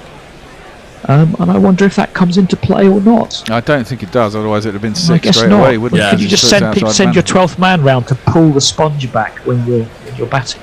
He's very clearly in the semi-rough. So if that were the boundary, the shaved bit against the rough grass, then he would. It's open and shut. 6 runs not out, but he's not. I don't think he's touching the thing. I don't think he's touching there. I mean, that's from 20. That's a very zoomed in shot. What are they going to do? Anyway, the decision is coming back. This is why you lose so many overs. And it is out. After all that, we could have just taken the man's decision. Kohli's gone for a walk. Yeah, Kohli's gone for a Piers Morgan. Let me catch you up some more tweets while Kohli cries his eyes out, which is his wont. We know what that advert, "Everyone Has a Reason to Pray," was all about, by the way. This has come from your very own assistant editor, I believe that's his name, Nakral. He says it's an advert for incense sticks called agarbattis. Oh, I thought... which are used in religious ceremonies at home. Incense sticks have international cricket advertising money. Well, yeah, but in India, the use of incense, I mean, they must get through more incense sticks per head of population than any other country or any other geographical region outside Glastonbury. The hippies. Yeah. Well, he's looking You're right there, Bear. Yeah, well, I was just thinking Washington Sundar doesn't look very happy. Well, Thakkar's going to take up strike because they did get a single for that. Slower ball into the pitch, and Thakkar's played through it. That's not wide. Come on, that was inside the tram, not too high. Look wide. Or over his shoulder wide. No, but please. It was been given as a wide. I don't think that was a wide. A lot of odd decisions in this game. Have a look from the side. Wide. That's not wide. It's just gone over his head. It was over his head even when he was jumping. Wow, only marginal. Only marginally stabbed him, Your Honour. Anyway, Thacker gets another go. There's 2 balls left in the over. That one's full, straight, hit in the slot. Oh, shot. Well hit by Thacker. Wide of Jordan, who's down at long on. Picked it out of the slot and slapped it back round down there for 4 runs. Good turn of the wrists. Very strong wrists to get that because it was quite a way. Well, it wasn't that far outside his off stump, but I mean the way he was set up, it was a drag. And he turned his wrists pretty well. He's only had 3 balls, Thacker, but he has shown us why they did send him out ahead of Sundar. In real time, that catch, it seems a lot easier to make the decision because if you watch it in real time, you can see his foot move and come back, and it looks like he's not touching. But in slow mo, that's a filthy ball that would have been a wide. Unfortunately, Thacker went to try and lamp it in the offside and toe-ended it up to cover. But they got through for a single off the last ball of the over. They end up on 185 for 8. This is the kind of score that will test the team batting second. Should do. It should be an interesting chase. I mean, I'm looking forward to it. Yes. I think we get off to a good start. We should hopefully have a game with a second innings with a few twists and turns. Indeed. Have we got any last innings tweets before we literally take about 5 minutes before the teams come out? No observations sundry to those already expressed, other than Leah mentioning Shinto ceremonies for incense. And you can't stop it being a wide by not liking it, Bear, says Messages. Well, no, which seems fair enough. I think generally you can't change reality by not liking it as much as we try these days. I wish I could, but no, you're right. Yeah, Warren just requests that you have a long enough break between innings so that he can reheat his pasty. How long does that take? I get my lemon tea on. About 2 minutes, isn't it, reheating a pasty? You should have time then, because literally these innings breaks, they're supposed to be 10 minutes. They don't feel like they're even that. They feel like they're about 7 minutes at the moment. So, I mean, literally, it doesn't really matter what I play. So, but we just need a little bit of time off. So we're going to play Lao Chand again. It's 8 minutes. It takes 3 games to get through. So you'd probably forgotten what happened at the beginning of it anyway. So I shall give you that now. And it's him speaking to Anindo about his time as coach to both Afghanistan and Zimbabwe, interestingly enough. He is quite an interesting man. So have a little listen to that. And we shall see you very shortly. Chairman Mao, Jamie Howe, Ho Chi Minh, Asif Din, Václav Havel, Graham Saville, No Surrender, Percy Fender, Guerrilla Cricket. Welcome to Guerrilla Cricket, and with me today we have someone very special. He played Test cricket for India. He opened for India, had a highest score of 61, but was unfortunate not to get a chance after playing 2 Test matches. At one point in time, it was spoken of in Indian cricket circles that he was the best opener to have come out of Bombay after Sunil Gavaskar, which is saying a lot. But fortunately for world cricket, Lalchand Rajput has had a fantastic second career as a coach. multiple times coach of various Indian teams, the under-19 teams, India A teams. Very, very memorably, he was head coach of the cricket coach / head coach of the 2007 World T20 winning Indian side, which was MS Dhoni's first series and in fact first match as captain of India. He was head coach of Afghanistan, and at a time when Afghanistan was given ICC membership, thanks to a lot to his efforts. He was head coach of the Mumbai Indians for a while, and finally for the last 2.5 years he's been head coach of Zimbabwe. And through COVID, through difficult times, he's brought Zimbabwe up so that last week we saw a fantastic victory in the UAE from Zimbabwe against his old side, Afghanistan. So welcome to the show, Lalchand Rajput. My pleasure. It's great having you. I mean, congratulations on the decisive win last week. It must be tremendously satisfying given that everything that's happened with Zimbabwe cricket in the past 3 years or so with COVID that's been going on. And under you, within that time, with the stops and gaps, Zimbabwe's played, 6 test matches, and you won 2 of them. And what I think is remarkable, before I leave the field to you here, is not the fact that you've won 2 out of 6, but the fact that I think a lot of people don't realize that in the past 30 years, Zimbabwe has only won 3 test matches abroad. And you have won 2 of them in the past 2.5 years. I'm not sure you knew that. Yeah, I never knew that, to be very honest. The only victory that Zimbabwe had abroad was against Pakistan in 1998. And that was against a fantastic Pakistan team, but then it was a fantastic Zimbabwe team.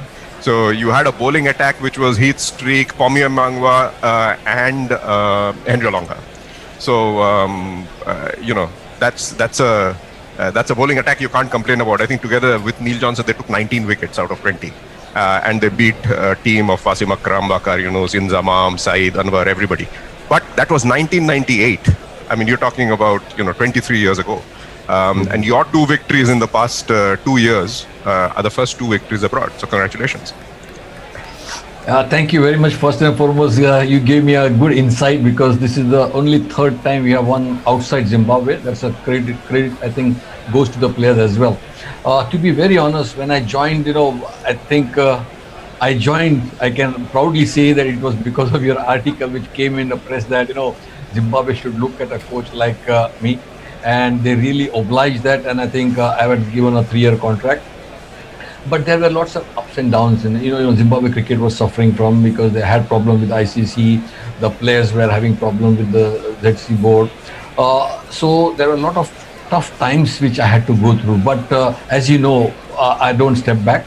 I said once I have taken up a challenge, I will try and make sure that we try to get those things all together and make sure that cricket comes the better way. I had a few, I would say roadblocks, because in between Zimbabwe was, banned by the ICC for 6 months, so we could not play any cricket. Last 1 year, I think last test match we played was in February against Bangladesh, and now we are playing after 1 year. Again, in between COVID, we could not practice for more than 8 to 9 months. So it was really a tough time. But as I said, we got to prepare them. As a coach, I always give them, the motivation thing that, you have chosen up this cricket for what? To make a career. If you want to make a career, you got to do a lot of sacrifices. And I think the players have started, realizing that, and they are doing a lot of sacrifices, because now staying in the bubble is not a great idea as well. Because that's another thing which we have to, cope up with the players' mindset. Because that's one area where players are not used to sitting in the room all the time. So again, we got to fight against that as well. But overall, if you look at it, I think the players are realizing, and we are trying to play a better cricket, a brand of cricket which Zimbabwe is known for. So hopefully, yes, in the years to come, I think we are getting on the right track. Yes, this was Afghanistan's home match. But I think they will come back very strong, because I know their team as well, because at the moment I was the coach of both the teams, so I know both the teams. So, it's good to be in that position. But as I said, again, the players' mindset will decide the outcome of the series, because we have won the first test.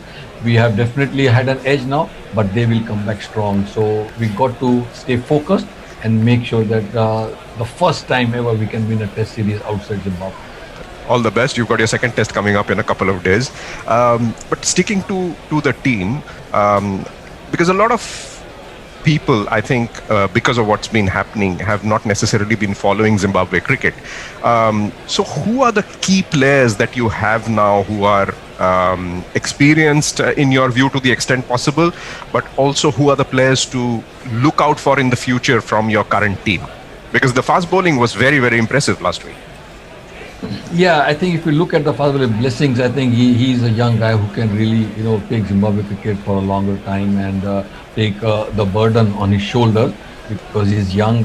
He's got good height. He has got 2 years of experience playing in the English county, so that makes a lot of difference. To be very honest, we have been missing a lot of senior guys, say like Craig Irwin, then Brendan Taylor, Chatara. I think there were a few guys who were really missing because of injuries. So this was a good opportunity for the younger guys. And I always look for guys, I don't say younger guys, I look for guys who are hungry, hungry for success. And if you look at this team, there are a lot of guys who are hungry to perform, hungry to make a name for themselves. And I think cricket is their lifeline, because if they don't play cricket, it's very difficult for them to get a job there. So they have to stay in cricket for their livelihood. So if you want to stay there, you got to work hard. I think the work ethic comes in that as well. So that also we are trying to inculcate, that you got to work hard. You don't have to be in a comfort zone, because earlier, last few years I have seen that they were in the comfort zone, that they will be playing X number of matches, so that's good. I think no, you got to be hungry to achieve something in life, and that's what we have planned now, because there are 2 World Cups coming up. 2022, the T20 World Cup, and the 2023, the 50 over World Cup. Our all game is that we take one thing at a time. Now we got to focus on this test match. After that, we will be trying to focus on the T20 World Cup. Getting a pool of players. I think T20 requires, lot of athleticism. So we got to try and focus on those players who are really good on the field. They can give a lot of, bring a lot of things on the table as a fielding unit, as a bowling unit, and as a batting unit. Because nowadays you cannot just survive with one unit. You got to have all the 3 skill levels. So that's one area where we are focusing. But the good thing is that Zimbabwe cricket is, providing that thing. They are for it, and they always keep whatever I ask them. So they are ready to, give. In spite of their limited resources, they try to make sure that no, we want Zimbabwe cricket to get back where it was. And when we were young, started following Zimbabwe cricket, they were one of the best fielding type team. They were one of the best, batting wise skill. They had the best bowling. If you look at the World Cup as well in 1983, India were 20 for 5. But luckily, Kapil Dev, thanks to Kapil Dev. Thanks to Kapil Dev, we got 175 and we won, and we won against Zimbabwe. But not only that, we won the World Cup also. Yeah. So that shows that how Zimbabwe team was a tough component. So competitive team, but I still feel we are trying to rebuild it. As I said, you cannot change overnight, but it will take time. But it's in the pipeline, and I'm sure in the years to come, Zimbabwe will get back where it was earlier. Fantastic. Because, I was just going to tell you that I grew up watching the Flower Brothers, Dave Houghton, Duncan Fletcher. We're back. I told you, it's not very long, is it? Yeah, no, you go get my cup of tea and sit back down, and here we are. Now, Gary's supposed to be joining us. I'll give us a quick jingle intro before they start batting, and then we can get them all out of the way, because you hardly ever get time to play jingles in these damn games. He got $10 for noughts, a better bat than we thought. He got Booby Kuma's eyes. This man's batting. Duckworth Lewis loves you. The clouds part for you.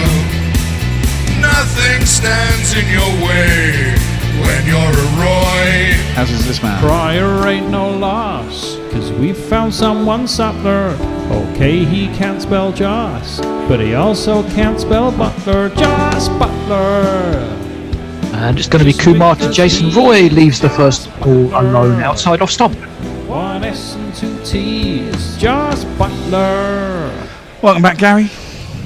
Yes, hello. I wondered whether I should go and take a little nap there while that was going. Over 2 hours to bowl 20 overs. I mean, honestly. Yes. I mean, they're not helped by some of the umpiring and so on, but no, they're not helped. Without bloviating, or should I say bloverating, we'll just move on. Yeah. Royce had let one go. He blocks the next one out into a short extra cover. Kohli is there, throws the ball back. See, that doesn't help. He can just hand the ball back to Kumar, who was 5 yards away. Threw it 40 yards to the keeper, as cricketers tend to do. Yeah, in position from Kumar there as usual. When I was bowling, I always wanted the fielder to throw it straight back to me. I like to get through my overs quickly, you know. I guess fast bowlers are different. They're all lazy fuckers anyway. To be honest, as captain as well, I mean, you can, at the level we play, as that one's pushed into the offside again by Roy, there's no run.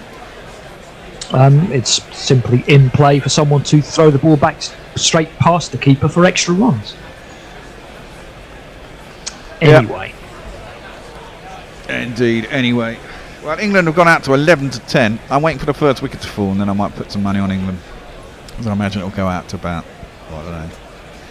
Well, it depends. You know, if it's 60 for 1 or 4 overs, maybe not so much. But got a wideish slip, and Roy finally does show some aggressive intent, but it's gone up to KL Rahul at mid-off, and again there's no run. Kumar 4 balls into a maiden here with the first over. Yeah. What's the first ball of our innings? Went for 6, didn't it? They got Rohit Sharma hit his first ball of the innings for 6, and Surya Kumar Yadav hit his first ball in international cricket for 6. It wasn't his first game, just to clear that up, but he didn't bat in his previous game, so it was his first innings. He didn't bowl in his previous game. He did nothing in his previous game. Well, you know, ease them in. Ooh. That one's a bit of a slower ball, and Jason Roy rather walks past it and goes under his bat, through to the keeper, and then Roy had walked so far, the keeper had a shot at stumps, and why not, but he scampered back in before the ball hit. There were 5 of the Indian batsmen hit their first ball to the boundary. Wow. I wonder if that... in fact, he's got a little bottom edge on that, Jason Roy, and a literal toe edge on the bottom edge with a vertical bat. And is Kumar going to get through a maiden? He's got one more ball. Yes, he is. Well done him. Played out to mid-wicket by Jason Roy. And that's not going to help England's odds, as Bhuvi Kumar has rattled off a maiden. Well, I think England might need to change the reality, and on that point, Matthew Geezer-Jones says your comment about not being able to change reality just because you don't like it reminds me of the following quote attributed to Karl Rove of the Bush Jr. administration, circa 2004. Now, I shan't read it out because there's only so much we can do, but that's Karl Rove, a man who bends reality at will now for Fox News. Exactly, I want to know what it was. Come on. Yeah, I want to know what it was. Oh, okay, well, let's just see. It's not the way the world really works. And then, as usual, I can't make anymore. We're an empire now, and when we act, we create our own reality. And while you're studying that reality, judiciously, as you will, we'll act again, creating other new realities, which you can study too. And that's how things will sort out. We're history's actors, and you, all of you, will be left to just study what we do. So there you go. They weren't just fascists. No, that's exactly. Sounds like the power's gone to his head there.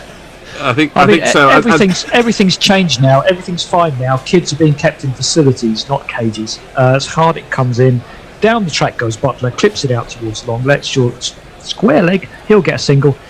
And if that doesn't tell you about how little things have actually changed, I can't help you. Well, this is interesting actually, because the last couple of games they've bowled what's his name, Chahal, first up. In the last game he got taken to the cleaners a bit by. Isn't he out of the team? Oh, is he? Did they drop him today? Yuzvendra Chahal is out of the team. Jahar is in the team. Oh, okay. Shit. Jahar. But Chahal, the chess-playing leg spinner, he is out of the team. Yeah, he got tumped in last game.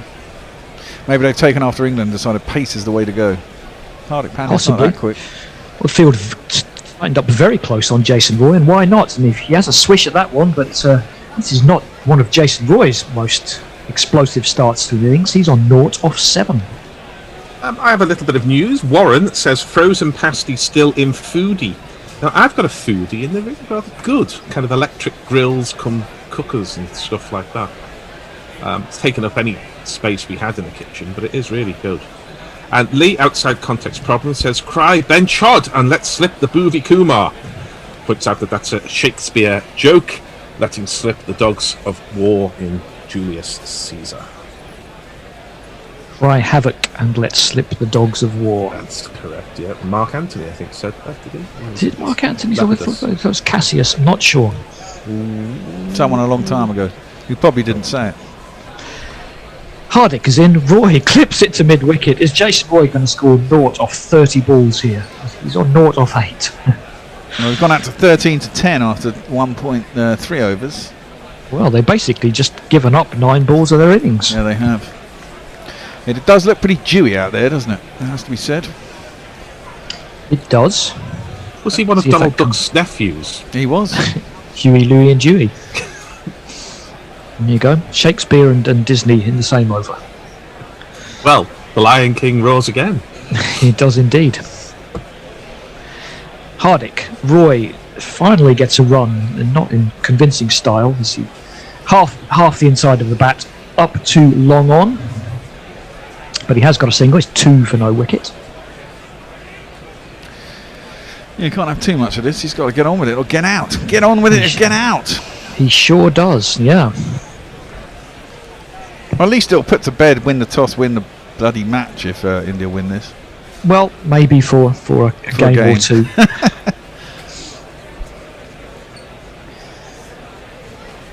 Camera just focusing on various Indian players. Quite a few newish faces in this team. Washington Sundar, Rahul Chahar. Familiar to people who watch the IPL, but here comes Hardick. Steps away, Butler, and had to reach for that one. Only plays it out to Kohli at cover, and again there's no run. I think England have possibly fought their way into too much difficulty here, thinking we're batting second, we've got to be careful or something. Because I'm not quite sure what's going on. I think it's just good bowling, to be fair. Yeah, there's a bit of that for sure.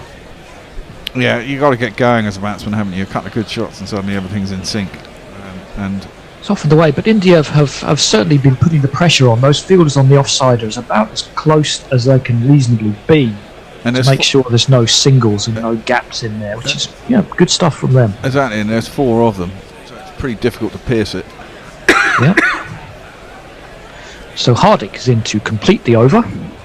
Steps away a little bit, and ugly from Butler. He took his one hand off the bat, he missed the ball, and Indian bowlers, excellent first 2 overs from them. England are 2 for no wicket. Yeah, but I don't know there. I mean, I think England did 2 things. They bowled both sides of the wicket, so we saw a lot of helping over the square leg boundary, and we saw a lot of freeing of the arms and hitting the ball high and handsome over in the V and over extra cover. Now, if Butler had held his shape there, he could just have cut that, slashed it to the boundary, but he went so far to leg that he couldn't actually reach the ball. That strikes me as trying to be too smart. Possibly. Well, I've put money on England to win at 13 to 8. I think that might be a bad bet, but hey-ho. Warren Davis says, can we have a pointless review because I need a bathroom break? Well, you can take a bathroom break now because you wouldn't be missing much even if the action's going ahead. Nope, another long delay between overs where we get 2 shots of a picture of the moon and Dinesh Karthik. Judge for yourself which one gives you more relevant information. Kumar actually he's alright, Dinesh Karthik, I think, compared to some. That one's flicked away by Butler in the air, but it's in the gap and it's out to deep square leg for the first boundary of the innings. And it was Jason Roy. And if you kids can't listen, it is Roy, sorry, yes. The way you get shot for crossing a boundary.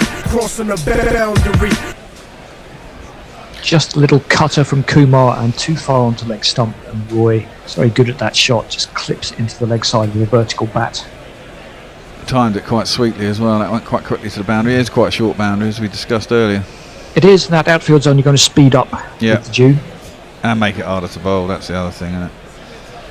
Kumar's in again, and again it's into the pads, come off the thigh pad of Roy. I think they've got one either way. I think that'll be a leg by Hardik. Underarms it in, which I'm always pleased to see. No, he's got something on that, he'll get a run. Bit of handle. And there's the other thing, Booby does swing it, but it only swings for about, I mean, they'll take him off after this over because the swing would have gone. So, yep, from the way, yep. White balls don't misbehave very much.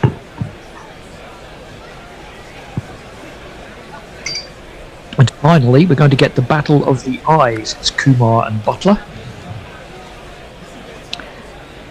And Butler swings it away towards deep square leg. Is it far enough? Yes, it is. It's 5 yards straight over Shreyas Iyer's head, and it's 6 runs.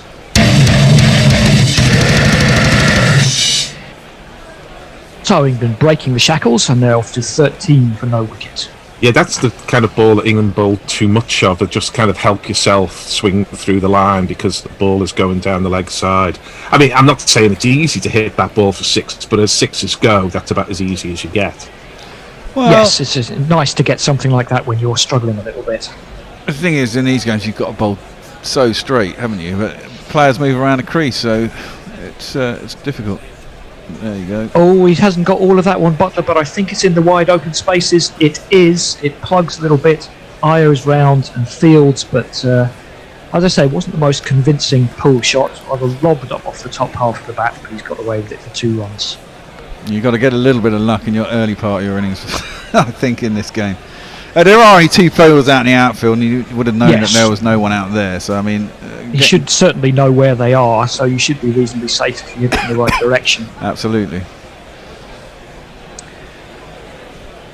And those fielders are at deep square leg and deep long leg, so you've basically got 3/4 of the field to hit it into. That's come off the leading edge. I don't think he's going to get away with that one. He is not. It's a simple catch for KL Rahul. Trying to hit that one into the leg side, maybe a little bit of swing, and a leading edge for Jos Buttler, and that's the end of him. How's that? You missed about, I caught you out. How's that?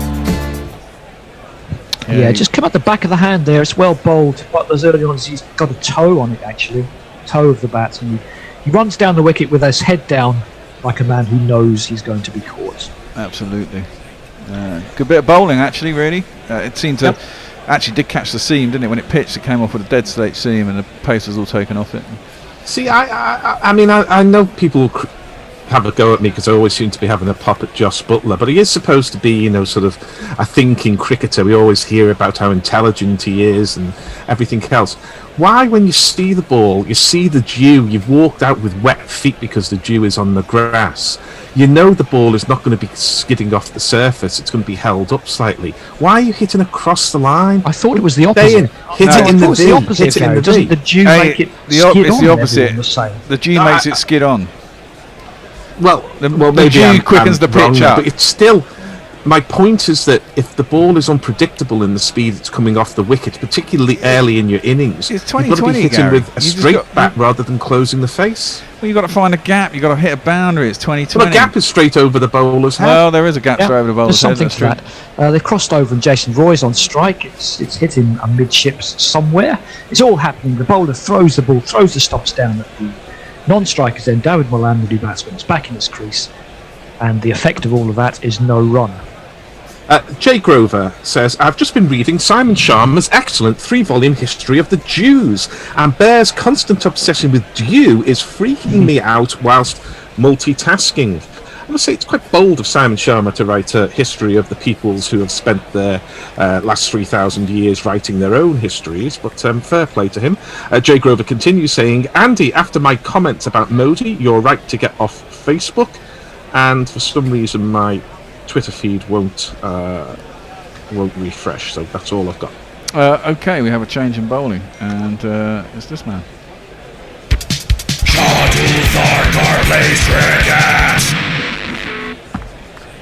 It's Shardul Thakur. Wasn't clear for that jingle. I also had a 2-month, I should say, holiday off Twitter for making a joke about Donald Trump that the algorithm took exception to. Really? Did it take? Is that what you were kicked for? Yes. Oh, for fuck's sake. Really?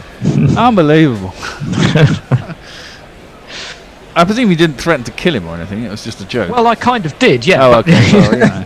But in context, it was obviously a joke. Yeah, well, algorithms don't do context. No, they don't. Oh well. Yep. So we have a new bowler. So, after 2 quiet overs, and everything happened in that one, and it's Dawid Malan. No doubt he's going to score 10 off his first 10 balls, but what's he going to do after that? Makes 79, apparently. Maybe. Clipped into the leg side, that's the first one. Iyer is round, it'd just be a single. Well, he hasn't done much in the series so far either, really. Couple of 20s. He's had a couple of 20 off 20s, which didn't really help. No, exactly. But he is a man who exactly that. He's like classic. Once he gets in, he goes along at a real pace. But can you take 20 balls to get in? And he says no. I generally would. Yes, I know he got 99 only 4 or 5 games ago. It's a risky strategy. Put it that way. I should point out to Chris Tyndale that I was referring to Simon Sharma writing the 3-volume history of the Jews, and not Simon Harmer, whose talents are undoubted but perhaps do not extend to a 3-volume history of the Abrahamic peoples. Yeah. Well, we don't know. He may be doing that in his spare time. He might. Thacker, and a big swing from Jason Roy, and fortune favours the Braves. He just gets an under edge past the stumps. And it's 4 in the book. No one will care. Absolutely.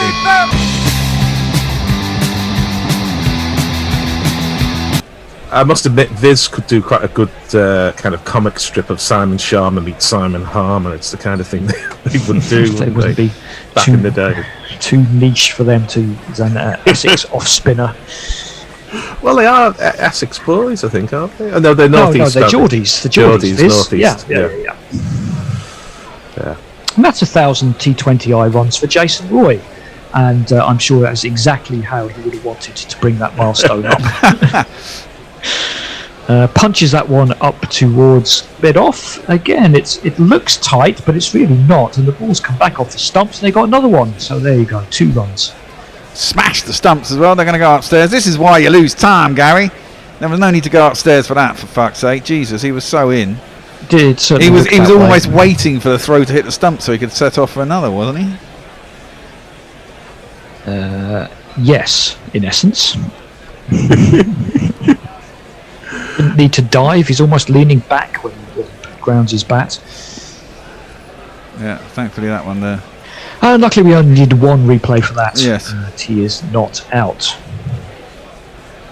22 for 1 in the 4th over. England chasing 186 to win. And India looking to level the series at 2-2 and going to a decider on Saturday. Which would be good. Which would be good. Yep. I said England will win 4-1. So I need this to go my way. Akura's in again, steps away Roy, and it's another edge. 1 bounce over third man, just short of the boundary. He's getting them by hook or by crook, Jason Roy. Mostly by crook, but it is 4.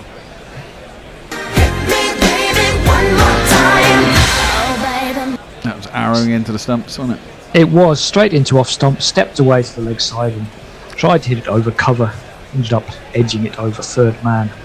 Thing is, if he gets away with this enough times, eventually he'll get his iron and he can be pretty bloody destructive. I'm just hoping that happens rather than he spoons one of these to one of the 5 fielders now. 5, 1, 2, 3, 4, 6 fielders in a... Oh no, that's a bowler. 5 fielders in a ring from mid-off through to third man, all on the 30-yard circle. The thing with that strategy is it does rather telegraph where you're going to bowl.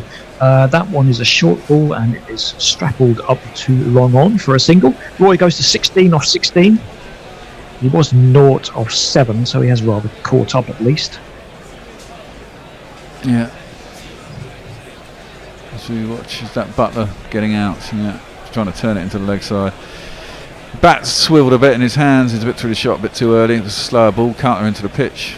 He got done by the bowler, basically. And Rahul done something useful? Made a contribution. Virat Kohli has a shout at someone, looks angry. Dog bites man. And here comes Thakur to complete the over to Malan. Just drops the ball down to short third man. He'll get another single. It's 28 for 1 after 4 overs. Yeah, Jay Grover says, Gary, eh? Also, Dew Girl always confuses me my JDs are obviously sensitive. And Knuckle says, Butler did a video with Sky, the broadcaster, not the acronym of the Indian batter, where he talked about how he uses a flick of the wrists to on impact to hit boundaries without losing his shape. This time he got done a bit by the cutter. It's an excellent video, that one, with Josh Butler and Flintoff there. But I remember reading, it was even about 20 years ago in the New Yorker, one of those pieces they have about baseball, written by Roger, can't remember his name, he's like 98 years old now. But Andy, you might know a bit about this. They say you're a coward as a hitter if you don't break your wrists in baseball when you're looking to slug the ball.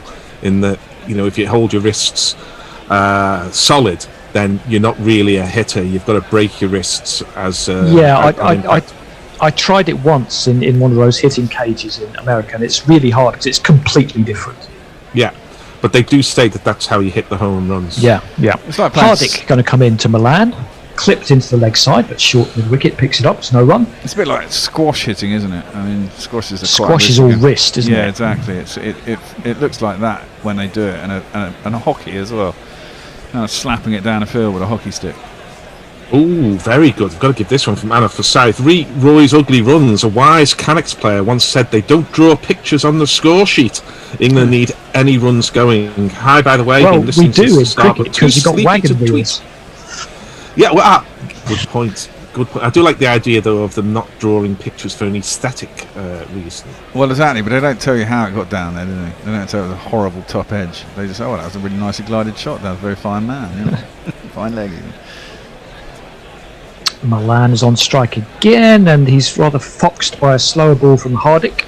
Gives him a little, got you there, look, and asks for the ball back. 28 for 1. Pasty news from Warren. Pasty 5 minutes out. Appropriate condiments suggestions, please. Brown sauce, obviously. Exactly. I prefer the mayo myself, but not with a pasty.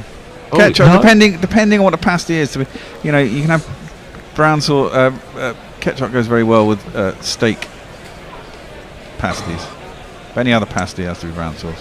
Ketchup just tastes like sugar to me. Well, it is quite sugar. Mostly what it is. Pull shot there from Milan, and mid wicket wasn't too far away, but he was enough under control. Goes out to deep square leg for another single, and we saw a little graphic of Milan's 3 innings so far in this series. They were all around the 20 off 20 mark, although to be fair, the first one was not out in an easy chase, so I think that one's probably fine. Bear's just off to do something in the woods. Yep. That did spring to mind. Hardik has bowled 9 balls for 3 runs, and we were speculating as to whether he was going to bowl 4 overs. He's certainly done well so far.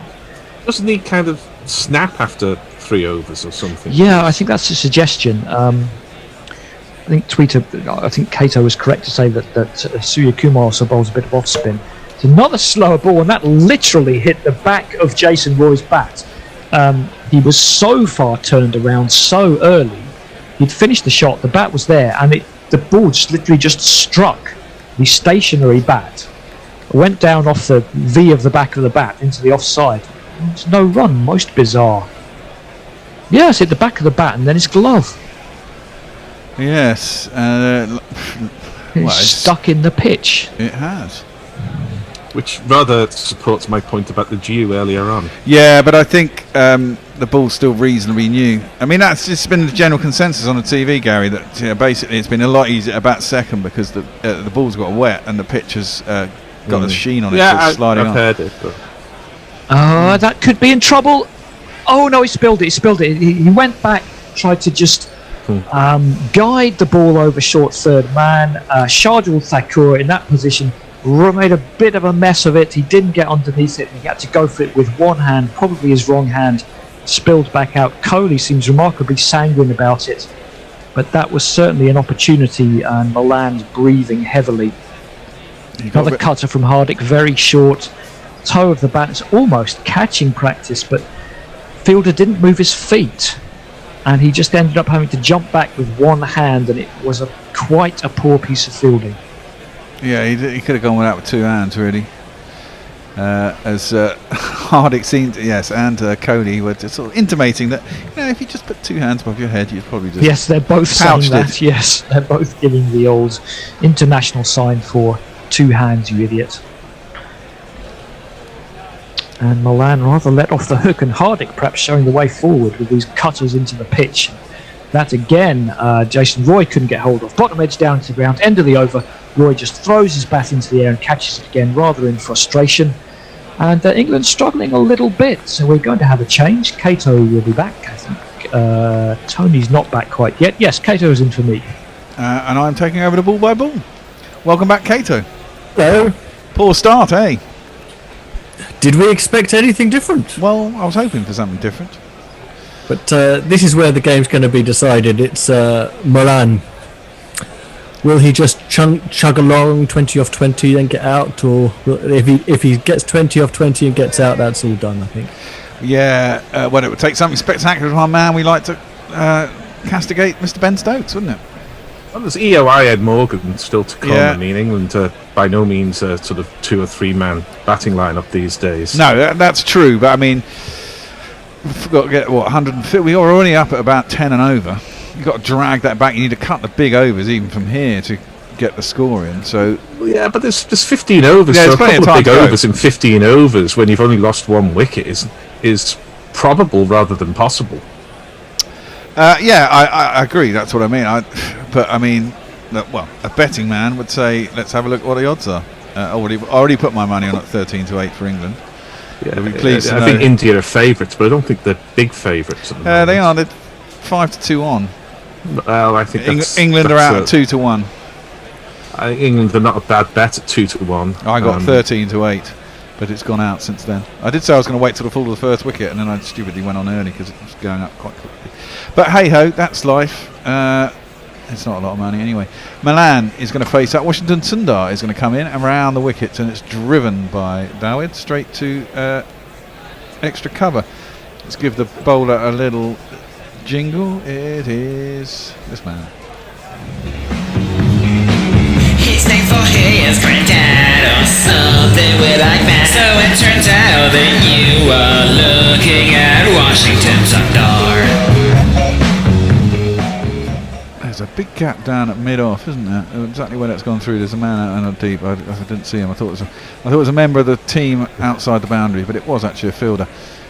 He fields it as it's just driven up there by Dawid Malan to long off for a single. The thing that argues against England getting a couple of big overs is that England haven't timed the ball yet, I don't think, in 5.2 overs. There's been a 6 hit with a pickup shot, but England have not driven the ball with any security at all, and they've not been able to get the big shots away either in the main.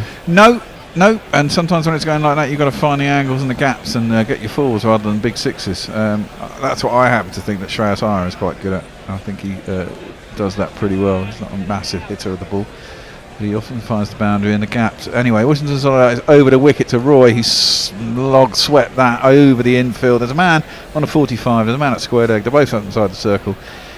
Clears them with ease, and it races down for the boundary for a well-needed one of these. 1, 2, 3, 4.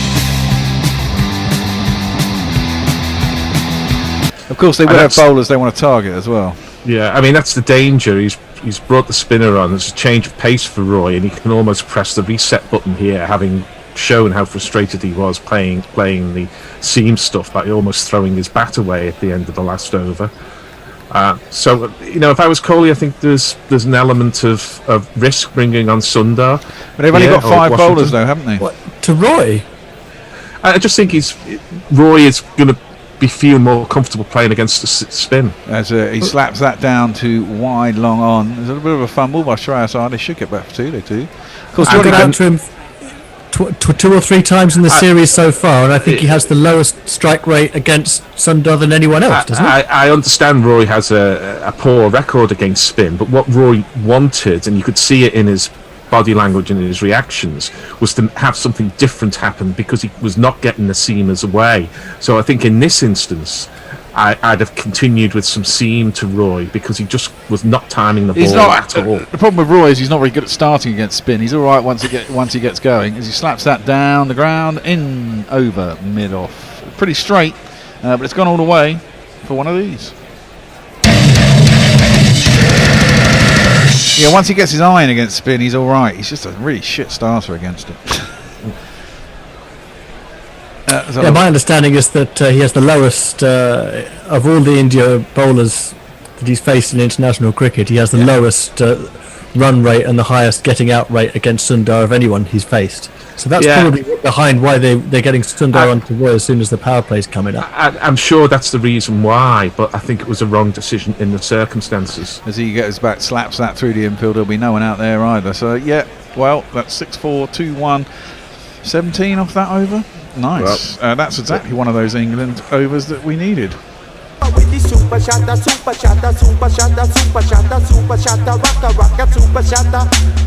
good at that shot. He bowls very flat. I mean, it's almost like slow medium pace, isn't it?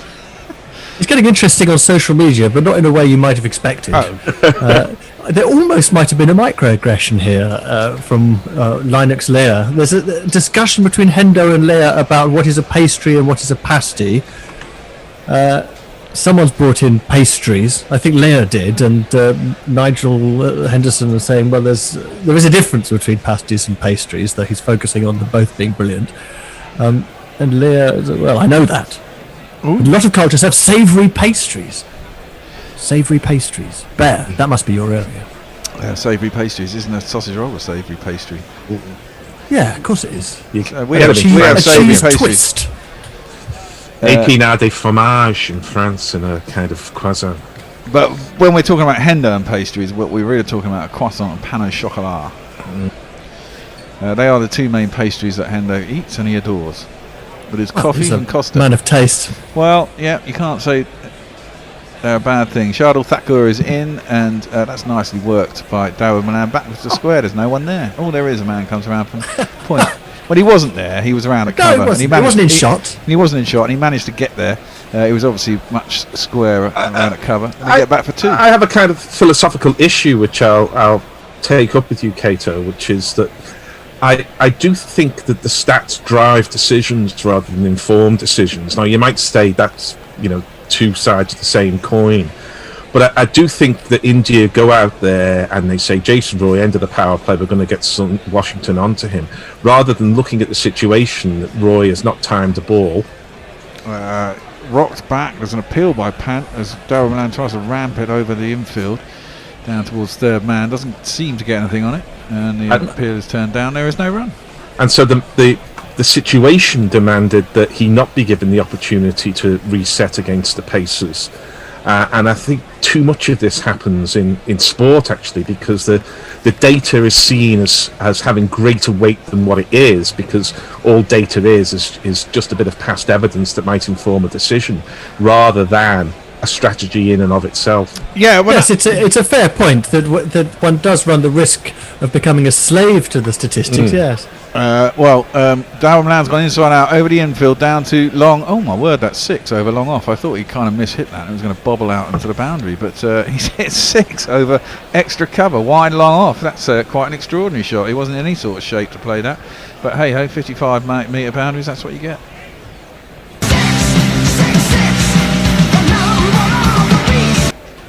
And there's a terrific example, isn't there, Gary, of exactly what your argument is, which is the famous quotation from Peter Moores at the end of the 2015 World Cup. Do you remember that? Go on. That he was asked why England had done so badly and got dumped out. And, of course, the Gary Naylor perspective would have been, well, it was obvious. It was played out in front of me. I saw this, this, and this. That's what your answer would be. Shardul Thakur is in. Oh, my word. Well, there's an appeal. I don't think he got anything anywhere near that. But he was trying to run it down from about leg stump as he backed away, was Dawud Malan. He didn't get anything on it, and it must have just missed his stumps. He could have been so easily bowled. That's a very odd shot to be trying to play a cut from there. Went over middle and off. Not his leg stump, but it certainly went over the stumps. Peter Moore's response, Gary, was, well, we just have to wait and have a look at the data. So of course you would say, well, it's yes, there's data, but you end up being a slave to it, really. When the tactic has to be responsive and live and react. It's true, but the other point to make is you probably went with the data for that. Thakur in. There was another slower one. They just cannot get the slower balls away. All India have done is bowl cutters. And that is another dot. So it's a pretty good recovery after the 6 off the third ball. Unless the last ball goes for 4, of course. But 8 off the over, it's all right. Pastrygate continuation of? Oh, yeah, go on. Leah has said no, it wasn't a microaggression, and she's been very straightforward in saying that she doesn't do aggression below macro, although her preferred setting is mega. So I quite like. And Warren, who is obviously he's the person who started all this with his pasty, savoury items can be encased in pastry, but they shouldn't be called pastries. Oh, interesting. And another flat by Darwin Milan. They cannot get these slower balls away at all. There's 3 dots in a row. Milan's 13 off 15 after having hit a 6. He's looked all at sea since then. And India, you have to say, are on top, 56 for 1. At the halfway stage, they were about 80 something, weren't they? And we've got 3 overs to get there. We would have a couple of spectacular overs to get to roughly where India were at the halfway stage, and they batted pretty well in the second half to get to 186. They've basically got 100 in the last 10, which is what England would. Well, they need that now. You've had one, of course, from Sundar, went for 17, and he'll have to bowl another 3. Well, this is it. This is the really fun bit now, as someone who's only bowled a spell. 3 overs, 1 for 27, I think, his only previous spell in his only previous 2020 internationals. Here comes Chahar. Well, yes, it's Chahar. Now, I've got to find a jingle for him. Is he in the jingle box? There he is, Rahul Chahar. Maybe you have a dream of bowling the perfect ball, winning the vital game, but when you wake up, you're Rahul Chahar. Yeah, well, if we make a mistake on commentary, we'd be able to say, "I'm Alan Partridge, Chahar." Yeah. Well, no, that's Chahal's jingle. I mean, Chahal's Is that jingle. Chahal? Knowing me, knowing you. We've got it wrong way round. Chahar is much closer than Chahal. Well, maybe, but probably Chahal gets played more often. True. And it's such a good jingle, you know. You don't want to waste it on the dross. Chahar is in. That's a fucking filthy delivery. It's just banged into the ground, and it really didn't get what it deserved, which was 4 or 6. And Roy chuckles. It was a half tracker, and he just managed to toe end it out to Cow for a single. Got away with that, did Chahar? We're coming straight back at you, Gary, from Statul Panda, who your favourite man at Guerrilla Cricket, says not sure about this Washington Roy data situation at all. He takes issue with this question of India being over-reliant. He really thought that it wasn't a plan due on past data to bring Washington Sundar. No, I think it might be against the batsman who had not timed a single delivery off the paces. Well, yeah, but they've got 2 spinners and they've got to bowl them. That's played by Darren Milan off his pads out to wide long on for a single. I mean, this is the thing, and after the power play, you get the players out. So if you've got 8 overs from spinners, you want to get through them before you get to 19 and 20 because you don't want to be bowling them at the end. Which I'd have given it 1, maybe 2 more overs before playing back into form. You've only got 5 bowlers. This is the thing. You've only got 20 overs. They can only bowl 4 bowlers each. You want death bowlers. You've got to bowl them at some point. That's standard leg break hit hard by Jason Roy. Ooh, someone who stumbled out in the outfield. Someone with glasses. I can't picture. That's Rohit Sharma. Bloody hell. He looks a bit different with glasses on. Very strange. Let me tell you what Knuckles' perspective on this was. He said, if you were wedded to the data, you'll have bowled Washington to Roy in the first over every game, but India haven't. Twice he hasn't even bowled in the power play. So yeah, there's a danger of over-reliance on data, but not in this case. That's true. What do you say to that, Gary? Whether you agree with it or not, that is an informed and erudite analysis of it. How many runs were scored off the over? Oh, now that's going to go upstairs. Darwin Milan's trying to give himself some space, and Chahar's bowled the googly. Pants whipped the bails off pretty quick. I think he had his foot back, but it might be whether it's in the air, because I think it was back over the line, but it's a question of whether it was in the air when the bails were taken off, or was it on the ground. Well, we know we're going to have the benefit at least 18 replays. Well, it depends how close it is to the ground. He's obviously balancing on one leg. Let's have a look. So he drags his foot. It doesn't really go out of the crease, and actually he never took it off the ground. It's dragging along the ground there. I don't think it is, Bear. I think that's out. You think that's in the air? That's on the ground. That's on the ground. He never took it off the ground, Gary. Never come off the ground. You're seeing an optical illusion. Maybe I am. They've got then they're going straight to the decision screen now. Yeah, fair enough. I thought it was like that ship that was recently in the news because it appeared over the horizon. That's another geographical thing, isn't it? That's something to do with cold air and something or other, isn't it? His foot's not left the ground, boys. He's just dragging it along the ground, and its foot on the ground, and he's well inside his crease. Why the fuck are you even looking at this? Unless I'm they're still seeing not so sure. That doesn't look like a dragging foot to me because there's no. It is a dragging foot. There's no puff of dust there. Yeah, but he never took it off. You saw it. He dragged it out the crease, and he never took it off the ground. Here we go. I'm with Bear on this one. On the ground, on the ground, on the ground, on the ground, on the ground. It never comes it's up. off the ground. It's never off the ground, Gary. Okay, I agree with you guys. We've done it. And it's a lot easier to see from this side because the sole of his boot is green. It is easier to see. So why didn't they go to that one earlier? The government was looking into making Gary conversion therapy illegal. No, I just thought it wasn't as clear. It's very clear from the other side, which is why you need 3 replays. That's it. Was well, they should have gone to that one earlier. That was down the leg side. It will be a wide. Let's give that a little jingle. Wide. Not very far down the leg side, but it turned inside Manan's pad. He's a lefty, and obviously that's a wide. England are going to have to go some to get this from here. Still 12 overs after this one, I suppose. You know, reverse swept bowled. Fucking shit, you rubbish piece of rubbish. He's gone to reverse sweep that Dawid Malan with not a lot of conviction.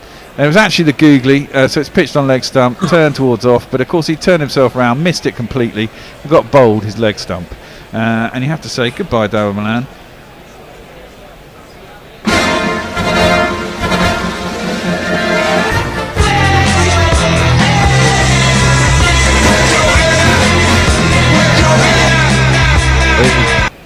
Malan almost looked like he was given himself the pistol and the bottle of brandy there. It looked like he was almost getting himself out to get Morgan in. 14 off 17. He's done it again. Though, anyway.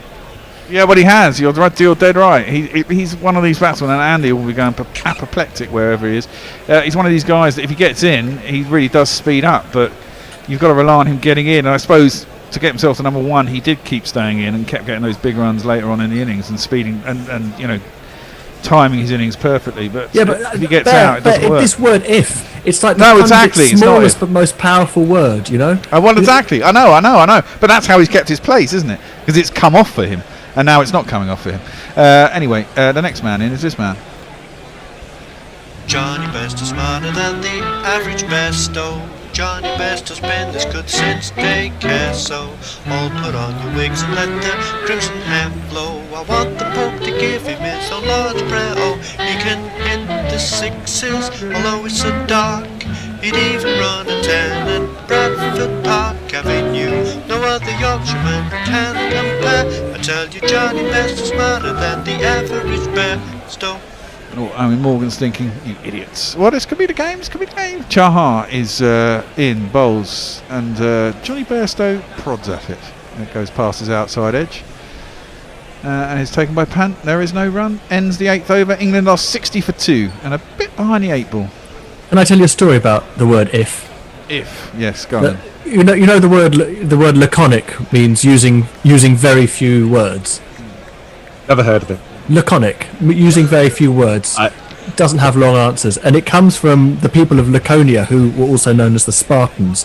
And when Alexander of Macedon contacted the Spartans through message ahead of the Spartan war, saying, you know, to the people of Laconia, if I invade and overrun Sparta, you will kneel at the feet of my greatness.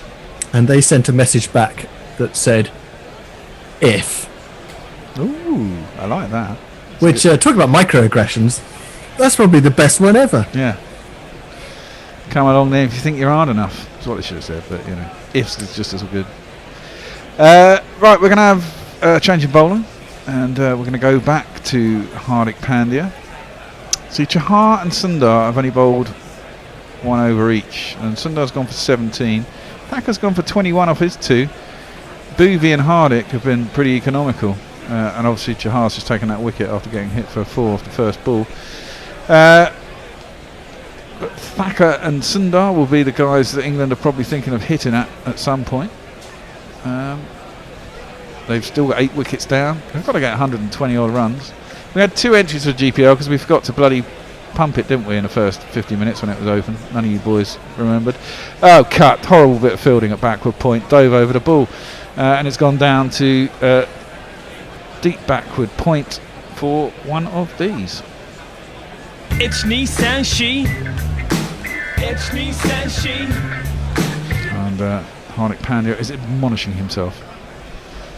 Yeah, it was a much better shot that from Roy because he didn't back too far away. We saw him early on going too far to the leg side and making room for himself. Here he stood more still, just got himself into a nice position, guessed the ball was going to be outside off stump and steered it as much as anything else backward of point for a good 4 to start the over from an England perspective. Well, yeah, and increasingly he's looked scratchy, but surprisingly he's on 39 of 25 deliveries. So here comes Hardik. It's pummeled back up to long on, thrown in, and Hardik gets his looking grumpy interrupted by the ball that nearly hits him as it comes back in. Yeah, Hardik knows what's going to happen because they're going to throw the ball into the ground to try and soften it up, get it wet, make sure that it's harder to hit it through the air. So he should be wise to the fact the ball's going to come in on the half volley to him. Yeah, but it's also harder to bowl with a wet ball, man.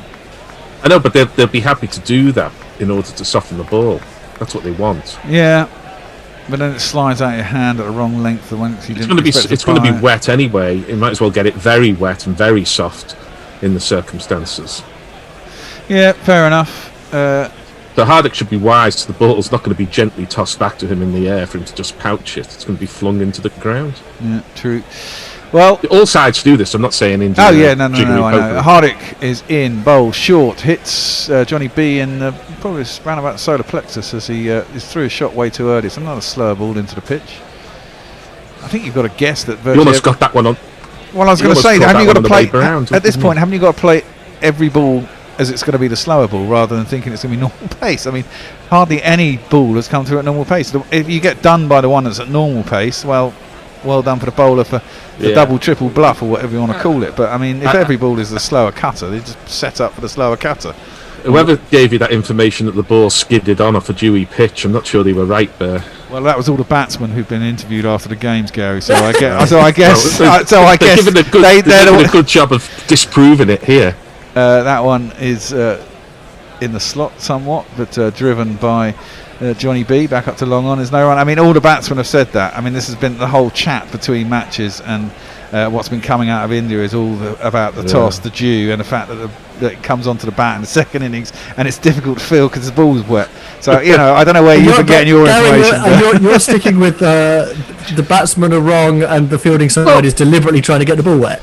I'm just looking at it, and we've had it was Jason Roy who got hit on the back of the bat. He was through the shot so early, and now we've seen Johnny Bairstow through the shot so early as well. So you're telling me that it's skidding on and the batsmen are through the shot too early? Oh no, they are still they are still bowling the cutters, and it has to be said a lot. I mean, I didn't understand England's strategy the other night when they batted when they bowled second the first time round, when they had to do it, the only game they have, and that was my point at the end of the England innings. That's all India were doing, but England seemed to still carry on with the full pace nonsense. That's slapped into the outfield, not enough on it. It's going to be out. Jason Roy is gone, 40 off 26. It was banged into the pitch by Hardik. It was the probably full speed delivery, and he has mispulled it, and he's pulled it straight down Cow Corner's throat. He came in about 10 yards off the boundary to pouch it easily at midriff height, and we have to say goodbye to Jason Roy.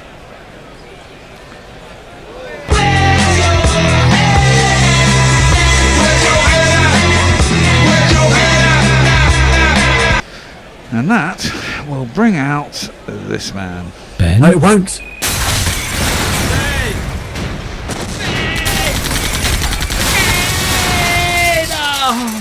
Ben Stokes. For what it's worth, I think what the batsmen are going to say after this is that the pitch got sticky and a bit plasticine-y, and the ball was sticking in the pitch. All I can say, which is what they also say, about dew-based pitches. wickets. True. But all the chat has been about the skidding on. Yeah, I don't disagree, but Roy was through that shot too soon, and therefore it took almost the toe of the bat rather than the middle of the bat. So, you know what I think about pitches? I just think players, pundits, everybody just says anything they like about pitches. That kind of fits their narrative, yeah. Well, I mean, there is a bit of that. They just make it up as you go along. Literally. But I mean, this is my point. I mean, the other night, England seemed to bowl at full pace when cutters seemed to work. So, and then everyone said it skids on. I can have a little bit of sympathy for you for that, because I thought, well, if you're going to bowl at full pace and the Indians bowled with all these cutters and you couldn't bloody hit the damn thing, why are we bowling at full pace? Exactly. But we did, and we lost. And Stokes is in, and he's going to face up.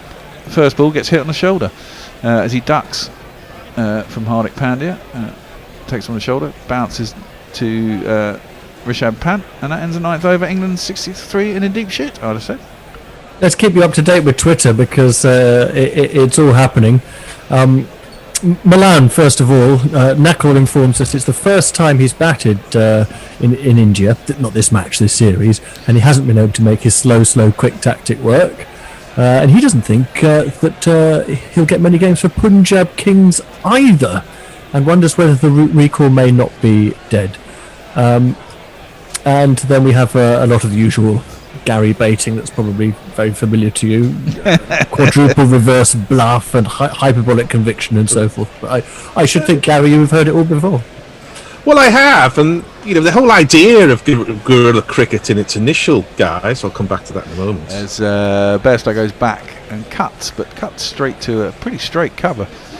Jay Grover says he's not sure what you think about anything and wonders if there's a set of cheat codes available for you. Well, part of the idea of Test Match Sofa when it started, you'll remember, Cato and Bear, and guerrilla cricket since, is that we don't just say what the mainstream media say and what the pundits say. No, that's very true. That is whipped out by Bairstow, square on the leg side. They'll just get a single out to the deep. And we call it as we see it, even if what we see is not necessarily what we're supposed to be, what fits the narrative as set up. And what I'm seeing here is a ball sticking in the pitch and England being through their shots early. Now, that may be due to some smart bowling by India. I think that is a bit of smart bowling by India, but I also think the pitch is helping the cutters by the ball getting a bit stuck in the plasticine. Well, it would seem that way, it has to be said. And you certainly won't get from me saying something like, well, I read Michael Vaughan said it was skidding on, so I'm sure Michael Vaughan's correct. You won't ever hear me saying that about anybody. It would depend on whether Michael Vaughan had tweeted that before or after the result that he was predicting. Well, there is that.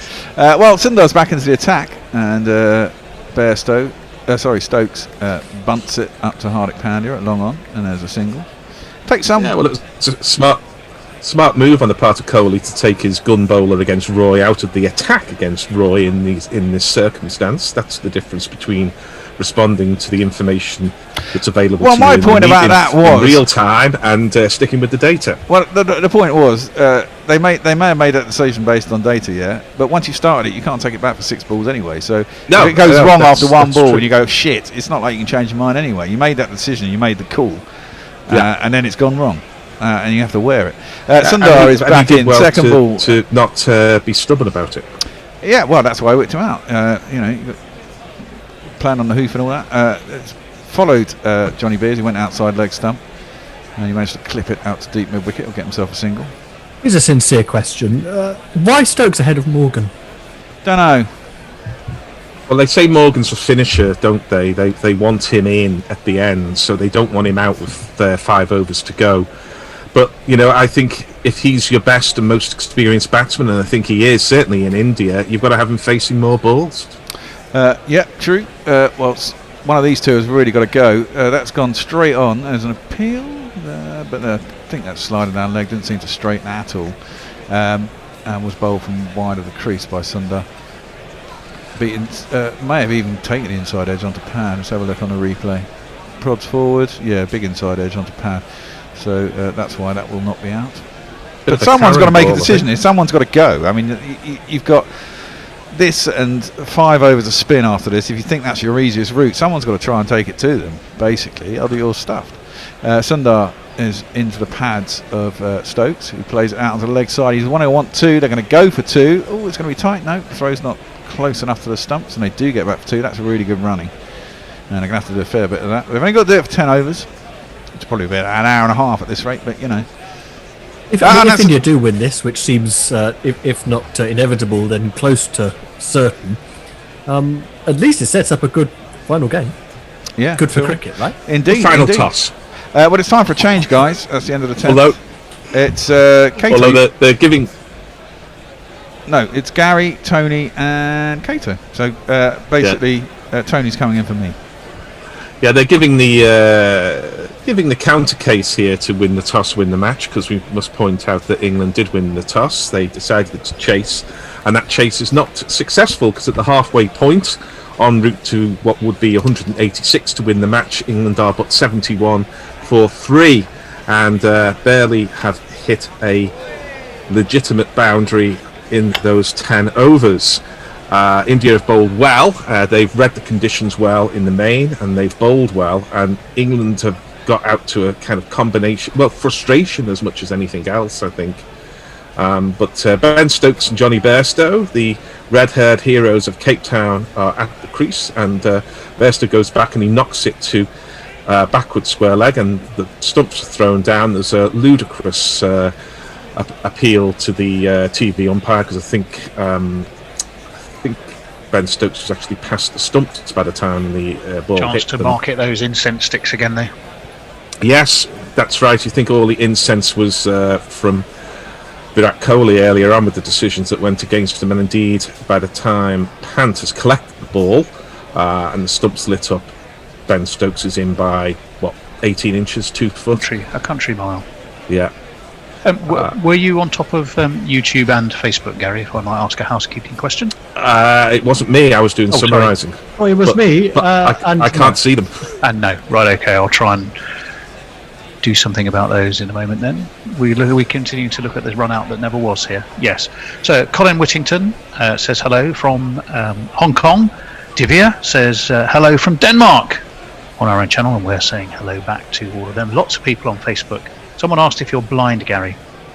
No, I'm just calling it as I see it. And as I see the next one, Ben Stokes hammers that off the back foot. But again, he's a little early on the stroke. So the ball, instead of going square, goes to extra cover. And there is no run. Stokes on 3, Bairstow on 4. England 72 for 3. It comes down the wicket, does Ben Stokes. He's got no timing again. But a dive there at deep mid-wicket. And the ball goes underneath the fielder. Good on him. Attempting to take the catch. It was Ear out there, but in doing so, he relinquishes 4 runs to England's cause.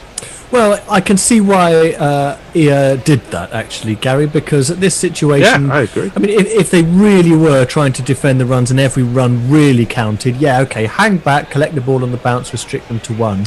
Yeah. But he knows that if he can pull off, at best, a 50-50 shot of taking that miracle catch, then it's one of only 2 blows that conclude the match. 2 more wickets and India are there. So I think Shreyas did the right thing going in for that. I go along with that. Yeah, I absolutely agree. I think you should always go for the catch. Stokes faces up, and he waits an absolute age to get this ball, and reverse sweeps it, sort of almost reverse paddles it backward of point, but it looks like square leg because of the reverse, and they're through for a single. England are having to work very, very hard for their runs here.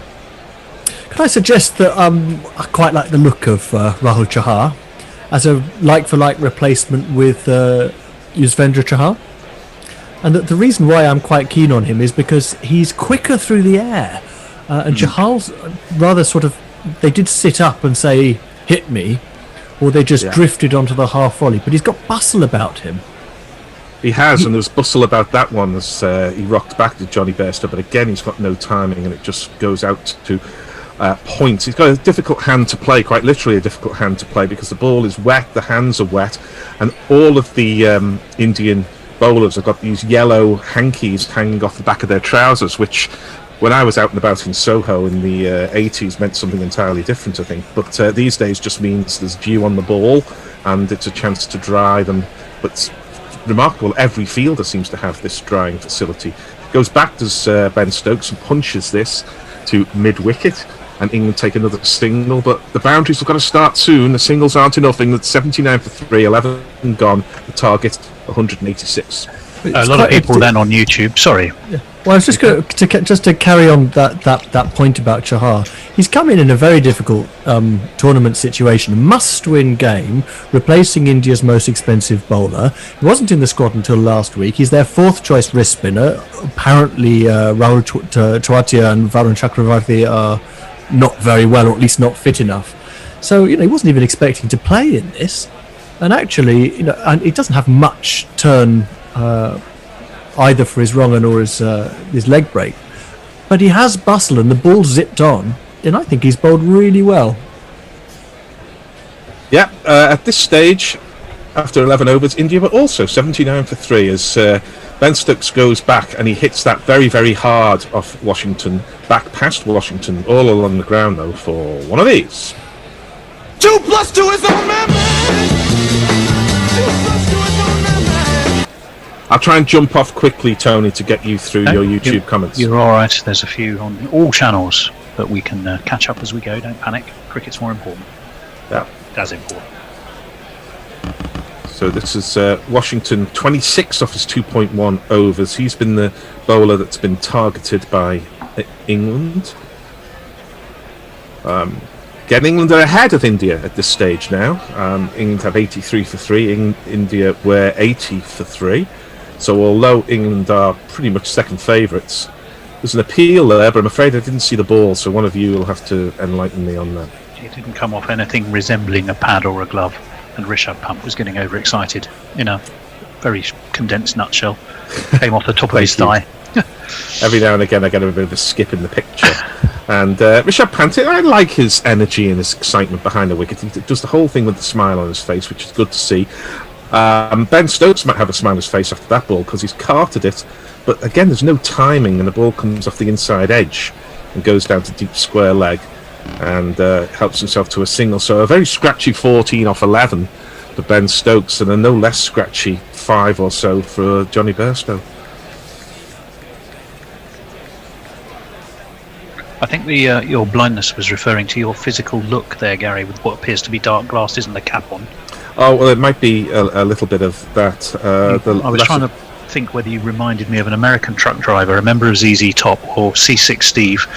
Yeah, you could be any of the above. Oh, I'm going with Roald Amundsen, don't you think? Definitely got the snow goggles and the beard. I mean, Raymond Briggs' Father Christmas when he goes diving in the lake in Scotland. That's the template. The ice flows of Tooting here, rather like Trent Bridge. I'm just Trent Bolt, I should say. I'm quite surprised to see my mouth. As this ball is a huge appeal against Johnny Bairstow, who went down on one knee. It's almost impossible to work out because he was trying to reverse it. So was it outside leg? Was it not outside leg? Anyway, nobody's interested in DRSing it, so Gary, that's the best malapropism of the day. What's that? Trent Bridge. Trent Bridge instead of Trent Bolt. Trent Bolt. Well, I was being careful to make sure I got my visible mouth element out, and then forgot the setup of the horse is bridged. Yes, it was Mark Wood. Round the wicket is Washington Sundar, and Johnny Bairstow can get that ball to Virat Kohli, I think, who's at mid wicket, but he's on the edge of the circle, and they know that there's always one to the man on the edge of the circle if they go straight away, and they did go straight away, and Johnny Bairstow's left his back behind, but he has got a single. England 85 for 3. It was a wild throw from Kohli. He missed by 3 yards. I think he's saying that the ball is very slippery. I suppose, Gary, that's making him think twice about their policy to keep it really wet. Might be, but Ben Stokes rocks back and he hammers this over cow corner. He'll be feeling a lot better because he certainly timed that one all the way for one of these.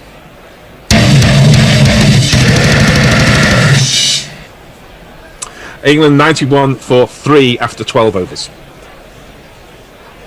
It could be going to happen, that we've been suggesting that Ben Stokes isn't quite worth his place in the team either as batsman or bowler. Well, he bowled pretty well. Now's the time to come back for him. I mean, he's never scored a 2020 international half century. And someone's going to have to knock out a 50 from here. On YouTube, a number of people in various conversations, Diana Craddock, where there was a discussion around the bear vaping, YouTube having issued an anti-vaping message, and there's the bear. Bear is on the ball, says Diana Craddock. And then there's a long conversation involving Louise Mimanag, who I've probably said that totally wrong, Louise, in which case I apologise, but welcome indeed. Brett Haddin is on the case, and along with Daniel Keppel music. And Brett Haddin thinks England are going to lose, so he's in the "we're doomed" category of follower right now. That was a while ago. It may have changed. Well, we've got the impressive Chahar, who's back into the attack, bowling his skiddying quick leg breaks. He rocks back, does Johnny Bairstow, and he hit that with a lot of bottom hand to mid-on. At least I think so, and he's 3 for 1. He has 7 off 11. Stokes has 20 off 12. England have 92 off 3, so they're not quite halfway. Anna Forsyth says, can't help but agree with the Morgan before Stokes shout. I'm thinking Morgan's explosive record-breaking knock versus Somerset 2019 blast to save the day. That would be ideal. Anna, I would agree. Chahar's in, and Ben Stokes rocks back and punches this. We haven't seen much of the punch shot, really, or at least we haven't seen it hit successfully, but he punches it past the left hand of the bowler, and they jog an easy single. India are happy to give singles to India at the moment. They're defending boundaries.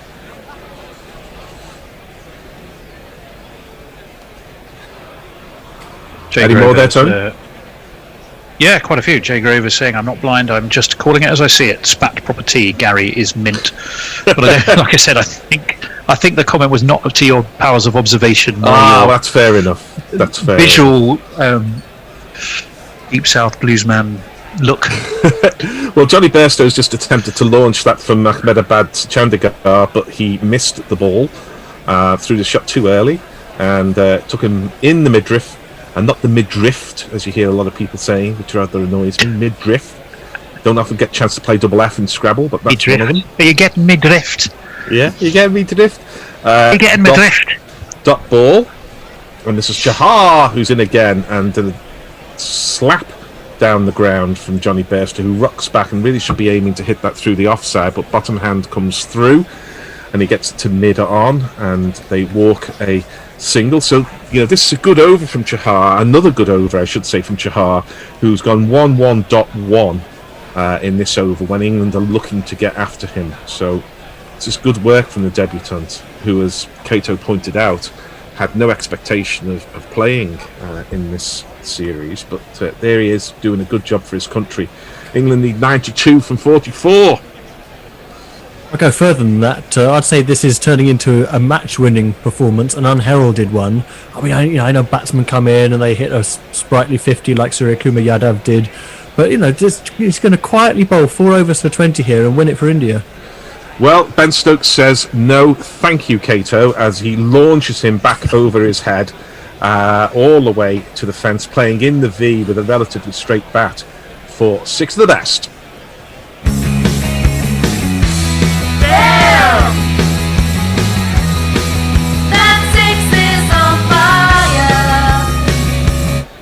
It was the googly, which, let's face it, is pretty much a straight ball, I'm afraid, from Chahar in his present guise. He needs to do some work on his googly to turn it, although it's not easy to Has turn the ball really ball. turned much for anyone today? Not really. I don't think we've seen a lot of turn. We saw Adil Rashid turn one past the bat of Kohli to get him stumped, but Kohli's head was in the air at that point, so it wasn't the greatest shot ever seen. England had the 100 up. Ripped though, as a googly, Kohli's ball that really did rip. It did. You're go. quite right. Chahar doesn't have that level of turn.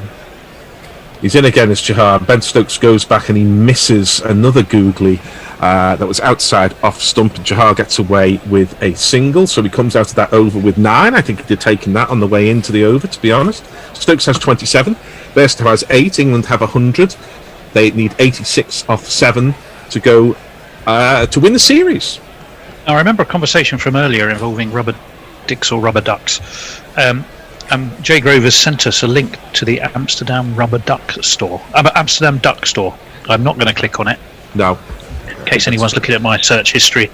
But interesting to say the least.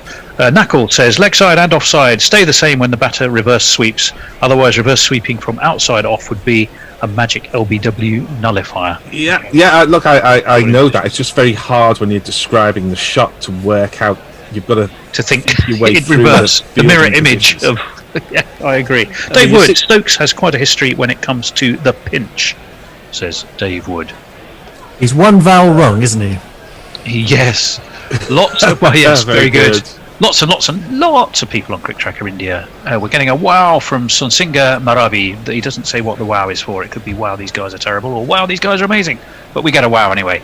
Love from Nobarul Islam, Nabin Chetri, and Kawa Singh, and loads of people who are just saying hello. Satyapriya, Harshgag, Ajay Haz, Ranjad Behera, Rinku Tak, Dipdinu, Saish Churi, Arena Tik Tami, and loads more of you. But we're delighted you are with us, so welcome. Indeed, and one or two people you mentioned maybe baiting me in my comments. I don't mind the baiting. You know, part of the gig is to put your head above the parapet, so you're going to get a few shots, and that's all part of Love and War. As Bairstow comes down the track, and he's lifted that. I think it's going to go to a fielder, though. Is it? No, they're converging on it. Sure. But the man runs in off the mid-wicket boundary, and they're through for 2. My picture got very jerky then, like the chicken you get in Jamaica. Or is it beef? Is it beef jerky you get there? That's the no. This is hopeless. Jerk chicken. Caribbean style spicy chicken. Yeah. Beef jerky. That's dried strips of beef that you take on the trail in America. Biltong. I see. Biltong. This is down, hit over the forward square leg area. A couple of bouncers over the fence and through for 4. So Johnny Bairstow suddenly finding the boundary. He goes to 14. I don't know Meet Cato. I don't know.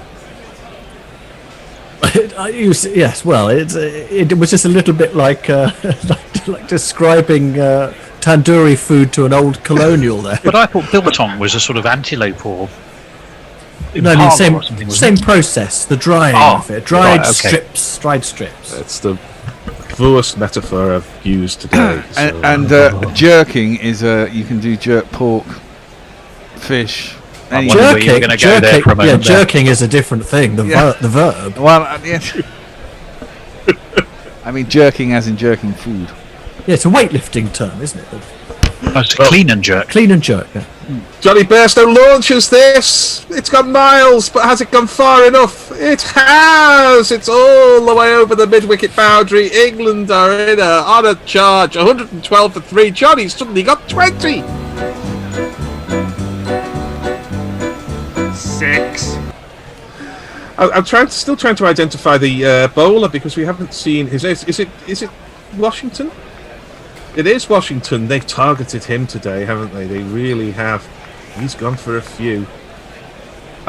It did go miles in the air, but it's only 77 metres to get the ball over the fence. So if you get it aerial, 9 times, well, not 9 times out of 10, but if you get it aerial enough, it's likely to go for 6 on this ground, and sure enough, it has. I tell you what, Gary, enough charges on Washington this year. Do we need more? There has indeed. So I cannot tell a lie. England are back in this, and it's Washington who's bringing them back as Johnny Bairstow fetches this from well outside off stump, and he's got that in the gap as well. Heavens above. 1, 2, 3, 4. Well, Johnny Bairstow goes to 24 off 17. Ben Stokes goes 27 off 15. The 50 partnership is up off 29 balls, and I suspect most of that 50 partnership has come off the last 9. Well, that differential between required run rate and current run rate has changed by about a run and a half just in the last few balls. It's England going at 8.48, leading just over 11. Yeah, that suggests the game's still in India's hands, but England are pulling it back a little bit. It's the the effect of the big over. As Washington's in again, and Johnny just says, "I'll just take one this time. Give Ben a go," and clips it to mid-on. And Washington Sundow's looking a bit of a broken man, actually. His head is down. He needs to pick himself up, even if he's only got one more ball to bowl here. He's a fine young player, there's no doubt about that, but I think he's a batsman who bowls, so expecting him to be a frontline bowler here and bat at 9 seems misconceived. Well, this is where India, they've got the bother, haven't they, of committing themselves to just 5 bowlers. Kohli did hint, didn't he, before the game that, well, there might be someone else who could do it, but we haven't seen him if there is. No, Rohit turns his arm over, so I'm surprised he's only got 1 wicket in this format, though. Washington finishes this over with ball to Ben Stokes. It's outside the off stump, and Stokes hits it to Virat, who fields, takes the single. England 118 for 3 off 14 overs, 18 runs off that over. Washington's gone for 52 off his 4 overs. As indeed. Needless to say, jerking is waking up more than a few of our friends and listeners. Leah's sent a link to another website which I daren't open, but I'm sure it's nice enough, and it's something called Bad Dragon. O'Neill Harris says, "Hello Gorillas, oh my god, jerky," and then is laughing. Jay Grover says, "Leave Gary alone, he's not ignorant, he's just confused." O'Neill Harris also says, "Guys, jerky and jerking has many, many meanings." Yes, it does. Mark Zip says, "Fill in your own joke about rubber ducks, pocket hankies and jerking here." Dave Wood says, "Gorilla Cricket, always be more of a fan of the the snatch weightlifting reference," obviously, says Dave Wood, thank goodness. Warren says, "Struth, this T20 has lasted longer than some tests." Yes, he's not far wrong. Jersey Oak says, "Living in South Africa, I can confirm that biltong is made from many different meats, mostly beef. It's the curing and drying process." Yes, it is. That keeps us pretty much up to date. Fantastic. Well, I mean, I've always been someone who's very happy just to throw things out there that I'm not sure about, because the joy of an interactive commentary like this is that you will not lie in ignorance for long. And Ben Stokes is not going to die wondering either, because he's just got a short ball from Chahar, and he's just helped that round the corner for 4. And there looked to be a bit of pressure on that delivery from Chahar. Who could ask for more? The number of the day is 4. Short and wide outside leg stump, and the next 5 balls might last quite a long time for the young man here. So Washington Sundar has bowled the most expensive spell of the series so far, 52 off his 4, wicketless, beating Yuzvendra Chahal's 2 spells of 1 for 44 and 1 for 41 in the first and third.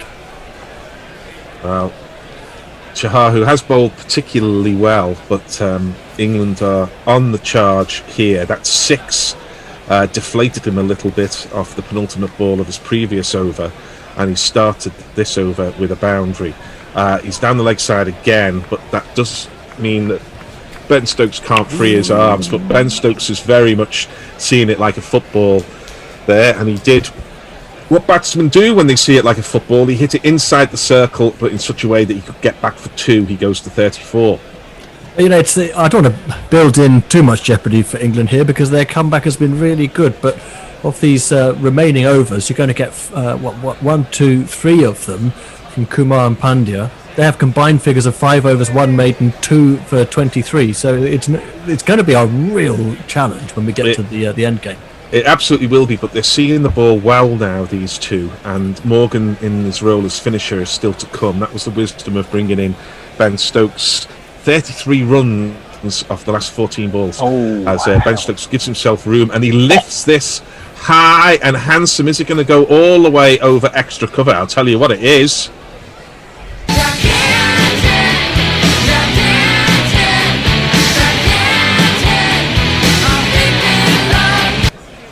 And ever since you said he was winning the match for India, Kato, I'm afraid Chahar is losing the match for yeah, quite a curse, wasn't it? And ever since, we talked about Ben Stokes not really being the ticket, but he's now reached the 40s, but only it's the 2nd time in his 10-year 2020 international career. His best is 47 not out, now has 46. And India have got to watch their body language here. There's a bit of double teapot there from Chahar. He's frowning. Kohli's got to get hold of his men here, because India they might just not be favourites now. England need 56 of 5.5 overs. But India are very much in this game, but they've got some inexperienced players out there, and he needs to remind them that 1 wicket brings 2, and 2 wickets puts India absolutely in the box seat here. So Kohli's got a bit of captaincy work to do here. He doesn't have come on encouraging. He's more stick than carrot, isn't he, Kohli? Well, he's Graham Smith school of motivation. The personality can dominate, but he needs to bring that personality to bear on his charges. And Ben Stokes perhaps thinking there's an easy single on offer. I'll take that. I've got plenty in this over already. Does so. He goes to 41. But a bad 10 minutes here and the game could be gone for India. So Kohli's got to be aware of that. Yeah, it's taken a long time to get to the boil, this match. God, it's taken a long time. We started at 1:30, didn't we? God, how long ago was that? 3.5 hours ago. But we're now getting what the match promised, which is, and what we've waited the whole series for, really, which looks like it might be a tight finish. The tension as Chahar is in again. Johnny Bairstow edges this. It's in the air and he's out. Well bowled, young man. He tossed it out there. Johnny Bairstow did not get across to the ball.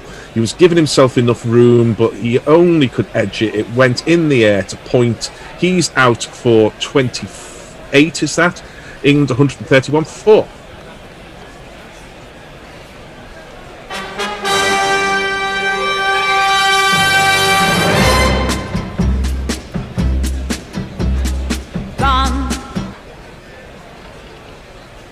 Well, it's not all over because it brings England's most accomplished 2020 international batsman to the crease. Maybe not their highest ranked, but that's David Malan. It shows how much the rankings mean.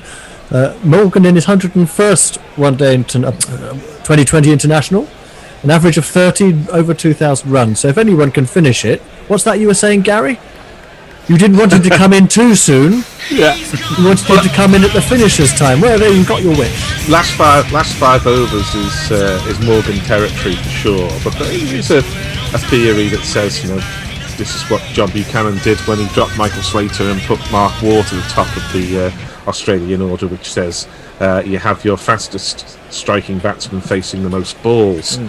But Morgan is at the crease. There's just one ball left in this spell. What was nice about that is that the 2 young players who've been getting plenty of tap from Stokes and Bairstow were the 2 who combined to take the wicket.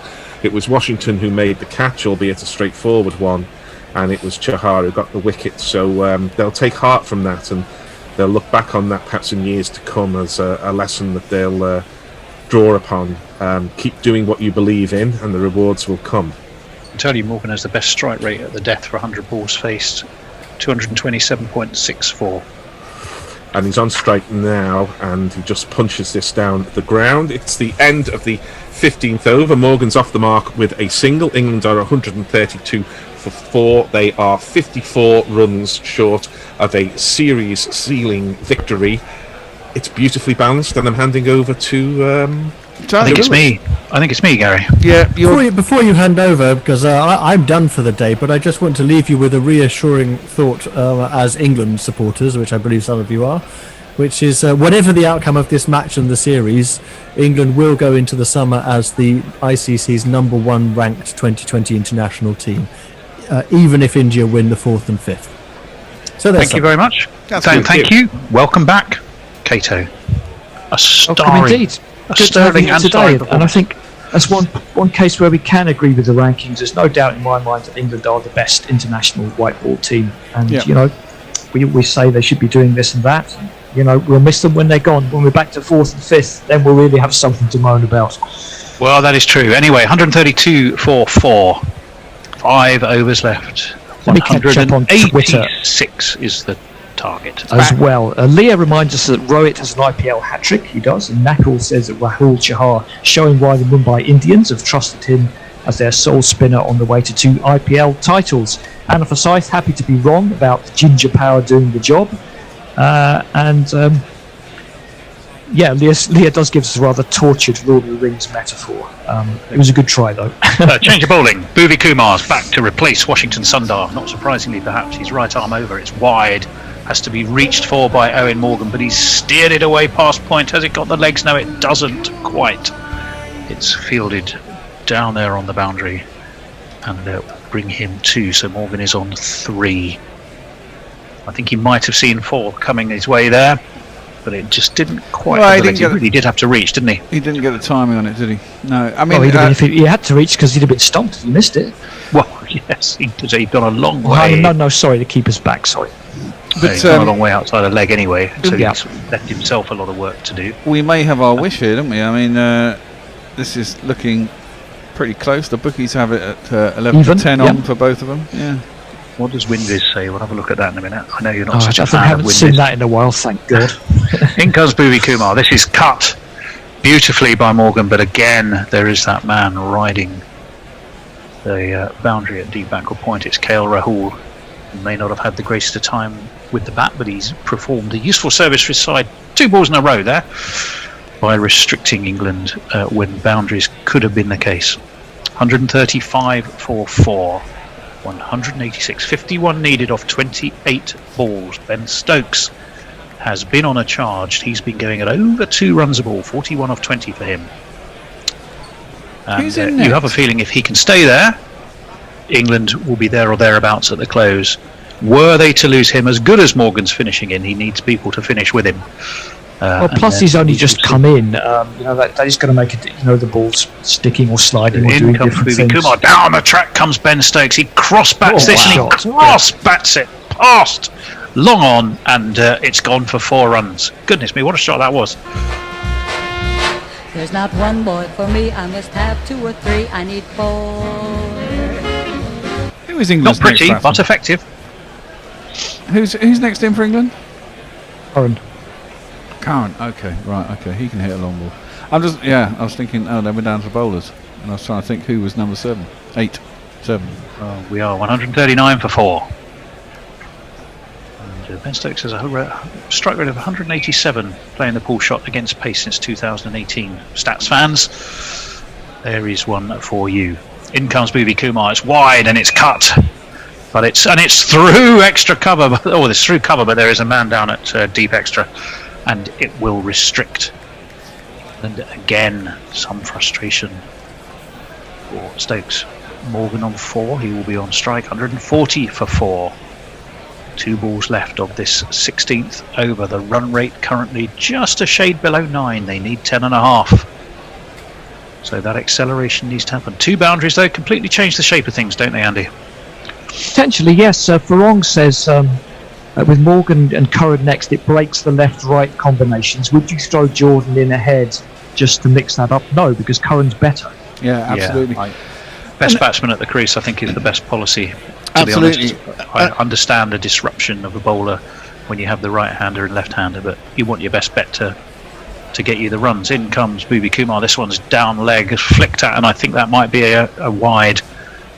Owen Morgan looks disappointed. Surely that's a wide. No, they've not given it as a wide. He's gone right across his stumps. They have flicked something. Is he gone? Did it flick? We'll have a look. He had gone. It doesn't matter if he's gone. It's still outside leg stump. Yeah. Well, that's a wide. That should be a wide. So, yeah. Nothing touched anything. How can that not be a wide? No wonder Owen Morgan looked disappointed. Yes, he stepped across the leg. He then came back. With the right-left hand thing, that can come into play a bit more when one boundary is shorter, but this seems to be just short all round on this. Yeah. I think it's more about the bowlers, isn't it? Trying to put them off, but I guess if you're going around the crease so much, it doesn't make any difference anyway. Not really. It's full. That's caught Morgan in front. He looked for a single. Very accurate throws come in. The stump has gone down. Morgan is back in his ground. I was just looking at the face of Nitin Menon there, who has said probably his greatest talent as an umpire is to never show doubt. But I just wondered if I saw a flicker of doubt there, and I think he might have realised he'd probably got that one wrong, because surely that should have been an extra for England. But we move on. It wasn't given. Yeah, and good over though. That's good over for India, indeed. Was. England need probably one big over out of the last 4, don't they? An over of 15, 16 at least. Well, one thing is India really don't have any flexibility here. They've just got to bowl the bowlers they've got left, whoever they are. because you can't throw the ball to Rohit or Suryakumar in this situation. No. Well, it is going to be Shardul Thakur. I can tell you, WinViz has got England at 76%, India at 24%. They're not bothering with the tie. Probably not that surprising. Seems very. I'd like to be backing India at 3-1. Yeah, exactly. BetViz, yeah. Yeah, you're not But I think. Are the odds as accurate? Interestingly, I will take the market odds over WinViz 100 times out of 100. Absolutely. I think you might have mentioned that before, Andy. But interestingly, see, I'd have put India as slightly favourites here. 46 off 4 is pretty. It's a steep ask, man. It's 12 and over, pretty much. It is. It's interesting. I would have but the market has India. The markets are saying England favourites at the moment. Yeah. I might but it's not 3 times out of 4. They don't win this 3 times out of 4. Thakur is going to replace Chahar, so we shall see what that brings. Shardul Thakur, he's going to be bowling to Ben Stokes, who lofts him. Has he lofted him far enough? No, he's lofted him straight too long off. The wicket has gone. Rohit's taken the catch. England have lost the man most set to see them home, and we have all sorts of trouble from an England perspective now. 140 for 5. Damn, I was about to hedge out as well. We'll never hedge is the answer, and then you'll never have that dilemma. Just didn't have enough. It wasn't Rohit. It was Rohit who was delighted that it went there and was pointing. Who took the catch in the end? Not quite sure. Just off the toe of the bat there from Stokes. See what Twitter has to say about that. It was your Dav. Yeah, Warren is giving the sort of profile wide argument. If the ball would have hit them, a batter in a normal stance, it shouldn't have been a wide, but that's just not the international T20 rules. Jay says it's a while since I've been on, but has not my long batting lineup twat the shit out of it hypothesis now been proved? I think so. Yeah, well, I thought it was proved already. Annoyingly, that wicket has brought India into 9-4 on. Yeah. Well, it's a lot for Curran and Morgan to do, given obviously Curran's straight in and Morgan's only faced 5 balls. It's going to be difficult from here, but not impossible. No, I mean, you're looking at least, you've got to hit 2 4s and over, minimum. And as Cato said, great innings from Stokes, but he's been playing T20 internationals for 10 years, and I checked, he did make his debut in 2011, and he hasn't got 50. Wow. Well, and he's fallen short today, and had he not fallen short, or at least if he'd have managed to go another couple of overs, you'd have think England would have been close to being home and hosed. As it is, those scales have tilted, I would argue, much more in the favour of India. That one's short and wide, and Morgan has not got enough, and he's caught on the deep cover boundary. The wheels are falling off the England car, and India are cock a hoop. England are 140 for 6. 2 in 2 for Thakur. He's on a hat trick. I won't look back, 'cause by the time that I do, you'll be gone. Well, I know I'm being captain after time here, but Gary did say, a bad 10 minutes of India could lose this game, but I did think, a bad 10 minutes of England could lose it as well, yeah. Well, that's 2 in 2 is not going to help any batting cause, is it? And now, I know Stokes scored 46 off 20 and Morgan scored 4 off 6. Doesn't change my mind. I would have sent Morgan in first. Well, Shardul Thakur, you've got to applaud him. 2 in 2. Yes, Definitely. They were both caught in the deep, but he induced the full shots. A bowled full. Certainly off Stokes. I think Stokes was a little bit early on the shot and got the bottom of the bat on it. Yeah. Plays tricks. Knowing you've got a stiff chase, it can play tricks with you. So Sam Curran is now going to be in with Chris Jordan. It's Curran who is going to face the hat-trick ball. So the batsman clearly crossed 140 for 6. And I might have thrown Archer in instead of Jordan as well. Just give it some long handle. Well, let's see. In comes Shardul Thakur. Here's his hat-trick ball. It swings in, actually, and Curran plays it nicely. They jog a quick single, but they're going to need more than that. That WinViz, I can tell you, has dropped England to 46%, which is effectively like a stone, and I don't think they're near that. Even money here. WinViz needs... I don't know why they keep using it. It's so bad. I'd like to write your job application They're for 10 to 1 post on there, Andy. Betfair. 10 to 1. And WinViz thinks 46%. Why are they using it? It's so bad. I know it is. WinViz, I'd like to come and work for you, Brian. No, I wouldn't. What would I do for your business? Close it. Put it in receivership. 141-46. Two new men at the crease. England really did need the stability of a set batsman. They don't have it.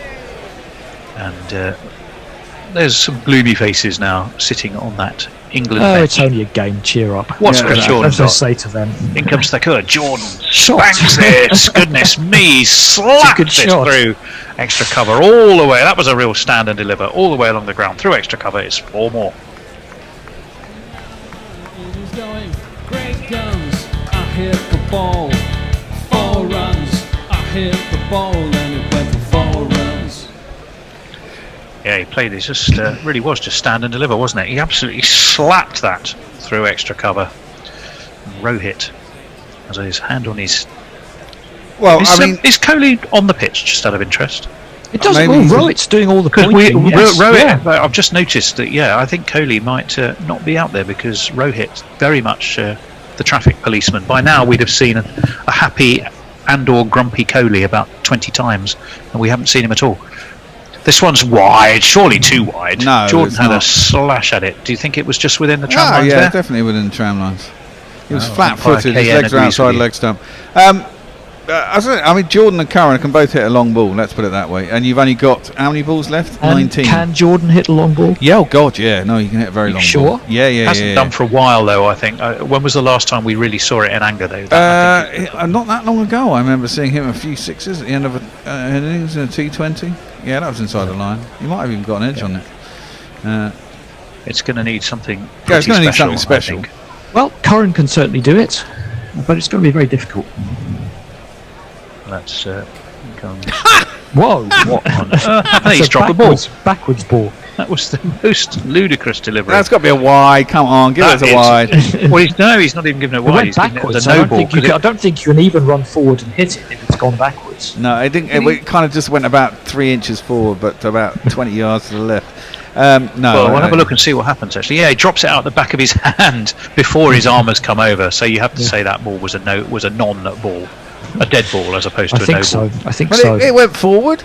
God damn it! It didn't. Well, it didn't. It went backwards. No, it didn't. It went forward. Ended up behind him. No, it didn't. If it does go forward, can you still run forward and hit it? 41 off 19 is what needed. Chris Jordan knows he has to go. He slapped this away through mid-wicket. It's not going to go the distance, though. There's a man on that mid-wicket boundary. It's Kale Roll. There's a throw comes in. They just get 2. And 2 is not enough. What's that run rate done? That run rate is now up to 13. That's normally a pretty bad sign when you've lost 6 wickets. Yeah. 39 off 18. 147 for 6. Okay, Jay says I will pay any amount in Bitcoin to see Andy tell Stokes it's only a game. I'll tell him over the phone, Jay. Does that count? Warren says, can someone pass Andy a Valium? It's not my fault. You pretend to be not Fred. Hello, it's not Fred calling, Ben. Made me do it. And Knackle says, rightly, I don't know why I got the idea that Surya Kumar bowled, because he's only bowled 1 over in 100 IPL matches. So there you go. So I'm he bowls. confusing him with someone else, I think. 147 for 6. Hardik Pandya is going to come back into the attack. He's got 1 for 11 from 3 overs so far. So an excellent return for him. Economical and penetrative. That's a pretty good combination. He's deep in conversation with standing captain Rohit. So we probably need to find out what's happened with Kohli. If he just pulled a face muscle, scowling so much or something. Pulled a gremlin expression muscle. 147 for 6. 3 overs for England. I saw it. I watched Gremlins 2 during lockdown. What tremendous fun that is, just watching those gremlins jump around and fuck everything up. Yeah, it is quite fun. It is quite fun. The bowling figures, 1 for 20 for Boothby. Sorry. If Hardik can regularly bowl 4 overs, the way he hits the ball, he can be a real asset. He has been an asset. Yeah, absolutely. As a hitting genuine T20 all-rounder. This seems to be the best I can tell you England performance need I've seen 13 and over. That's a big ask. That means you've got to go big at least. Probably it's a big ask of your number 7 and 8. Yes. It's just hit and hope. And there is the first hit and hope, and it's turned away around the corner. And it will only be, I would imagine they just took the one as it was pulled away around the corner. Curran, and they're going to take some overthrows. Ooh. Have they done it? They've got buzzers. Well, they've managed to turn a 1 into 2 due to some very strange and indecisive fielding. And you see, that's the difference. Rowett just gives the double teapot. I think Kohli would have been more demonstrative. Kohli would have had steam coming out. Exactly. He would have done. Yeah, see exactly what's happened here. Keeper just dropped. Rishabh Pant just dropped it. Well, it was a poor throw. Well, it was Curran who was a little bit. No, it was rather Jordan. It was a little bit upset. Yeah, Curran was very aware actually. Curran was up there. Was like a whippet to run past Jordan. He was practically next to Jordan before Chris Jordan had decided to get moving. But it's there. There's 1, 2, 3 men deep on the leg side. There's a ring of close fielders on the offside to the left-handed Sam Curran, who looked like he was ready, and then he steps away again as Hardick ambles back to his mark with the demeanour really of a man who feels his job is nearly but not quite done. He's going to be in to Curran. Curran swings and misses, and the ball just drops in front of him. They take a single, but England need more than singles now.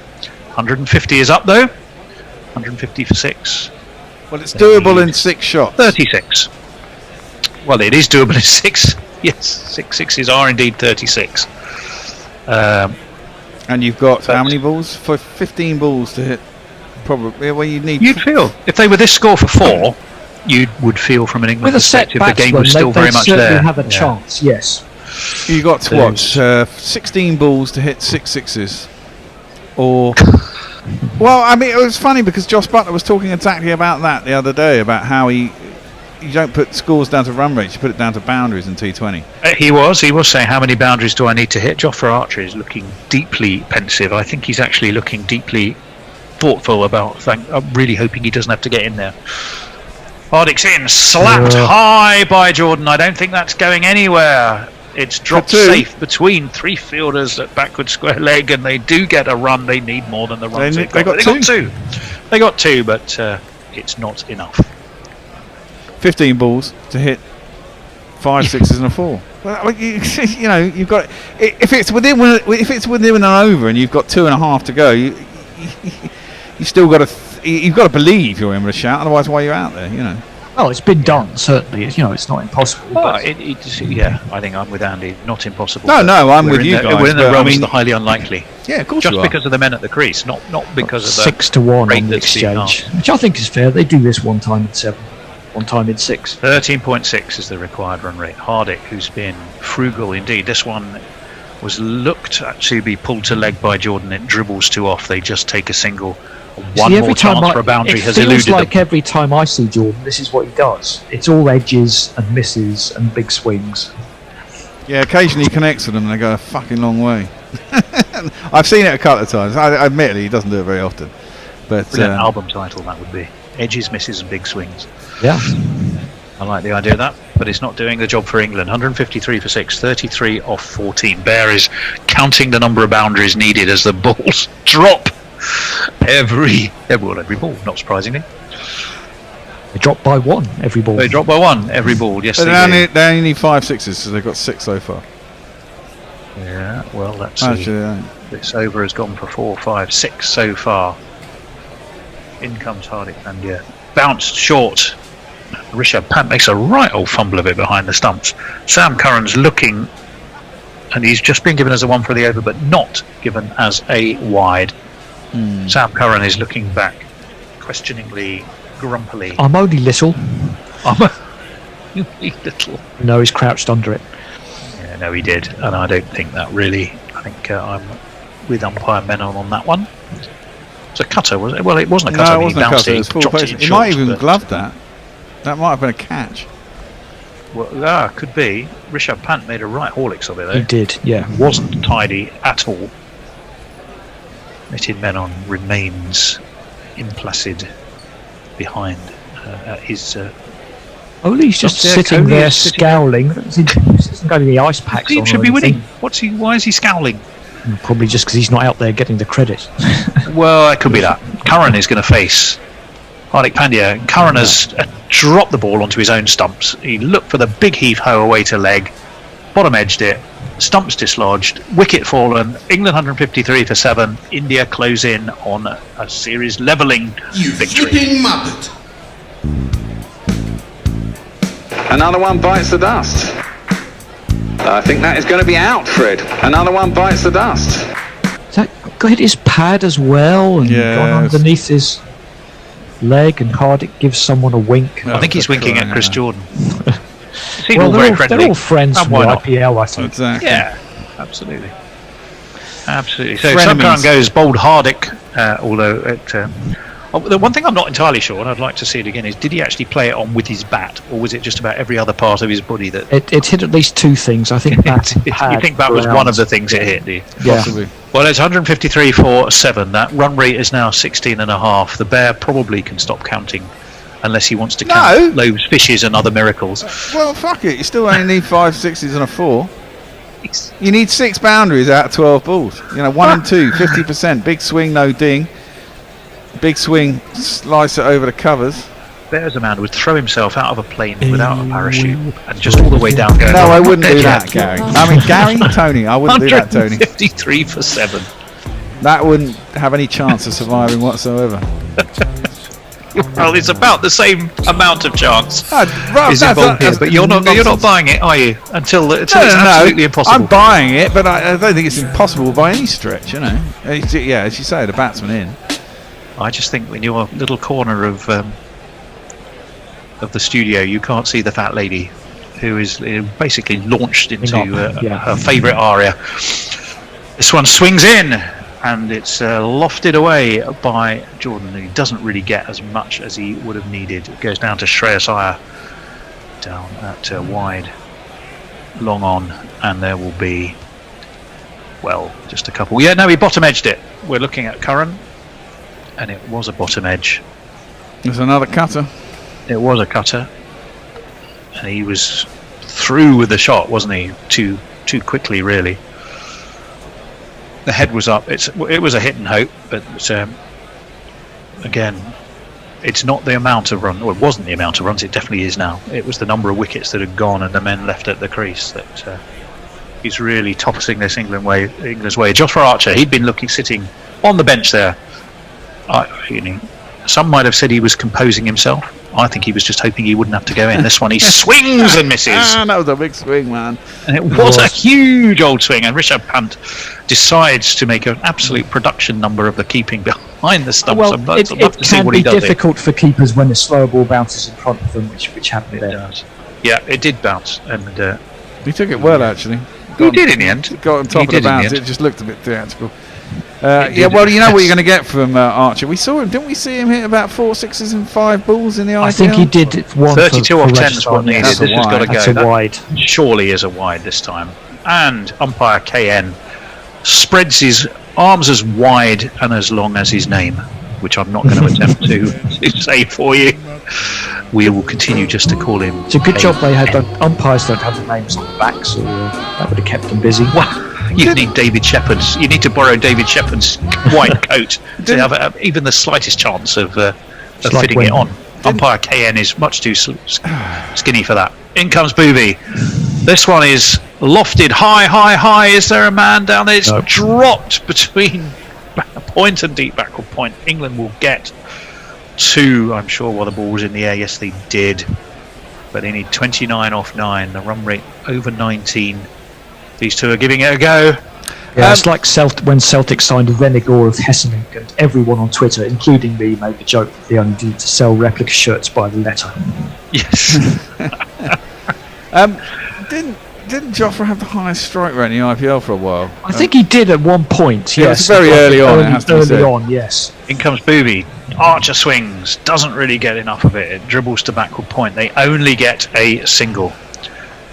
But in Bears' world, to be fair, they are going to go into the last over with a mathematical total that is achievable. 5 sixes, yeah. Yes. They hit 2 sixes now. Yeah, if they hit 2 of them now, the next 2 balls, yeah. We haven't hit the ground yet. Then they'll be on 170, so they'll need 17 off the last over. What the fuck happened to Ben Stokes? What happened to Ben Stokes in that final of that fucking World Cup? He got hit for 4 sixes in a row. And they had 2. They won with 2 balls to spare.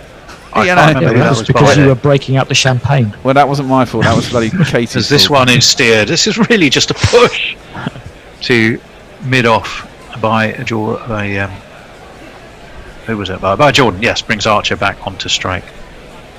Now, who was it who hit those 4 sixes? I've completely Carlos forgotten his name. Brathwaite. You can't remember the name, can you? It was Carlos Brathwaite. Yes, I know it was Carlos Brathwaite. It was merely an opportunity to get a terrible joke about not remembering his name. 159. I was on your wavelength there. I'm not tuned with the dad jokes. 159 for 7. I'm not sure that's a dad joke. I mean, come on. I think that's a dad joke. How does that fit I into don't the even same- see where the joke is in Carlos I think Brathwaite. I would be good at dad jokes. It's a thin joke these days, I think. Ruby Kumar's in. Down the track comes Archer. He has got enough of that, has he? Oh, he has. He's got 4 anyway. High over backward point. It takes England to 163 for 7. How many are needed off that last over? 23. I'll just catch up on 23, Twitter as there we are. as this game Good Lord. goes into the death throws. Knackle points out that Virat Kohli has resting scowl face. Resting perfectly calm answering questions, and he still looks like he wants to strangle the journalist. Jay says umpire Menon seems to be becoming a cult figure, never a good thing for officials. A couple of people asking about mowing. Maybe he will play the next game. Maybe that's going to depend on pitch conditions. Well, I think so. And Ian Barker asking about Alex Hales, which is also maybe one for after the game. That's a after regular. the series. Everyone knows I'm that. sure that is a running question. He should be in the fucking squad. There's no doubt about it. Sorry, I think so. He I took think a he's been couple, on he the took a naughty couple of step pills long at enough. Christmas one year, and everyone's fuck off, man. Anyway, Irish Outsider on Hot Mic says Gremlins 2 is one of the most subversive films of our time. It is. It's very I anti-capitalist. can't remember what and I subversive, can't yes. remember what happens in Gremlins 2. Can I quickly ask about the GPL, by the way? We had 2 entries because everyone, you people at the start of the show completely forgot to mention it. Oh, Well, we sorry, did, that was me, I'm afraid. We had 2 entries, Hombre Nuevo, and I think he's out. 327. So 186 and 186 is what? 360, 72. Well, here comes this last over, and it's an inside edge, and it's stopped by Rishabh Pant. They will get only a single. They'll bring Jofra Archer on to strike, and it is very much do or die time. We need a Carlos Brathwaite moment ourselves here. Even I'd be in Andy Ward's camp now. You got to hit everything. Well, I don't think you're going to play yourself in for a ball in this particular instance, are you, Andy? No, well, Dan Weston, who I respect a great deal, he's not tweeting us directly, but he does agree with me. He said putting Jordan over Archer in a steep chase makes no sense at all. Check their boundary percentages. Well, Archer is on strike. Shardul Thakur is the bowler. And he'd be very happy indeed with that first ball. Jofra Archer needs to be freeing his arms. He's going to hit this whatever. My money is on middle stump going backwards. He's got something on it. And actually, he's got it. Got it for, I think, for 4. I don't think it went all the way. Yeah, 4. Yeah. 2 bounces away. It's just wide mid on. It's very much like got 4. I just think that, not just of India, they do tend to have their long on and long off quite wide. Well, because I think that's for the bottom hand, isn't it? But Yeah. people have got wires to that, and they can hit it anywhere they like. So you got to take your choice, isn't it? But I guess the bottom hand comes through, it goes wider, out to more towards mid wicket. The Rohit double teapot is out. I think he can relax. 18 off 4 is Well, the equation for England. He's just thinking, if this does go wrong, if we do have a Carlos Brathwaite situation, he may get demoted from vice captain. Well, no, Thakkor's the one thinking that, isn't he? He's thinking, I could just hear the conversation if that were to happen between Virat Even Kohli though and Rahul. of course he has absolutely no I'll leave you in charge. influence I'll of leave you that. in charge for a few overs and look what happens. Can't bowl for people. Oh God, they're changing the ball They're now. changing And they're the going to ball. change the last ball. over. Just because this match hasn't gone on long enough, what's going on Twitter? Let's have a look. Jay says Gremlins 2 is mint. I'm not sure it stands up to Marxist analysis, but I see the point. He also says all Tony jokes have become dad jokes by default. He has cursed himself. Well, yes. That just precludes me from any form of humour. Well, no, it doesn't, because you can just ignore him, Tony. You're too sensitive to these things. sensitive. Moi. 168 for 7. Well, we've got a new Geoffrey ball. Archer on 11. Got a new ball, please. Did they change the ball in the end? I think so. What do they think they're going to achieve other than to disrupt any potential rhythm and just? It's a bit like taking your time before you take a penalty, trying to disrupt the penalty taker. Up the Same spot. principle, isn't it? Yeah. In comes Styles to core. This one's up. Has he got it? Ooh, No, I think he has. A lot. He has Yes, got he enough. has. It's high over deep mid wicket. It's 6. Now 12 off 3. It's that double teapot suddenly is looking a little troubled under it's the Archer. Rohit cap. It is Archer. 17 Archer. 6. Well, there you go. He's a 17 finisher. off 6. He's a finisher. Still within the realms of possibility, Tone. You poo-pooed me. You poo-pooed me. I am going to have to eat the biggest amount of humble pie ever eaten in the history of guerrilla cricket. Well, probably. since you got the champagne out in the World T20 final, yes. Ah, that wasn't me, though. That wasn't me. Yes, I everybody's am saying it wasn't them.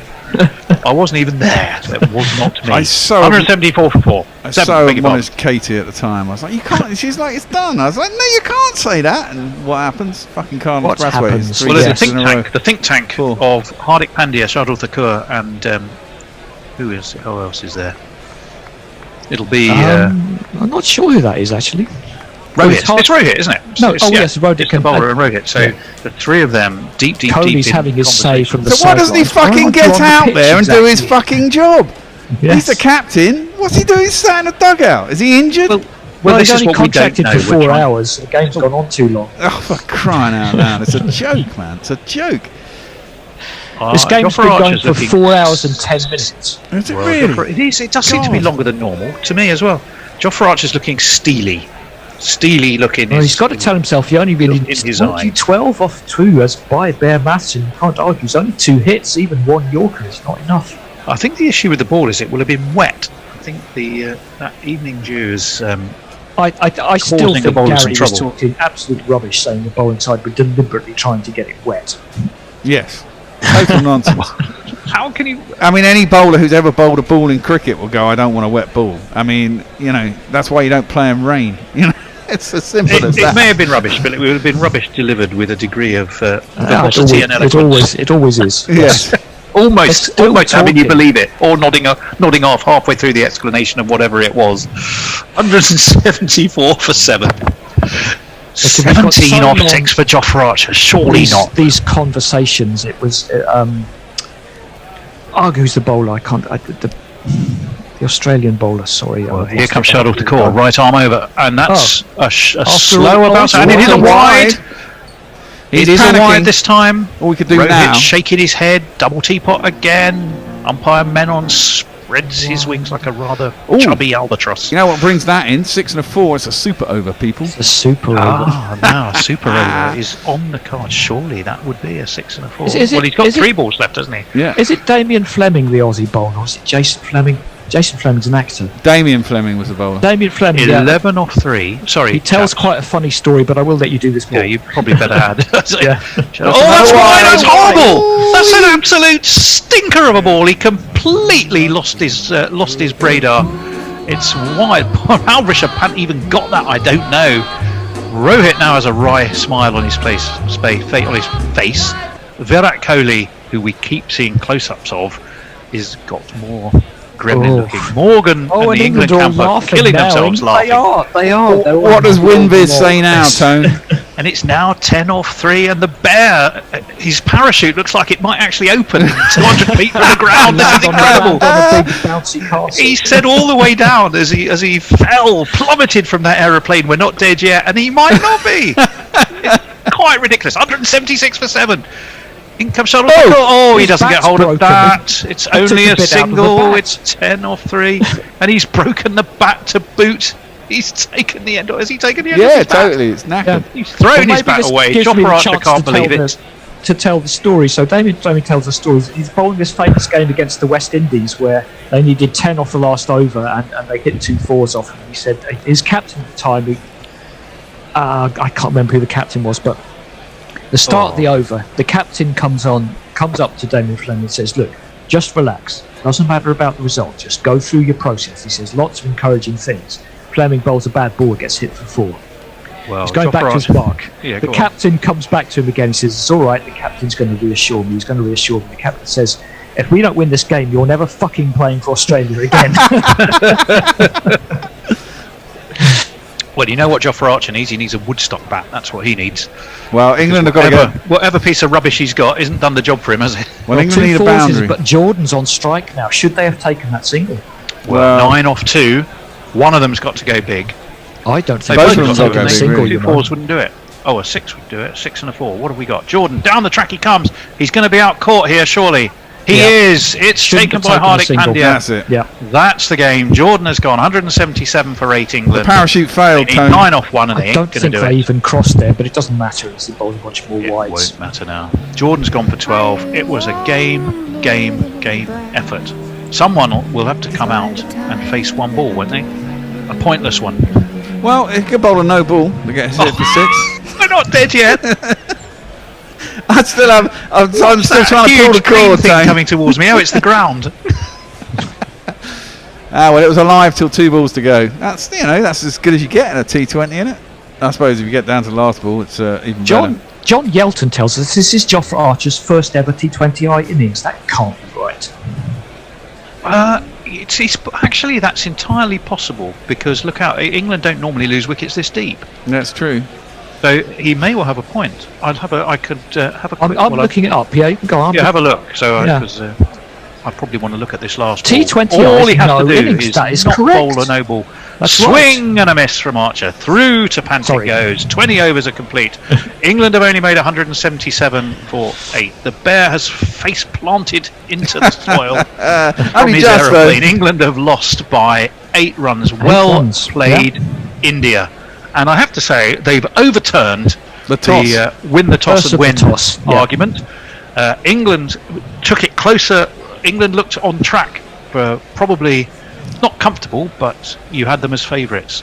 But they lost wickets at key moments. India bowled extremely well. We've had a close and exciting finish, and India it is who are the victors. We stand 2-2 as we go to a final decider. And what more could you want than that? Well, I mean, I think England would have liked to have got a quicker start as well, wouldn't they? I mean, they went 2 overs for the first 2 overs, only scored about 3 runs, and you lose by 8 runs. There's your 8 runs, and it's the power play as well. No one's out, so to a degree, they've only got themselves to blame.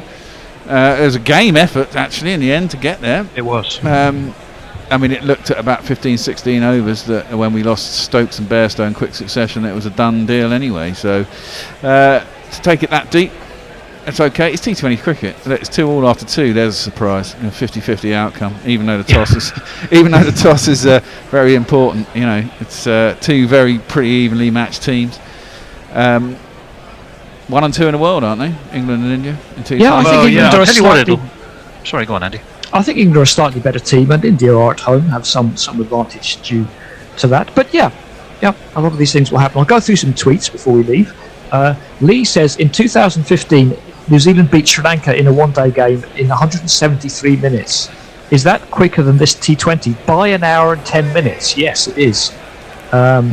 Jay says, lovely to gossip with you all. Grant here, Andy and Cato again. I'm off to watch Gremlins 2. Good decision. Knackle says, Bear just wants a super over. Bless him.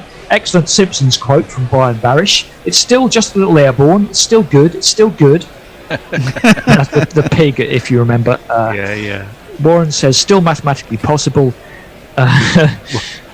Jay says, losing Bradar, brain and radar.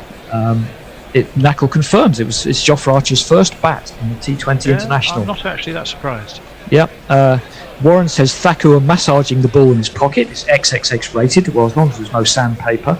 Matt C was loving the optimism. Knackle deletes tweet about only Kieran Pollard having a higher IPL strike rate than Jofra Archer in 2020, and then retypes it. And we're up to date. And Dave Tickner's not tweeting us, but he says break of serve for India. Well, yes. I mean, it is break of serve. I'll see if I can get some last YouTube comments up. Yeah, I've got them here. No, have you go for it? Oh, Virat's back on the pitch to shake hands with everybody, Yeah, which fair enough, he should do. So, but it's a bit. Bear, are you doing YouTube or do you want me to do it? You do it. I'll do it. All right. Diana Craddock says, FFS, this is crap. Why are we collapsing? Well, India bowled very well. Yep. George McPherson says England are giving away. They've lost it. Shame on Stokes and Morgan. That's a little harsh. But he's repeating the theme that England need to stop giving away wickets. Well, yes, they did in the end. He was talking about a deduction of players' match money needed. That's presumed for time. Well, look, they've tried everything. They've tried everything with overrates, and nothing has worked. No. They've tried run deductions, they've tried fining, they've tried points in championships. You just can't make people do Well, it. that was good. That was cracking entertainment. Let's be reasonable. Which is exactly what Diana Craddock kindly says. Fabulous and exciting commentary, Gorillas. Thank you for an entertaining afternoon. Looking forward to the next sessions. We're looking forward to having your company very much, Diana. Well, indeed. And if you like us enough and thank us enough, you could always Patreon us or buy a T-shirt or enter the GPL or do something. There's loads of ways you can help us. In fact, there's a big fat button at the top of our homepage that says "Support Gorillas here." Bing, and there's an arrow and tells you all the things you can do. Do that, yes. Do that. We'll be back on Saturday for the Decider, and I'm happy that I'm going to be on for that. I'm not. I'm not here. It's the weekend. Knackle will be in my seat. Well, he's got an interesting game to chair. Well, just a reminder. Anyway, shall we do? I won't go through the full scorecard. I really don't think we need to do that. No. I can tell you that it was exciting. I can tell you that India rattled off pretty quickly. They got to 45 for 1 in the power play. They've only previously managed 24 and 22, both times for the loss of 3 wickets. So that really set the tone.